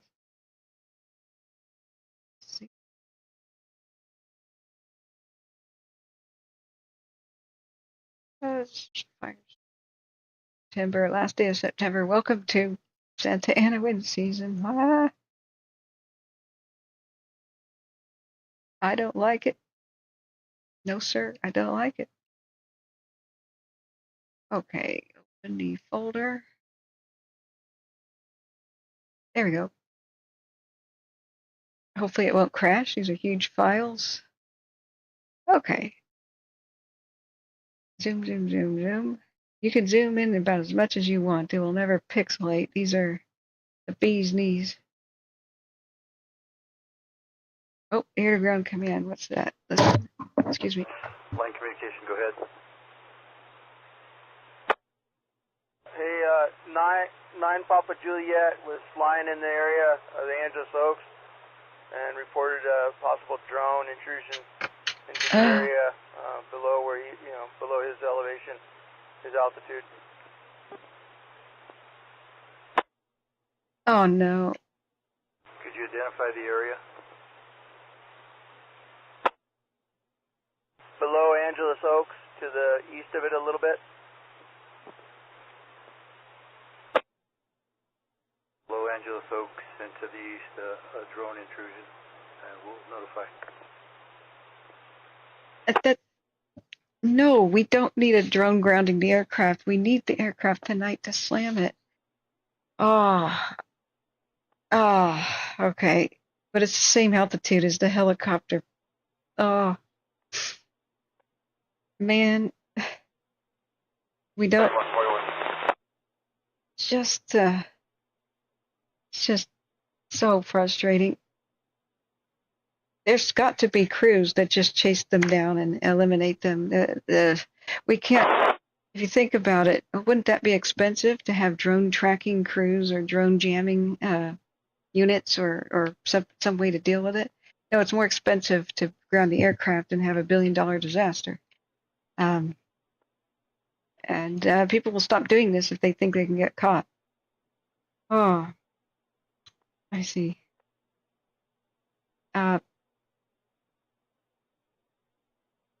Yep, it is. Yeah, thanks, Chris. We'll be okay with that one. The mountain airplane is on its way up. Okay, thanks, Chris. Jose says, okay, sorry, I didn't read everything you said. That guy says, if you look at Keller Peak Cam, you see the flare up, right? We did. We checked that one out. Then Jose says, in the morning, I'll go up there at 6. Back up there by tomorrow, we should have 90% containment, maybe. Ooh. It depends on the weather, and if everything goes well, we should have it at 90. Well, the drone just decided to interfere. Sometimes white birds are mistaken for drones during the daytime, but at nighttime, birds don't have lights on them. 9313 Golf, night ops on Command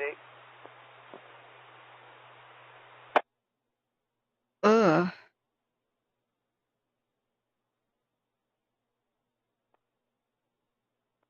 Okay, so here's another live view currently from the SoCalMountains.com gold mine cam, which I'm not 100% sure.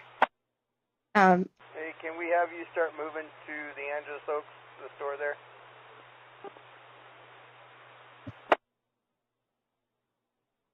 You know which way this camera is looking? Is this looking southwest? Anybody does?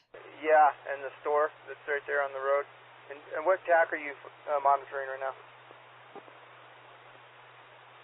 now? It says Bear Mountain is its location. 14. So this is the same Copy. same location, presumably. So confirming DP70, right? That's affirmative. Well, see there. that's DP70, drop point Just, 70. if you can wait there, James, Division U, Union will be briefing you on your mission for the night. And break with 13 Golf, 9351 Charlie, night ops on Command 8. Okay, Santana River is Santana River, and they have incomplete dozer line, which they're working presumably on today. On Yes, please. They're 9351 trying to they're trying to complete this. It's Radford Frontline Road, which is also 1 November 04. Pink is incomplete. Dozer line black is complete. So, yeah. This is, of course, out of date, the mode that they printed out. This was probably printed out about 2 in the morning, shown to the crews at 7 in the morning. So, of course, the fire perimeter, it moved. But it says, what I'm worried about is this is all black line here. So unless the fire's a different spot than I thought, it would have had to have gone past black. So is it actually looking further this way? Are the cams looking further this way? I'm scratching my head on this one.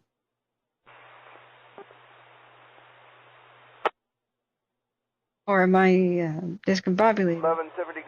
Yeah. 1170 Golf. Night ops, go ahead. Hey. Definitely. Good night. Sleep well. 1170 Golf. Just checking in here. We're assigned to Division Sierra. We're the only Golf on Division Sierra currently, and then there is no 9 Sierra. Checking in with you. Yeah, I copy, and I'll try to get over there sometime tonight, but see how things go over on this side. Okay, yeah, A-firm. Right now we're doing some perimeter control, but we're going to end up looking at maybe being available for any kind of crew need later in the evening here. And where are you working right now? Are you down on the bottom working up, or over on the top working down? Yeah, currently we're out of DP68, putting in some a line around a slop over, and then would be looking to transition to go way high on the slope. So if there's any other priority, we're game with that.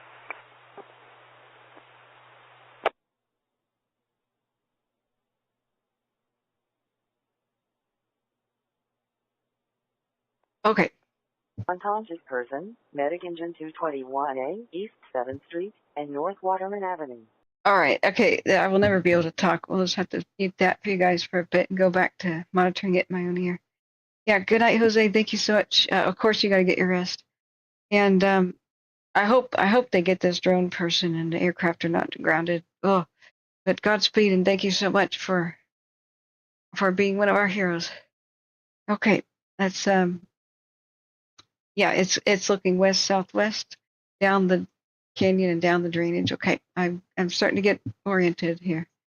So Cynthia Firefighter 42, welcome back, by the way, long time, says it's going to be triple digits in San Bernardino County tomorrow. I heard it could even be 113 in Palm Springs this week. Ugh. Yeah, I like that kind of heat personally if it's nice and dry, but it's not during fires, of course. And that's weird for October. But what can you do? Okay. Irvin says the Marine's new drone killer aces its first real world test from Wired.com. Yeah, you can go ahead and link that if you wanted to, Irvin. So, yeah, DP means drop point for equipment and a meeting point for incoming units. Yep. That's an awesome description there. So if I can make this bigger, maybe I'll just right click and save it. This is InstaWeb and shows the progression map. And I can't make it bigger unless I download it, then I can. Don't ask me why. So let's open the folder and then now I have only 2 levels of zoom, but this will help orient myself. So this is the latest, the hottest colors are the latest spread of the fire, like where it's been active the most. And this printed out today. It's dated the 30th, so this presumably happened yesterday. So just southwest of Seven Pines, where Bear Creek meets Santa Ana, this region is where, man, it got quite close to Angeles Oaks. Yikes. So I understand that concern there. Now let's go up to the north and National Children's Forest. I can't read that. This over here, I don't see. Yeah, North Fork of Big Bear Creek. Big Bear Creek, kind of away from everything, is where the second big thing of activity was that they're talking about. But I'm just so puzzled because I would have thought it was over that way, that way. If I could move around with Google Maps or Google Earth, like in a 3D space, it would click and I'd get it, you know. Okay, now let's look at our current view. Southwest, okay, helps me get a little bit of an idea. It's an old map, Cat. It's 4 days old. Wait, it's normal to be 113 degrees in October 1st. Okay, I know it's possible. I know, of course, it's possible. I don't know if the word normal should be applied. I know 90s is still somewhat normal for Southern California, but the 113? I was going to call that significantly unusual. Something more common for August, but, well, you guys live there. You tell me. That guy says it passed Angeles Oaks down in the drainage to the north, then it doubled back south of the drainage back to the west. It is normal? Okay. All right. See how much I know about living down there? So you're saying that if I go to Disneyland like November 15th, it could be like 95 degrees? Is that possible? Or by November, what's the temperature is probably my better question. Mind blowing, mind blowing. All right. I wish they just have a branch of the military that probably the Air Force that would go take care of these drones, like eliminate them and find the operator. There's so much, I mean, it's the new warfare. We went to the Gulf War with like old style equipment, but then we fought a dirty war, a street to street thing, and weren't prepared for it. And the same thing is going on now. The future of warfare is the low tech attacks are the most effective. So people loading up DJIs with C4 and flying them at our troops is what we could expect in the future. So we better get used to shooting them down, and this would be great practice. Besides, what if in the future terrorist groups want to use drones to like start wildfires or havoc or mayhem or pack them with explosives? We have to be able to just quickly scramble, shoot them down. I'm a little disturbed that we don't. Like we have all these Air Force bases around and we don't. Like I don't know. I would just hope that they have the capability. But why, if they do, why are they being held back? It is literally the desert. Well, Palm Springs, yes, but I meant Southern California in general being that hot. That Palm Springs was the highest temperature, but look, here's what I mean. Is it still up here in one of my millions of tabs? The high temperature crazy map. Yeah, so like 105 Lake Elsinore, Big Bear Lake says 83. I guess the highest temperatures are in the actual deserts, which, yeah, I know Palm Springs is. But the whole Riverside in Ontario being 100, San Bernardino City being 103, the first week of October. Okay, if that is normal, I'll just shut my mouth right now, but mind blowing. 94 in Anaheim. It's October. All right. Okay, I'm over it. But this is so ugly. This is one ugly temperature map for the Thursday. All right, we were going to look in depth at the weather, so let's do it. Oh yes, you can't make up headlines like this. This is what I wanted to close with yesterday. If you didn't know about this, you could only imagine what kind of people were in this car that on September 11th is when this article was made. They caught some druggies trying to probably loot places behind the bridge fire. Was it bridge fire or was it the line fire? I said Mount Baldy in San Antonio Heights. So that's got to be the bridge, wasn't it at the time? Yeah, they brought drugs, kits for burglary kits, and possums, wild possums in their car. Like they were collecting wild possums, presumably to eat. It's unclear. But you know you're white trash when you have a whole bunch of possums in your car, you're meth with you, and some burglary kits. I swear to God. You can't make this up. We have to have humor sometimes.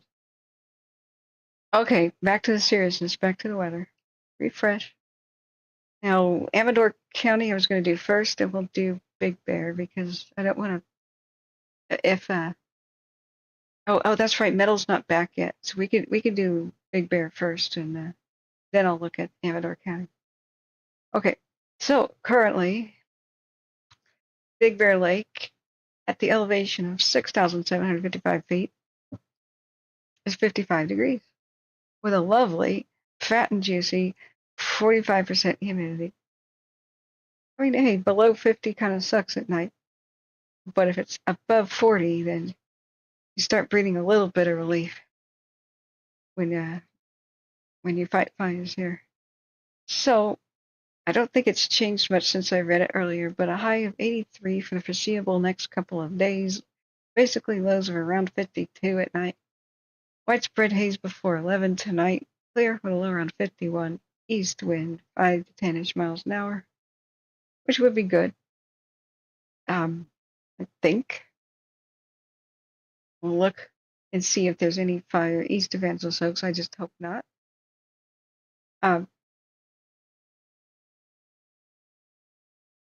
Okay, still listening to the radio. Widespread smoke before 8 p.m. Mostly clear, low around 53. Northwest wind around 5 miles an hour Tuesday night. So, but tomorrow, just northeast wind, 5-10 miles an hour during the day. Hopefully. Wednesday, sunny with a high near 83 in the afternoon. East wind around 5 miles an hour, becoming calm in the afternoon. Fingers crossed that this is right. I mean, go ahead and be hot. Just don't be windy. Low humidity though means it just may not need wind if it makes runs like up hills or down hills. So it's the bonus to not have a lot of wind in the forecast. Wednesday night mostly clear, low around 52. Cold wind becoming southwest around 5 miles an hour. And that's about as far as I'm going to read into the future. So I mean you got a mixed bag there, but it could be worse. It really could be worse. Let's go look for Pioneer, California. And read there for the Tiger fire that occurred today, which is still a factor, but thank goodness they pounced on it. It's about 4 acres on the McColney River drainage. I think it's going to be 90 tomorrow down there. No, 98. Yeah, that's right. You guys were telling me like 100. So at nighttime, it's still 81. Humidity is 21% up there. The northern part of the state might be at extreme risk tomorrow. Not extreme like red flag insanity days, but it's looking awful. With the forecast situation there. Okay, what just dinged my watch? Highland Fire. Containment of the fire has been made and resources will be moving into the mop-up phase per instant command. That's great. Tiger Fire. All evacuation orders and warnings, I think, have just got lifted. Or a little bit earlier today. But yeah, that was around 7. Okay. But we heard from Middle California that he's still evacuated. Just to be on the safe side. It's not a bad plan. He's got animals, so. Okay, humidity only 21% for Amador County up there, 81 degrees. 100 almost tomorrow, the next couple of days, except 95 on Thursday. After Wednesday, there's a subtle gradual cool down, but gosh, it's not by much. Thursday should be some of the worst days, and I just don't want to look into the weather that far out. Drunker Rock says they were trying to party and had good weather. You gotta go work tomorrow. EMTs don't rest. Well, thank you for your service, Drunk Rock, and thank you for being here. And hit the like button on your way out. Remember that, guys. Okay. Urban says Whiskey Creek Fire, 6 miles southeast of Cascade Locks. Oh yeah, that one in the gorge. Says 3,200 acres? I can't see that. 25% containment. Made 72 days ago. Started by July 20 as per watch duty. Yeah, well, they don't really have many updates on it. Yeah, exactly. Drunken Rock. The Japanese did try to burn down our forests as an act of war during World War II with incendiary floating devices. Oh yeah, there's a heat advisory in effect for Northern California, and also down there for San Bernardino as well. So temperatures mid-80s to 90s. Hottest temperatures below 5,500 feet down at San Bernardino area. Riverside County Mountains will be the hottest, as well as San Bernardino County Mountains. From 11 a.m. Tuesday to 8 p.m. Thursday. Hot temperatures may cause heat illnesses, etc. And, of course, make the fire situation worse. People don't realize. Sorry, I was listening to radio. The fire triangle is what does a fire need to exist and get big. Everybody knows it needs oxygen. Everybody knows it needs fuel. But the third one is heat. So the hotter it is, the more steroids the fire is taken. The colder it is, the more weakened it is. So if you're imagining, a winter's day in a blizzard and you're trying to light a fire, even if you get out of the wind, it's still going to be very difficult for sparks and stuff to take. And for when you get it going, to get it really going without a lot of measures, because it's missing the heat component to its needs of 3, the fire triangle.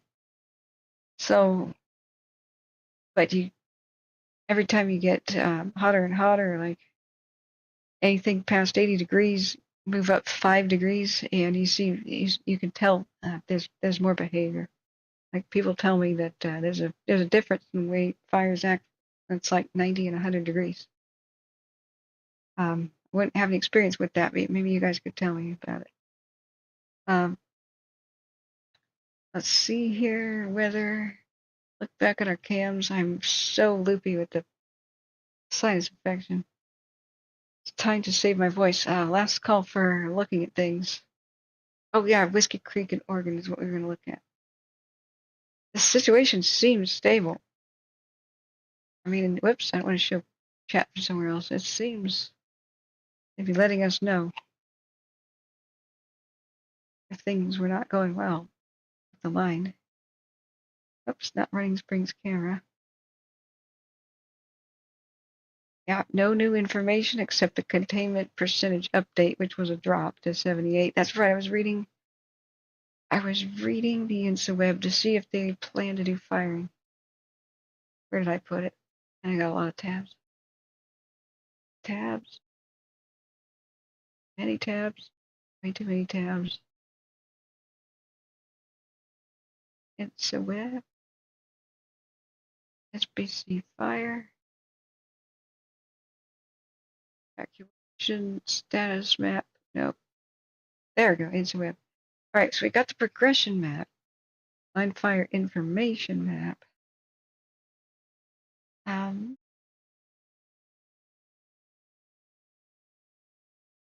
See. Let's just look at their summary. No. Go back to the line fire. Move. Okay. Current situation, initial situation. Current situation. It was updated a couple of hours ago, but they don't tell you which part of the website. So when they say the line fire made a run up the Santa Ana River drainage today, that was the same news of yesterday. So I'm not sure if they're actually talking about today. The last few days of above normal temperatures have dried out both vegetation and moisture from the air. Firefighters expected some movement along the open line in this area. However, fire behavior exceeded expectations. So it was along the open line in the Santa Ana River drainage. The dry vegetation, steep slopes, and wind aligned yesterday to create conditions for the rapid fire spread. Yesterday. Yes. Due to this rapid fire growth, evacuation orders were issued for the Barton Flats and Seven Oaks area. Evacuation warnings are in place for the Angeles Oaks and southwest Big Bear Lake. While the work continues, and throughout the fire, the Santa Ana River drainage is the priority for today. Additional crews and equipment are focused in this area. 4 night flying helicopters are assigned. Well, if they can get rid of the stupid drone in the area, if there is one. And they were actively dropping water from the drainage last night. San Bernardino National Force is now under unified command with San Bernardino County Fire, Calfire, San Bernardino, and San Bernardino County Sheriff's Office. 4 agencies in unified command now. Okay, 4 night flying helicopters. Oh, sorry, I read that. Additional crews, equipment, and air resources have arrived. More will be coming today, which means, well, they did. The above average temperatures in the fire area will drop 1 to 3 degrees compared to yesterday, but still remain above average for this line fire. Humidity continues to decrease. The weather in the fire area will continue to become warmer and drier. However, no significant wind events are expected into the middle of next week. Let's see, evacuation shelter areas, road closures, restrictions, drone safety. Okay, here they have outlook and planned actions. This is what we want to see. Are they going to do any firing or would they not? So it says the planned actions and outlook. Continue direct and indirect line construction where feasible, focusing on structure protection.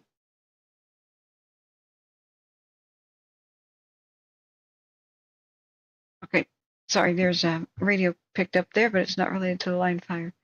They will identify contingency opportunities. and maximize aircraft utilization as the smoky conditions allow.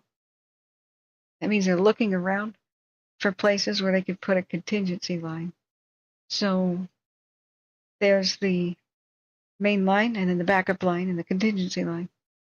So it just makes you as safe as possible to put those, start working on the third row. Remember, Santa Ana wind season. So possible firing operations may be employed to secure those indirect lines. Yes. Yep. I would say now's a great time for it, and that's maybe what we're looking at. Where it's flaring up and holding. That absolutely could be what we're looking at. So they will reallocate resources as needed to support divisions. Sierra, Tango, and Umbrella, or Uniform. I don't know if they're saying Umbrella or Uniform. In response to the advancing fire in the eastern flank and the northeast corner. So they would reallocate resources to support those areas. Mop-up, hazard tree, and patrol operations remain in progress around the remaining fire areas. They will also continue the implementation of their fire suppression repair plan. And then the BAER team, B-A-E-R team, are evaluating fire effects to pose a risk to life, property, and the environment. So that's the general planned actions. 12-hour, the outlook for the next 12 hours for the line fire. Very low nighttime humidity recovery will contribute to continued flanking fire spread, which means going out the sides of it, with the potential for short runs where the fire aligns with terrain and wind. Smoke will linger near the fire area and winds will remain light, thank God. Primarily from the east-northeast, at less than 10 miles an hour. Relative humidity, though, will fall to 15-20% at higher elevations, further drying up those fuels and increasing the activity. While relative humidity values of 20 to 40% elsewhere will slightly mitigate the spread. Like I said, you get above 40 and you start breathing a little bit, not that that's great, but it's not terrible. But in the next 24 hours, as high pressure rebuilds and increasing temps and higher mixing heights, will drive more intense fire behavior. Did I mean altitude where winds intersect? I don't know. With Tuesday marking the peak of the warming trend, conditions will significantly enhance the potential for column development. So hold on to your butts tomorrow, guys. You really need to. I mean, you always should be strapped in your seat belt, but you really need to strap in. So let's see. So we get potential columns tomorrow. The fire will continue to flank and back, make extended runs when it aligns with the slope and the wind, particularly with winds coming from the east at up to 9 miles an hour, gusting up to 20. The extreme terrain will contribute to slope reversal and rollout issues, further complicating the control efforts. Translation, the extreme steepness of the terrain will contribute to the fact that burning debris will roll down the hill, start fire at the base of the hill, and then it'll race back up the hill towards itself. And so when you have that occurring, it's really difficult to do anything. And the wind will be out of mostly a steady direction, but when they're saying when it aligns, that's when the flames reach an area where the wind direction is the same direction that a creek or a drainage or a slope is going. And you have maximum speed for the day, considering the wind speed. So it might be mild 1 minute until the flames go sideways, walking like a crab, and then the flames reach the ridge top that is in the same alignment with the wind, and then you can have it take off and run.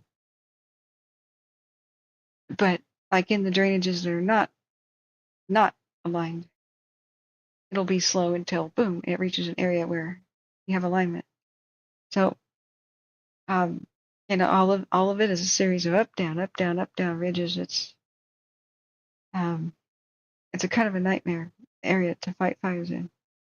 So in Big Bear Creek and Siberia Creek drainages, the fire is expected to advance towards the Highway 18 corridor near Camp Creek. Although fuels become sparser near Highway 18, fire will still carry effectively through that area. The south flank, though, will continue its eastward movement along the Santa Ana River drainage, making runs to the north and threatening Seven Oaks, Converse Flats, and Big Bear Lake. Well above normal temps ranging from the 80s to mid-90s, combined with a heat advisory below 5,500 feet, will just dry out the fuel and make it way more worse. Potential for cumulus cloud formation due to mid-level moisture could also create localized changes in the wind patterns, contributing to unpredictable fire behavior. So tomorrow's going to suck because the weather is going to suck. It has the potential to suck. However, working through the night might really help. Like we had we had the helicopters lined up, but hopefully they'll come back. Hopefully the drone situation is fine. But there's some optimism of increasing containment percentage by tomorrow, or at least tomorrow night. I really hope so. Now let me go back and look at chat. Excuse me, it was stuck and wasn't scrolling, and that was my bad. I didn't click on the right thing. So, Oregon Valley Girl, hey, welcome. How are you? Says, thanks, Catherine and team, for your work. Thank you for remembering the mods and the helpers here. Good calm in a storm as usual. Thanks. I wish I could have been here a lot more, but I'm trying. I tried to rest in between the summer fire season and the bad autumn one. I haven't really been able to rest, but I've been trying to work as hard as I can, so I maybe can. But hey, we're here. Urban says fire, tetraheat, and fuel, heat time, and chemical chain reactions. Yeah, it's not really a fire triangle anymore, a tetrahedron, but hey, let's call it the fire triangle so that everybody listening can understand, even kids. You know, why not? There's a difference between the graphic for the kids and those in chemistry in the textbook. Okay, so let's look in the chat. It's a lot of suck. It is a lot of suck, but you know what? You don't have the winds. It could be so much worse with the winds. We have a mixed bag. We have good blessings, and we have, well, some serious challenges. We'll take the blessings with the bad, right? We will never.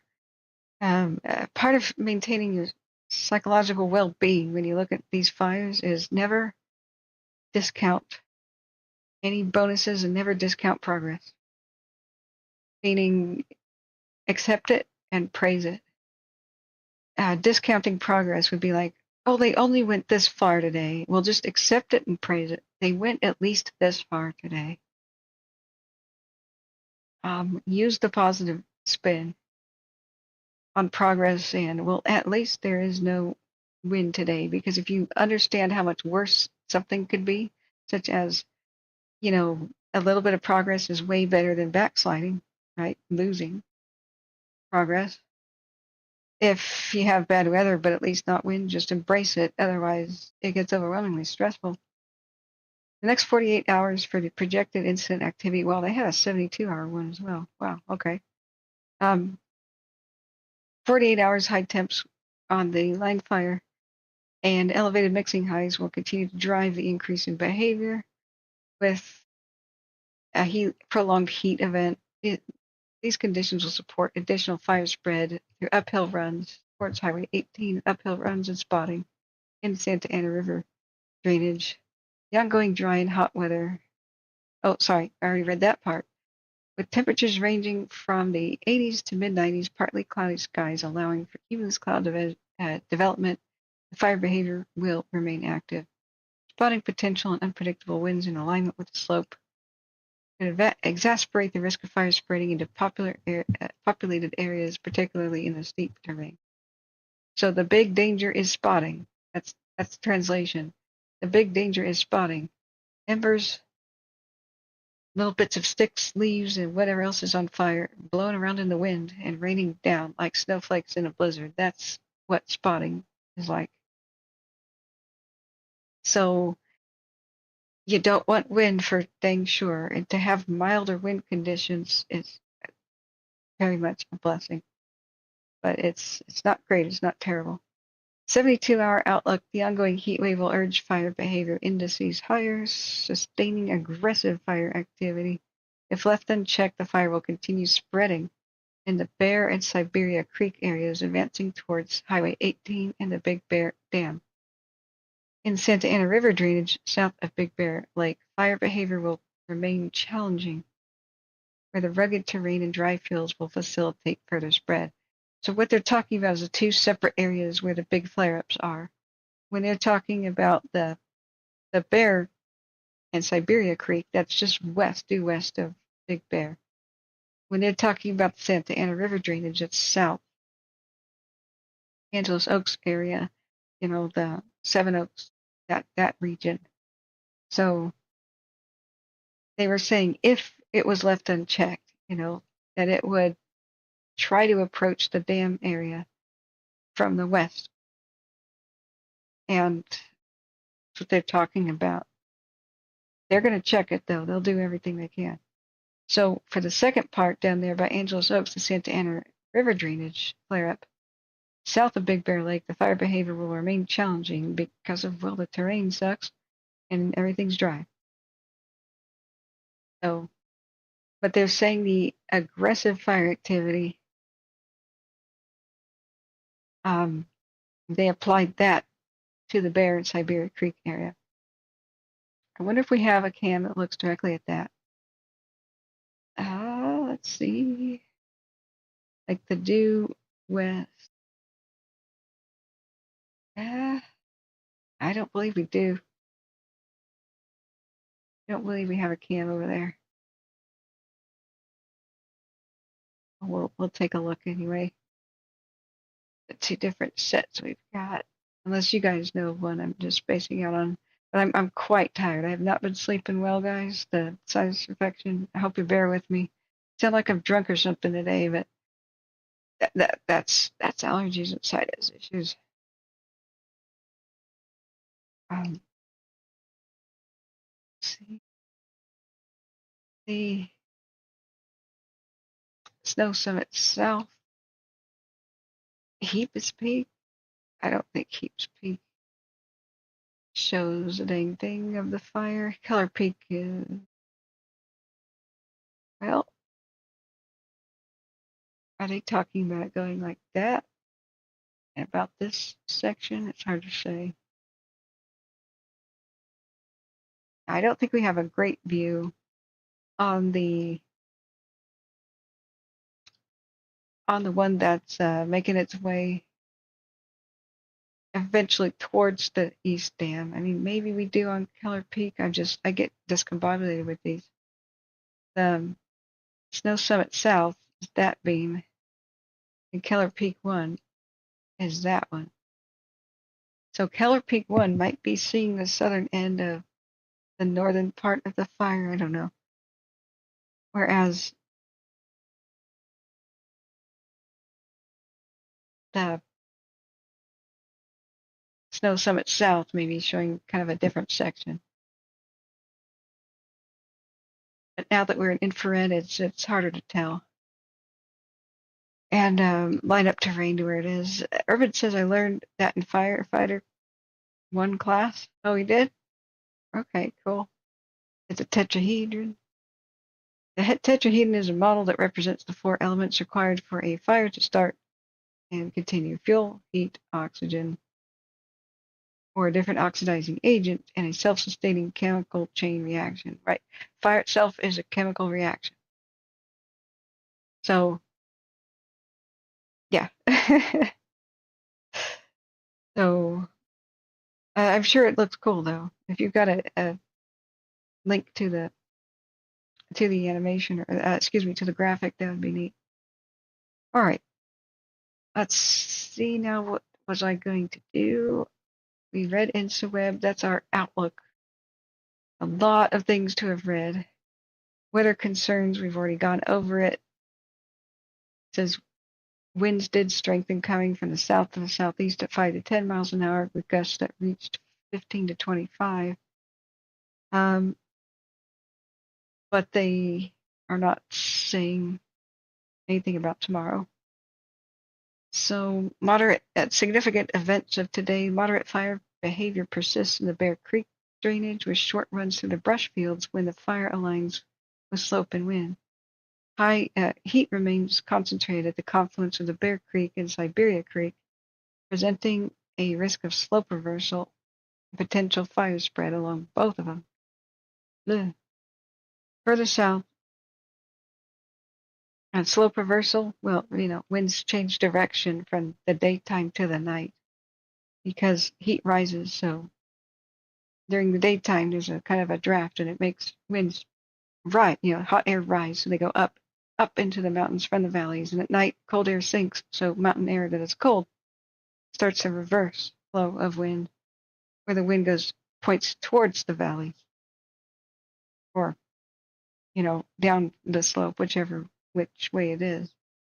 So that's what they're talking about, reversal. So even if during the day the fire goes away from your town up a slope in a canyon, you might think, phew, relief. No, the wind is going to change direction at night, but potentially back towards you. So that's the concern.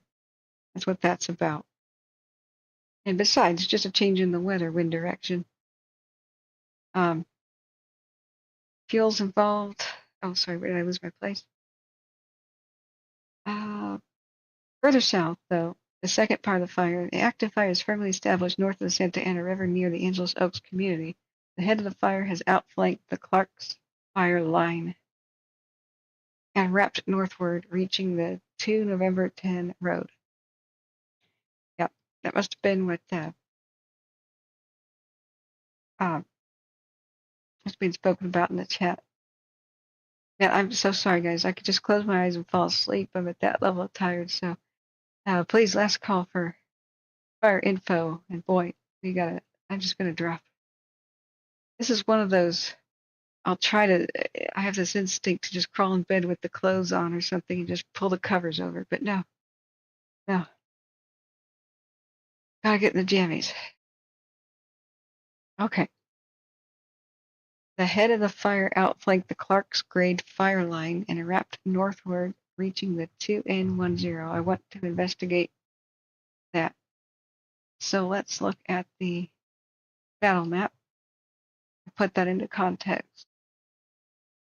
Where did I put the battle map? And let's see if the aircraft are off the line. I hope not. Hey, 3 of them are around Angeles Oaks still. Why can't I hear the radio?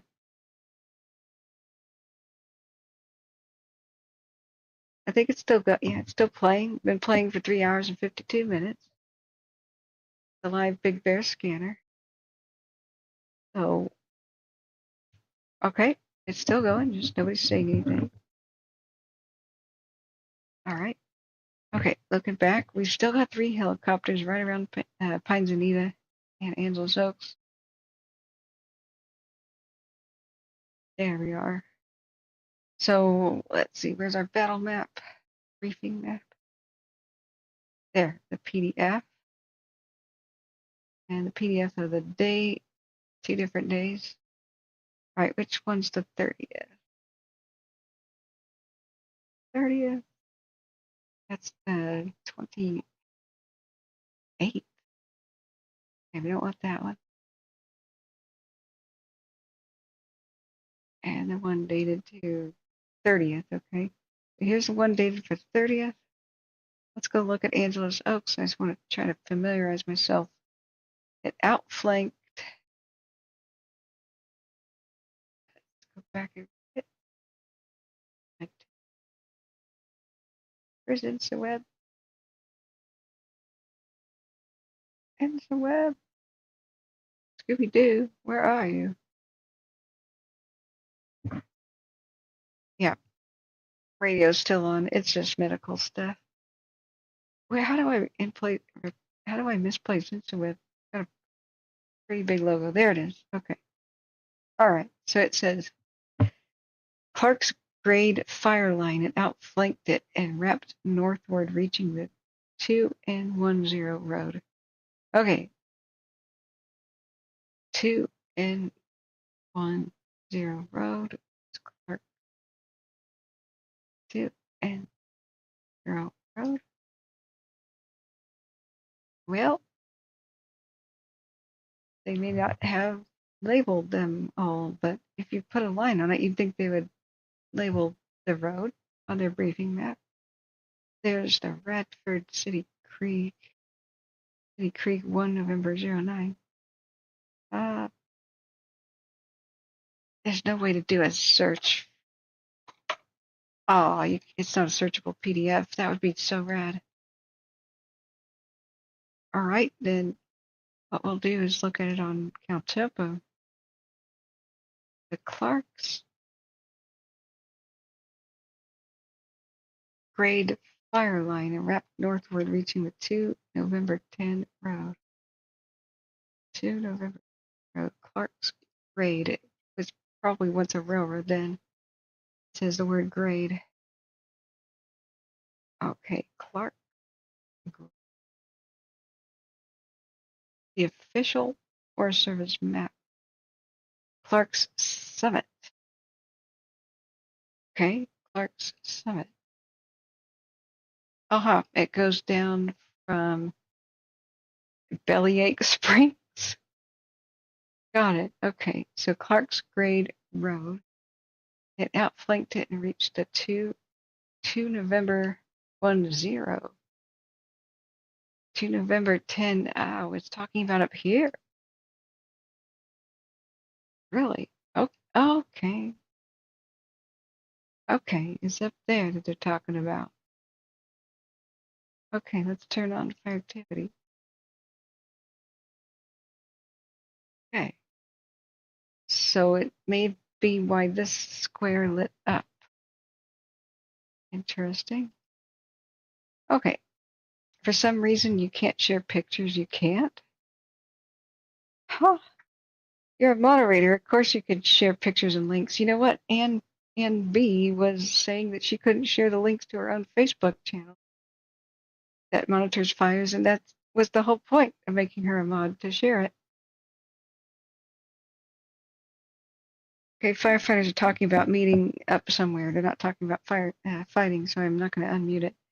So here, let me unmod you and remod you. Let's just see if this works. Okay.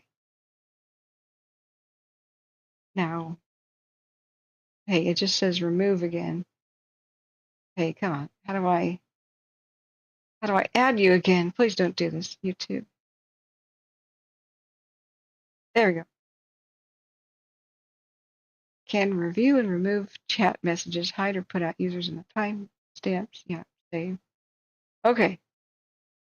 Count to 5, Urban, and try to do it again.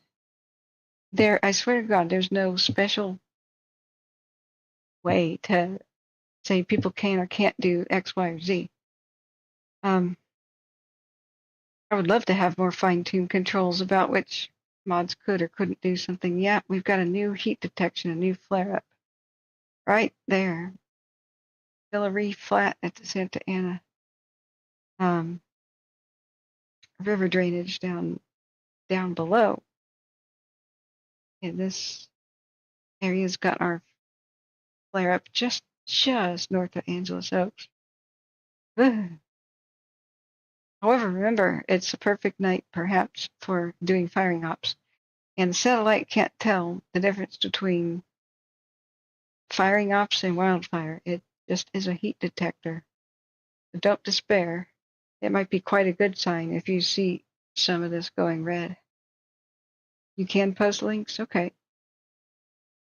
Okay. That was the wrong one? Okay, I'll wait.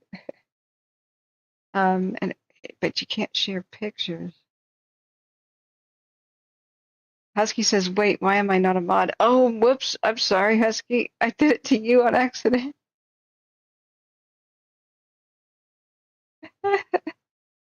Sorry.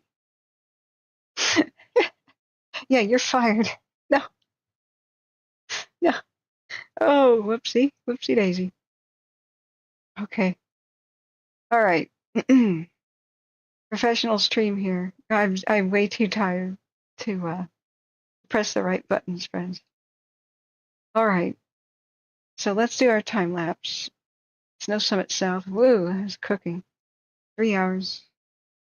Remember, it could cook. It can flare up. It can be as active and crazy as it wants. It just can't move. It's better, much, much better, that the fuel burns off at night in the cool of the night than during the blustery and the blustery wind and blistering heat of the day. That's double steroids for a fire. All right. Remember, this sucks, but if they can herd it away from the communities and let it burn near them, you are going to be safer during Santa Ana wind season. The more that burns around your communities, reducing that fuel load, it does increase your safety as long as they can get this buttoned up and tame the tiger as it is right now. I understand part of this area hasn't burned for a while, but I remember in 2021 part of it did, or 2020. I'll just have to go back and look at fire history. Right now I'm rapidly losing consciousness to just being exhausted. Hey, they should be back. They're back now. You would have to give us, you'd have to take your photo, Urban, and put it on the internet first and give us the link to the URL. Like YouTube won't host photos. You know what I'm saying? Like you'd have to go to Imager or something. IMGR, something that'll host your photos, or Google Docs, or somewhere you put it, and then give us the link to the file. Yeah, Urban, how many classes and what kind of education did you get for? How far did you pursue that for the wildland firefighting class? Yep. Okay. Let me look and see if I missed anything. I don't think I called for last call a few times, so I'm just going to run with it. The more sleep I can get, the better. You found it? Husky says it's right above the mountain is where the El Dorado fire burn scar is. Yeah, okay, we'll look at it. So what time whereabouts do you think the wind will pick up the most? Probably the 2:30 hour to it was cooking up to 5 p.m. You should definitely be around at that point. I have to make a lot of phone calls with doctors and all kinds of people for appointments and arranging my California trip. I try to do that in the mornings and noons or whatever. I almost never go to bed before midnight. I couldn't make it to bed till 3 last night because I kept watching the fire on the way to bed, making sure I wasn't going to have to go live. And I watched the line fire and some of the webcams, and I learned information about it from the chat of people in the webcams. So I just kept watching. But it's very hard to wind down after these. So when people are like, "Why don't you wake up before noon?" I don't know, because when you go to bed at 3, you can't really actually get to bed. You actually sleep until 5, and you can't breathe with sinus infections. Yeah, I just zombie mode that a little bit. I want to reset my schedule so that I'm waking up really early in the morning so I can do that for the drive to California, but that'll take a little bit of effort. These fires have a tendency of getting in the way. Like, I love it when I can go to bed at 8 p.m. and wake up for the dawn, but that's usually when a fire decides to go nuts, and I have to watch it till midnight. But we'll see about this. We'll see. This is a 15-minute time lapse. Got the helicopter still buzzing around. So maybe it was a false drone report, and maybe it landed, or maybe they figured it out, or maybe it was their own equipment and somebody forgot to tell them that they launched. Hey, Legit Gamer 21, welcome. Thank you for being here.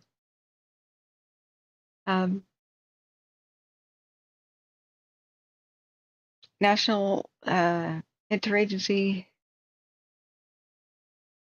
Well, that's what I was hoping to not share with the entire public. Actually, Legit Gamer, I believe that's where I'm at with one of my resources. I didn't want we have 33 viewers right now. Go ahead and do it for urban right now, and I'll see. I just want to see if that's one of the resources I already have available to me. But the reason I didn't want to show the entire world there was some of our. Sometimes we had 15,000 views, and sometimes it's real international media. If the entire world tried to download these firefighter maps at the same time as the actual firefighters, I wouldn't want to screw them like that. So sometimes they load extremely slowly. Like it does not seem like it's meant for general public to know about it. You know, like you know, the thousands of people that might try to get it at the same time. So with 34 viewers right now, we're okay.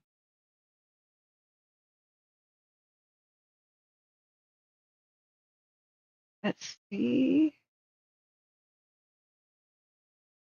Yes. So like that document right there will have the and thank you for making sure I know about it. It will have personal signatures of people like firefighters and information officers and all sorts of administrators will start signing their names. So stealing somebody's signature is a good thing for identity theft. Knowing their full first, last names and then somebody's phone number sometimes occurs. Like I worry about that in a way too, you know, trying to watch their back. YouTube is jittering again. Are we buffering? Oops, I never said that I was back from dinner. Whoops. Line fire audio. It threatens.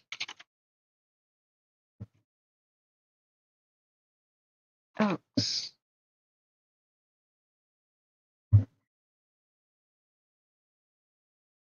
Okay, canceling response to. That was a medical call. I was just listening to the radio. Okay. No, we're good. We're not buffering. Good. Okay. All right. We had a few problems with that yesterday. Yeah, Legit Gamer. That's an awesome resource. Like, I was so happy to find that when somebody showed it to me. What have you been able to glean so far from it? I haven't read the booklet. You know.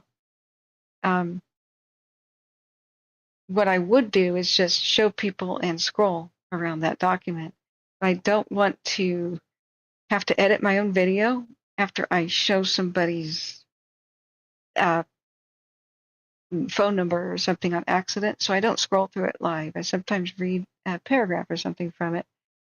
But I can scroll through right now and see if there's any sensitive and personally identifying. Yeah, give me a second. To the left, and I think, no. Okay, I'm taking that right fork with 13 call.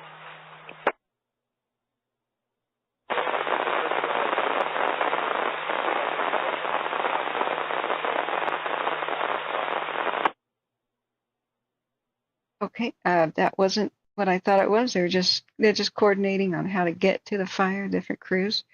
And no news is good news. They're not freaking out. Everything is totally cool, calm, collected on the radio.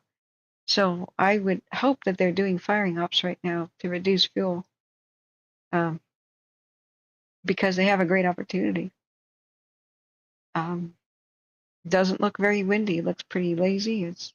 Everything's dry. It'll be very active, but I'm more and more confident that that's good. What we're seeing. Yeah, here's a huge list of people's first and last names and their assignments. That's the kind of thing I wouldn't accidentally want to scroll over. lookout communications, escape routes, and safety zones. Yeah, sometimes this can be very, boring until you read something terrifying. Like, we don't have a particular safety message. Okay, somebody needs to check with SoCal Edison for their ETA, so that's what they just said on the radio. That hydrate with cold water drinks if possible. Consume fluids before and after your operational shifts. Take frequent breaks. This is a heat exhaustion advice. Oh, cool. Different command channels. What to do. Let's see here. Occasionally you read these and it's like, crews, our weather concerns are the possibility of abundant lightning and lightning strike deaths do sometimes occur. It's like, whoa. So, yeah, thank you for sharing it.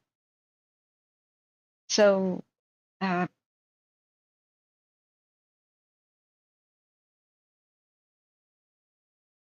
okay, so a dozer crew person sounds like said, I have to go wide. There's no way I can make that hairpin turn. So I don't know if that's dozers or engines running around these narrow roads, but that's what they're chattering about on the radio. Oh, the Jit Gamer says, page 5 shows the fire behavior forecast. It shows the name of the signer, though nothing else personal. That's true. Yeah, we can show that page. All right, let me just go to page 5.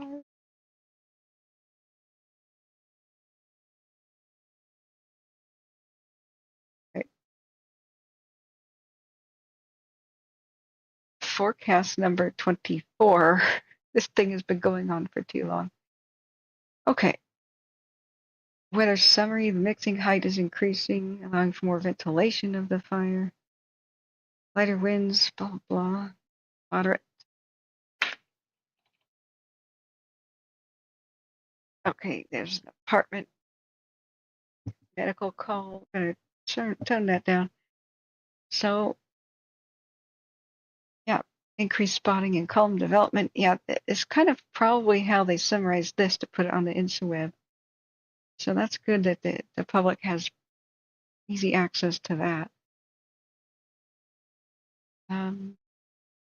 Fuels above their seasonal moisture averages, basically.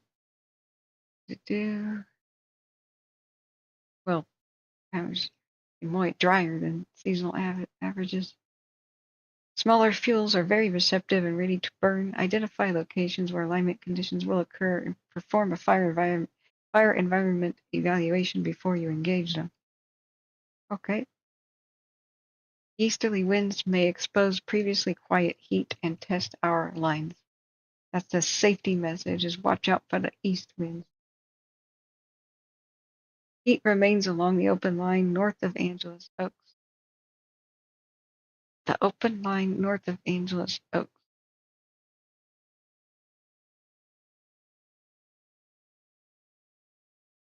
Okay. In here, so it can spread to the east here and flank around. Okay.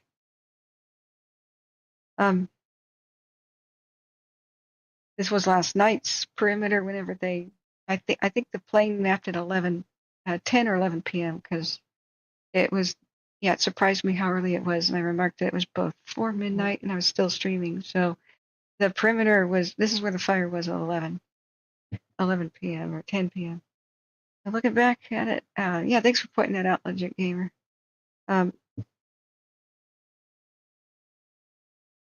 Yeah, password protect the PDF.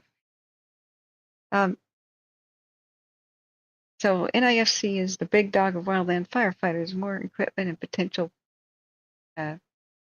personnel all over the world.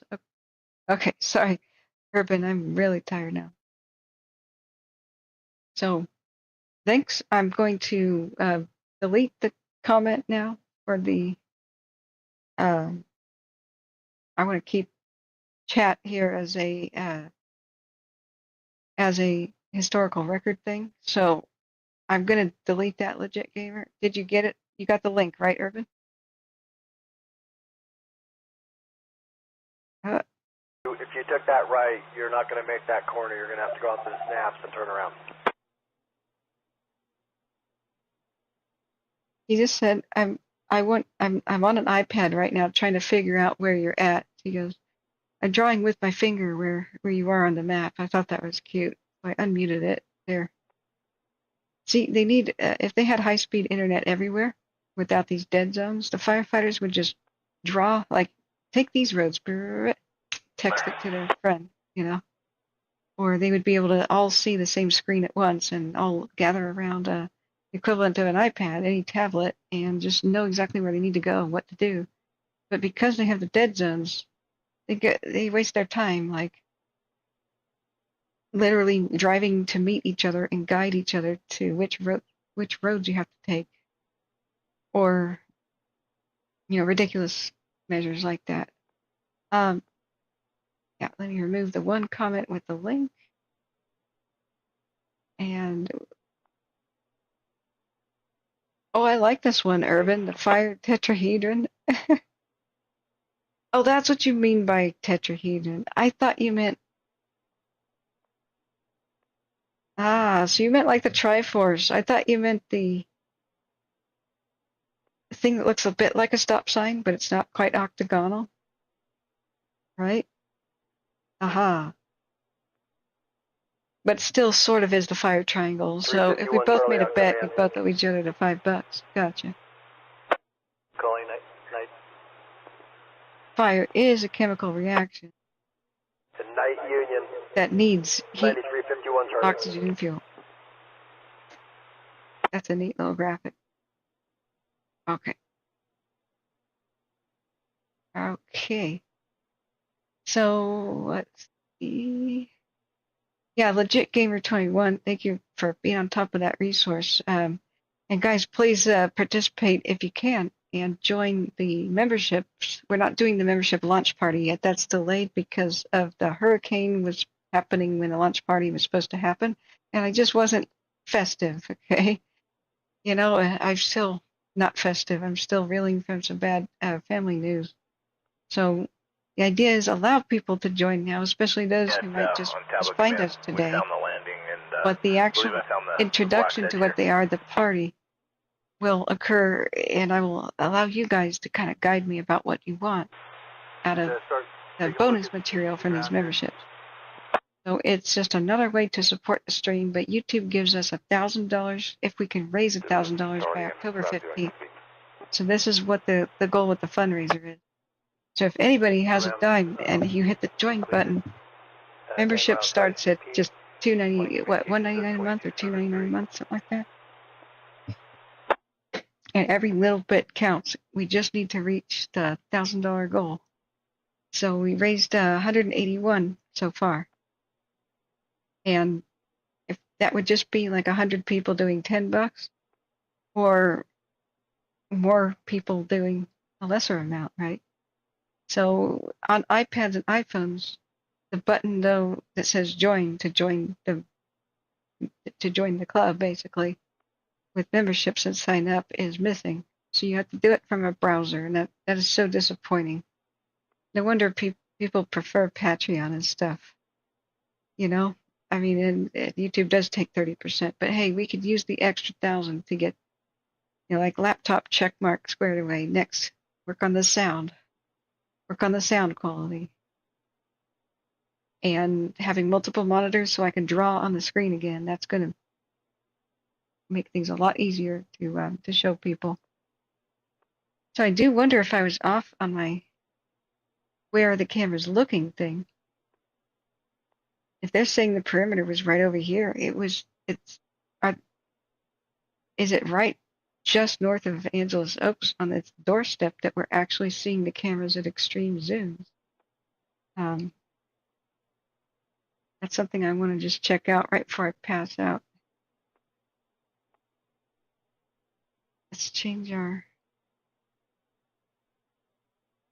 satellite to simple terrain to map version. Terrain. Call victim, Medic Engine 163, 497, North Central Avenue, one. Unit B, between North Central. Okay, stop. Okay. Okay, I muted that for you guys. Where's the other? There. There. Got it. Come here. Yeah, could it be looking all the way down?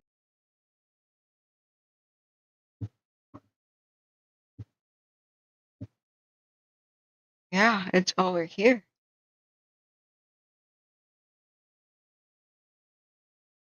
And available so they can talk to Helco or other helicopters if needed.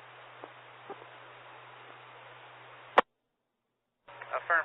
I'll make sure he has, he's listening, but, yeah, they're familiar with the call sign.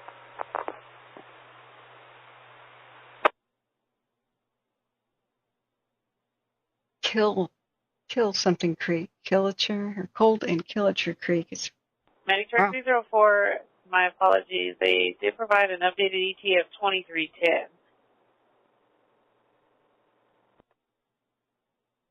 I think they're talking about SoCal Edison arriving, and or maybe other night shift crews. And they said, do they have the ability to talk to the helicopters? Do they have their frequency? And when they say helicopter, I go, huh? Okay. So, all right, let me check that out in my map. Okay. Activity. Angela's Oaks. Call victim, Medic Engine 231 at La Quinta Parking Lot 225, East Hospitality Lane, Unit 221, between South Commerce Center Drive East and South Business Center Drive. Kilpecker Creek. That's what it is. Kilpecker? Kilpecker. Wow. How would you like that to be your last name and then be teased at school? Yep, just west of the Pines Anita, just all around here. Here's the 1 November 09 road. Okay, there it is. 1 November 09. Yikes. So the cameras might be looking at this spot, quadrangle 14, not 12. So I thought it was at 12. It looks like it's at 14. But then again, we do have a heat thing. It may be trying to make its way that way. But let's look at the battle map. Battle.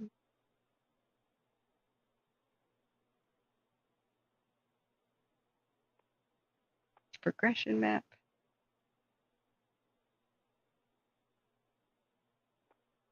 Yeah, I know urban, but that can all be changed.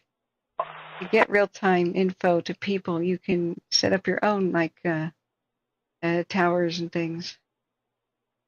You could set up your own tethered drones that would repeat the radios. And if we really needed them to, we could ask the military. They could AWACS. If we do that for the Cold War, and the whole point of the military is to protect the country, basically, then why not send the AWACS up there? The big Medic military plane with the at Loma Villa Apartment 415. The big military plane with the big disc on its head. Its job is to rebroadcast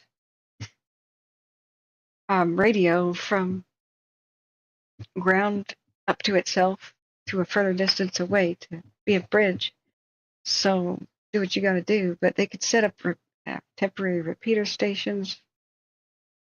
You could tether a drone so it goes up 500 feet, say on an actual cable, an electricity cable. So it could hover around 5,000 feet and have constant battery. Those kinds of drones that can hover for long distances, long periods of time, need extra cooling for the motors and stuff, but they exist. And then they could repeat signal. You could have you could have a balloon that did that too, like a hot air balloon. And you got options, but it's funding, right? And the recognition of the need. But wouldn't it be nice if Wildland Fire crews, and their engines just have like, oh, deploy the weather balloon temporary repeater site, and you just blow that thing up and tie it off to a tree or a chain or an anchor, and then keep going, and you got your comms. It could be like a Wi-Fi mesh system in a house where they're all like repeaters of each other. Just set it up and forget it. They're already paired, twinned. You know what they're doing. Distribute them. You put it here on this ridge. You put it on that one. Go. And 30 minutes from now, we're all connected. Bingo. Even if you couldn't keep it up 24 hours a day, if they were launched like every 1 hour and broadcasted for 15 minutes or whatever, that could be when the crews exchange their graphics and drawings about what they've observed in any kind of document. So Snow Summit South, still going. Here's a 3-hour. Yep, I'm satisfied with it being, knock on wood, it's a mild night for this situation. Urban says AWACS are way too expensive to use in a non-war setting. You take an act of Congress. AWACS belong to the Air Force. But what Dad told me is they're still flying every day. They're already in the air every day. I said, Dad, look, flight radar shows an AWACS. Isn't this neat? I think it took off from Beale, but it's going to Seattle and coming back. And he goes, oh, yeah, they're flying every day. I said, what? Like they did in the Cold War? Like, he goes, they never stopped. That they mission every day. They do it every day. So what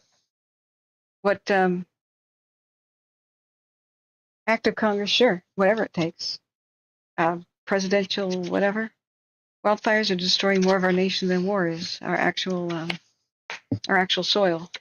You look at all the damage. It went way beyond what Pearl Harbor. So we haven't experienced this kind of damage, since the Civil War on our soil. This level of destruction and city destruction, and it even looks like war zones when a conflagration begins of a city. Just utilize what we already have. But no matter what the red tape is, it needs to be cut. And maybe Congress does need to pay a lot more attention to what's going on out here. If we don't take the opportunity to learn how to, like, say, shoot unauthorized drones out of the sky, we're just going to be caught with our pants down in the next war. Anyway. But here's the thing. With ODART, the reason I bring this up, if you guys want to go to odart.org and get a tax-deductible donation, odart.org. This is the group, This is the group that I've gotten involved with as a founding member, along with CProbe, who is on the board. This is a charity modeling itself after CalDART.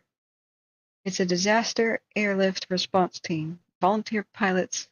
A disaster happens, they go, okay, I volunteer. I will fly goods and maybe a few people wherever you want me to. So they drill, though, their specific assignments. And so the Eastern Oregon and Eastern Washington places like Walla Walla and Baker City area, that region, they have supplies, like food supplies and medical aid. And so far we've only practiced with food, I believe. But the idea would be to get it, the pilots would activate over there and fly that to the Portland area airports. Hillsborough, Aurora, I don't think Portland itself, but the smaller ones we can utilize. So Creswell, Albany. And then the pilots who arrive at these places, south of Portland, they'll take the food and the medical supplies and take them to the coast, because we anticipate in the big Cascadia quake to be cut off. The coast will be devastated and cut off from transportation with the mudslides and avalanches of earth, during a great quake like this. So CalDART is already established, and it's already a game. So one of CProbe's now pilot friends, Jimmo is what we call him. He's awesome, and he started up Organ Dart, so it's called ODART here. And I'm supposed to be adding the graphics. I filmed a whole bunch of the exercises, 2 of them. I can't wait to share that with you guys. It could be a members sneak preview first. I want to make a little commercial for them, but this is a tax-deductible donation, and it's a brand new organization, so you'll be one of the first donors if you do. Or if you want to volunteer, if you are a pilot or in any other way. We need ham radio operators and ground crew folks. But I've been involved with a little bit of that in other disaster meetings last couple of months. What we did here is we've created an AWACS, and that's one of the coolest things, that ambitious ideas that Jimmo had, is one of the pilots flew around in between Portland and Salem area, and they acted as the repeater. The plane was the repeater, the radio repeater for the ham radio operators on the ground. So we actually did that with a private aircraft. You don't really need the AWACS that we're talking about, the plane, the plane with the disc on its head. Literally, there's a disc on its head, guys. These take off every day and have since the Cold War, repeating our military radio signals. So, I don't know. The military could do that on day 1 until repeaters are set up or some other thing is, but you can also do it like we did. You can use a private plane. I bet you one small private plane, most of these fires are small enough for that to be adequate. You know, at altitude they can retransmit. So hey, if ODART can do it, the ragtag bunch of plucky volunteers, officials could do it. The state could do it. Okay, it's like there's like a bunch of Morse code in my ear, but that's what we're talking about. The disc. It's like an antenna thing. Don't ask me what exactly it is. But you can mount it on smaller planes. Like here's an example of one on a propeller-based plane. Yeah, that's a tiny one. We didn't have a disc on ours, I don't believe. I'll have to ask the ham castle guys, the ham radio operators, what they did for an antenna. Like, did they string it on the plane's belly, or did they need it at all? Yeah, here's different types. Airborne early warning. Oops, I didn't mean to click on a YouTube video. Whoopsie. Airborne early warning system.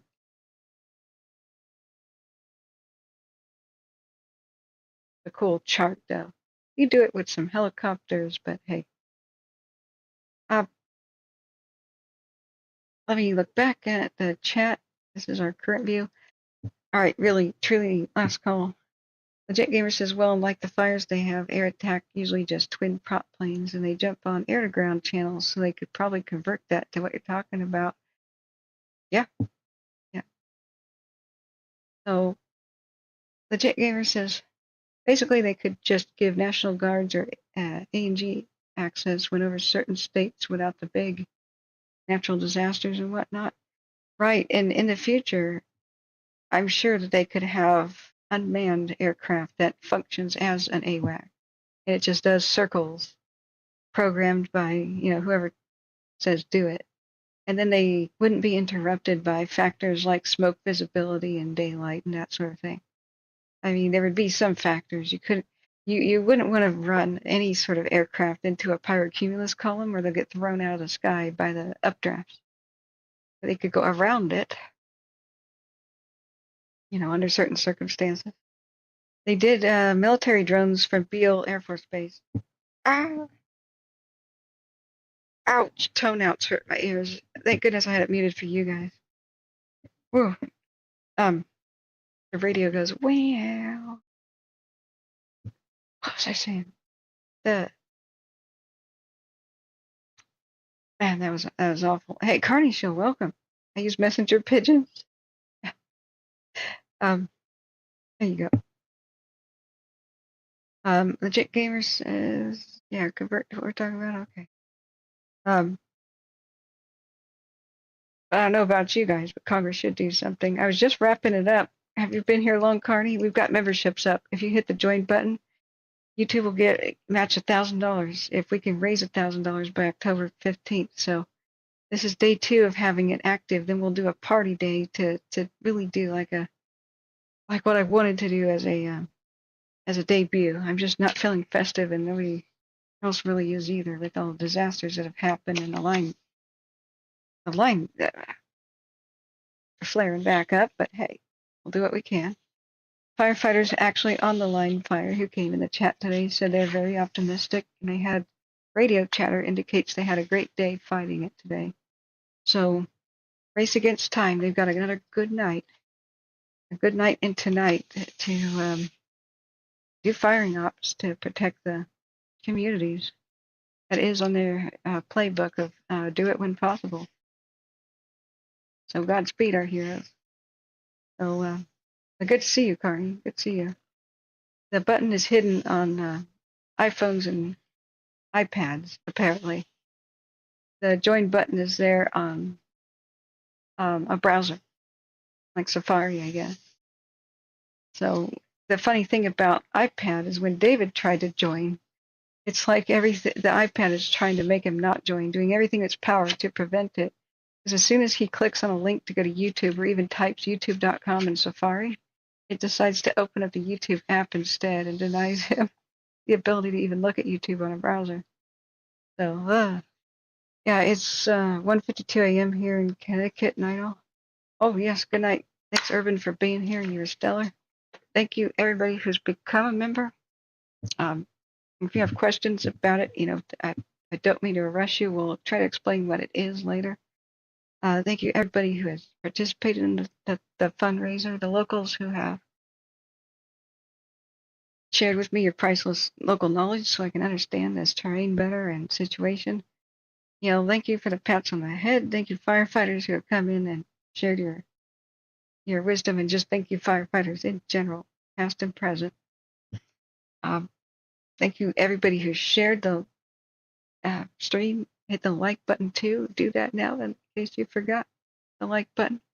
Subscribe and hit the ringing bell if you want to be notified whenever we go live. It's very hard to fight the algorithm. Every time we restart the stream, we go to the bottom of search results. So what can we do now? But subscribe with the ringing bell. It should notify you every time we go live. Subscribe normal, and it should occasionally notify you when we go live. It'll try to decide if it thinks you're interested in the fire that I'm broadcasting or not. So hit and miss, right? But everybody who has subscribed, thank you too. That helps so much. If we can get to 10,000, we'll be much more able to financially survive without resorting to ads. And that's what we're trying to do, is keep it ad-free on the air with none of the interruptions like that, because we'll never get anywhere. If I'm explaining emergency evacuation stuff, inevitably there will be people who says, "I was just a commercial." What did you say? Repeat everything, and it'll be that bad. As far as I can tell, I don't believe I have control over when they would play, and I just find the whole concept distasteful, But heck, we'll do what we can. Thank you, donors, for the ad-free experience, past, present, and future. During the festive party thing, I'm going to try to actually read your names as much as I can. And I have to get that all gathered together now. But the room's coming back together from the explosion of the glass desk. It's getting there. It's still a bit of a jungle, so thank you for your patience, guys. And it's time for me to just take the NyQuil and try to get to bed. So I've been out of it, but Catherine with the stuffed up edition is better than no Catherine, I hear. Right? Thank you, friends.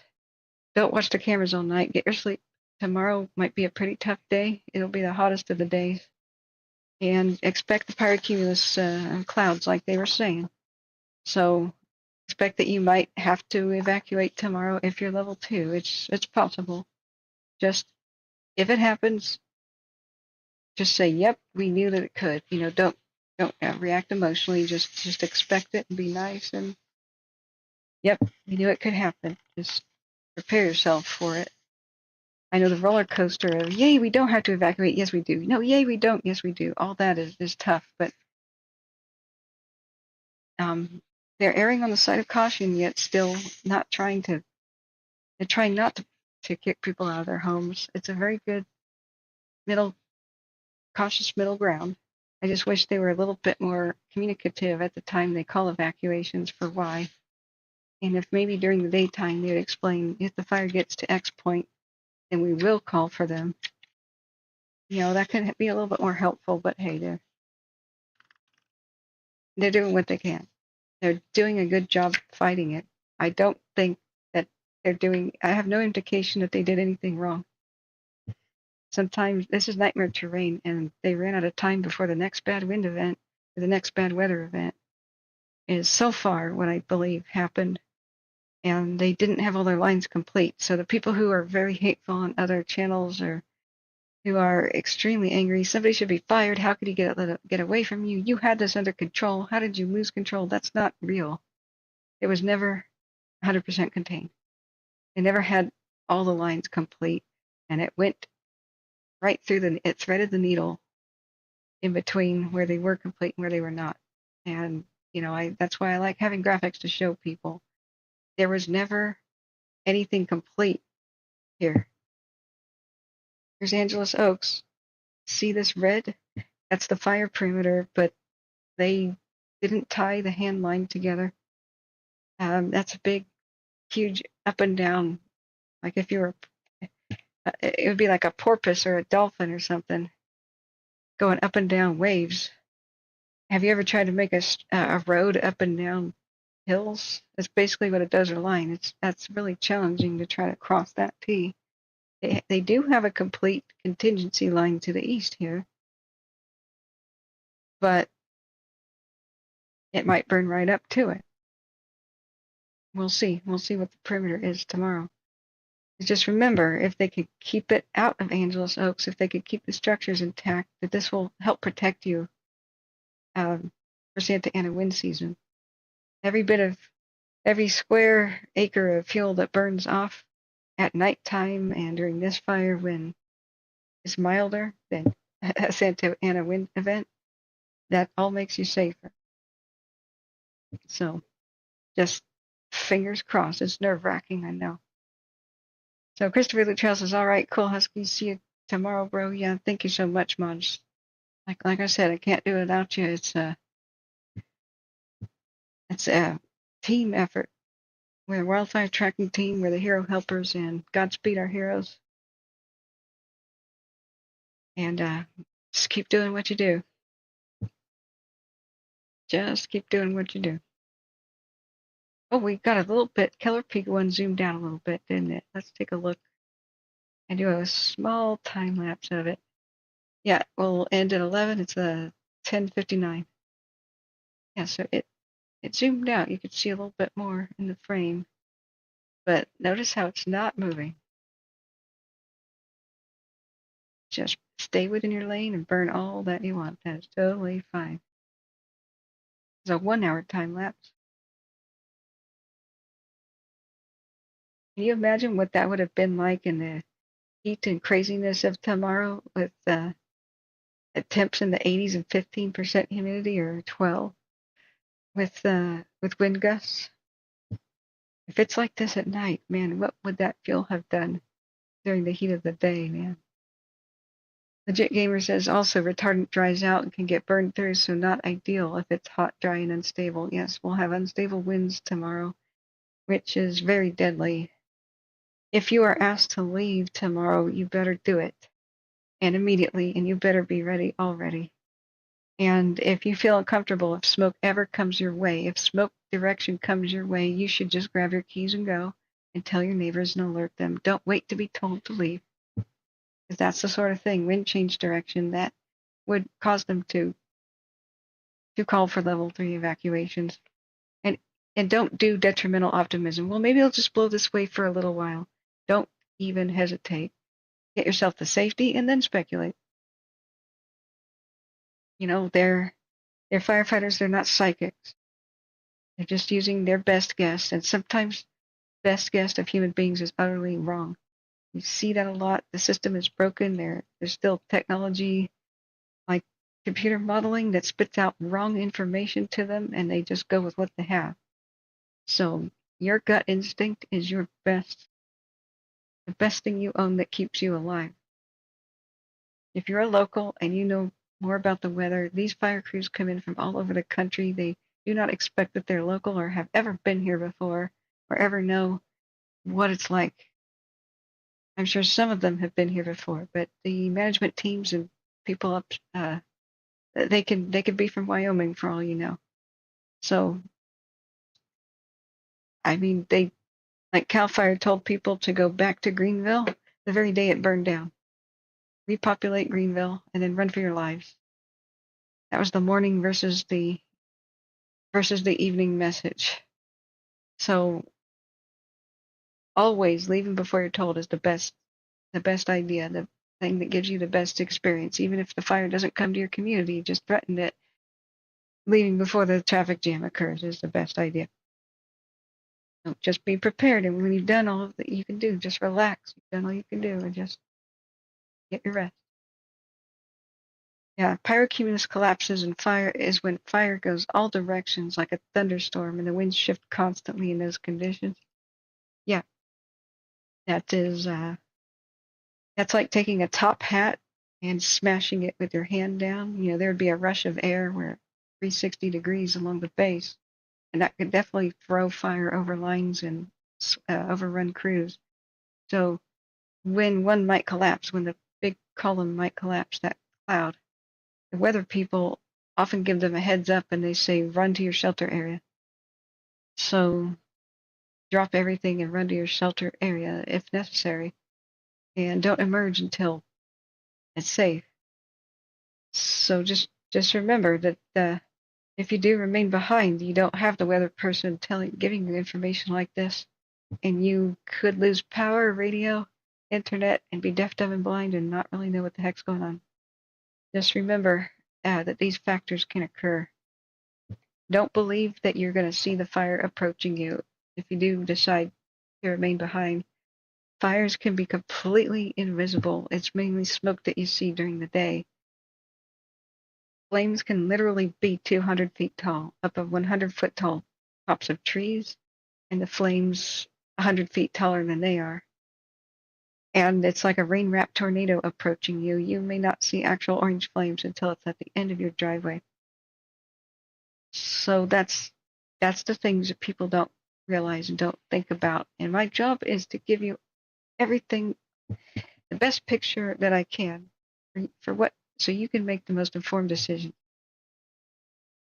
You know, don't expect that you can drive quickly or evacuate quickly if flames are at the end of your street. It's leaving by car, that opportunity will have closed a while back. You have to have a shelter-in-place option, like a swimming pool, pond, recently plowed field, big box store parking lot, you know, baseball diamond, golf course, something you can walk to or drive really quickly to. And expect visibility off the front of your bumper to be no further than 5 feet. Be like thick fog. Expect to drive like thick fog in the mountains conditions. I need to adjust anybody's ideas and expectations. If never ever drive crazy around a wildfire. Oftentimes you'll just die in a car accident or come around a corner. There already is a car accident and you add to it. So never expect that you can do it and never do it, because it's just as deadly as driving slow. You got to have shelter-in-place options. You got to know when the window of opportunity to leave by vehicle has closed and does. But we'll talk about more of that at another time, guys. It's now 11:05. Thank you for being here. My 2-hour stream became a little bit more than that, 6 hours and 15 minutes, but I'm glad that you are here. And I don't like tomorrow's forecast. Carney says I use a Linux program to watch YouTube and do not see the join button. Oh, man. But it should be visible in any browser, like youtube.com, browser like Chrome. That's very That's very disheartening. Anyway, we'll go to Patreon if we have to, but at this moment, though, I am excited about the memberships. I didn't realize I would like them. You have access to special emoticons, and the more members we get, the more we can put there. Like here's the bird saying hi, the sunglasses, the pat on the head, bird, and the heart. It's supposed to be a phoenix, and I bought a whole set with the donation money off of ETSY, so I actually did employ a human being to do the artistry, even though they're kind of generic and anybody else can buy the set too. Hey, I'm proud of myself. I employed an artist there. So the more people we have, the more cool emotes that I can make, such as hold on to your butts and fasten your seat belts. I want to believe in the moon or anything cool, guys. Space lasers incoming. Definitely was space lasers. That's a meme on the show that we gotta absolutely have. Helicaskets says sent you Venmo donation the other day. Thank you so much, Helicaskets. You're so wonderful. I'm so sorry I haven't been able to read those out. This was supposed to be a party where I did that, and I showed the fan mail and I hope you can become a member too, because the $1,000 match by YouTube happens for only if we meet $1,000 with memberships. So, but thank you so much for your kind donation. Those are so important because YouTube doesn't take that 30%. So, much obliged, dear. Much obliged. I'm now going to crawl into the bed. That's it. I'm done. Thank you, everybody, for being here. We'll see you next time. I can't give you times because I'll be, whenever I wake, I'll watch the line fire and I'll see what the wind and what the fire and the flames are doing. And maybe Husky, or I'll reach out to Husky, a couple others, and say, hey, text me when we should be live. And that'll allow me to take as many phone calls as I can to try to get my trip ready for California and just do the needful, you know. The actual laptop model I was saving up for has completely sold out, so we've got to go a little bit back to the drawing board, get a couple of candidates and see if they would still work, and yada yada yada, you know. So what I'll do is I'll wake up, see if it's what its behavior is, and if it's acting scary and there's any sort of evacuations, boom, I'm online, and I may just take another hour or two by myself to be on the phone. Or we had the alternative of if the radio's crackling, just show the air show for a bit and the cams maybe. Whatever seems appropriate is what we'll do tomorrow, but it'll be afternoon, guys. So thank you for being here. Good night, friends. Love you all. Don't watch the cameras all night. Get your rest. Stay safe. Very appreciative and very appreciative of everything. So good night.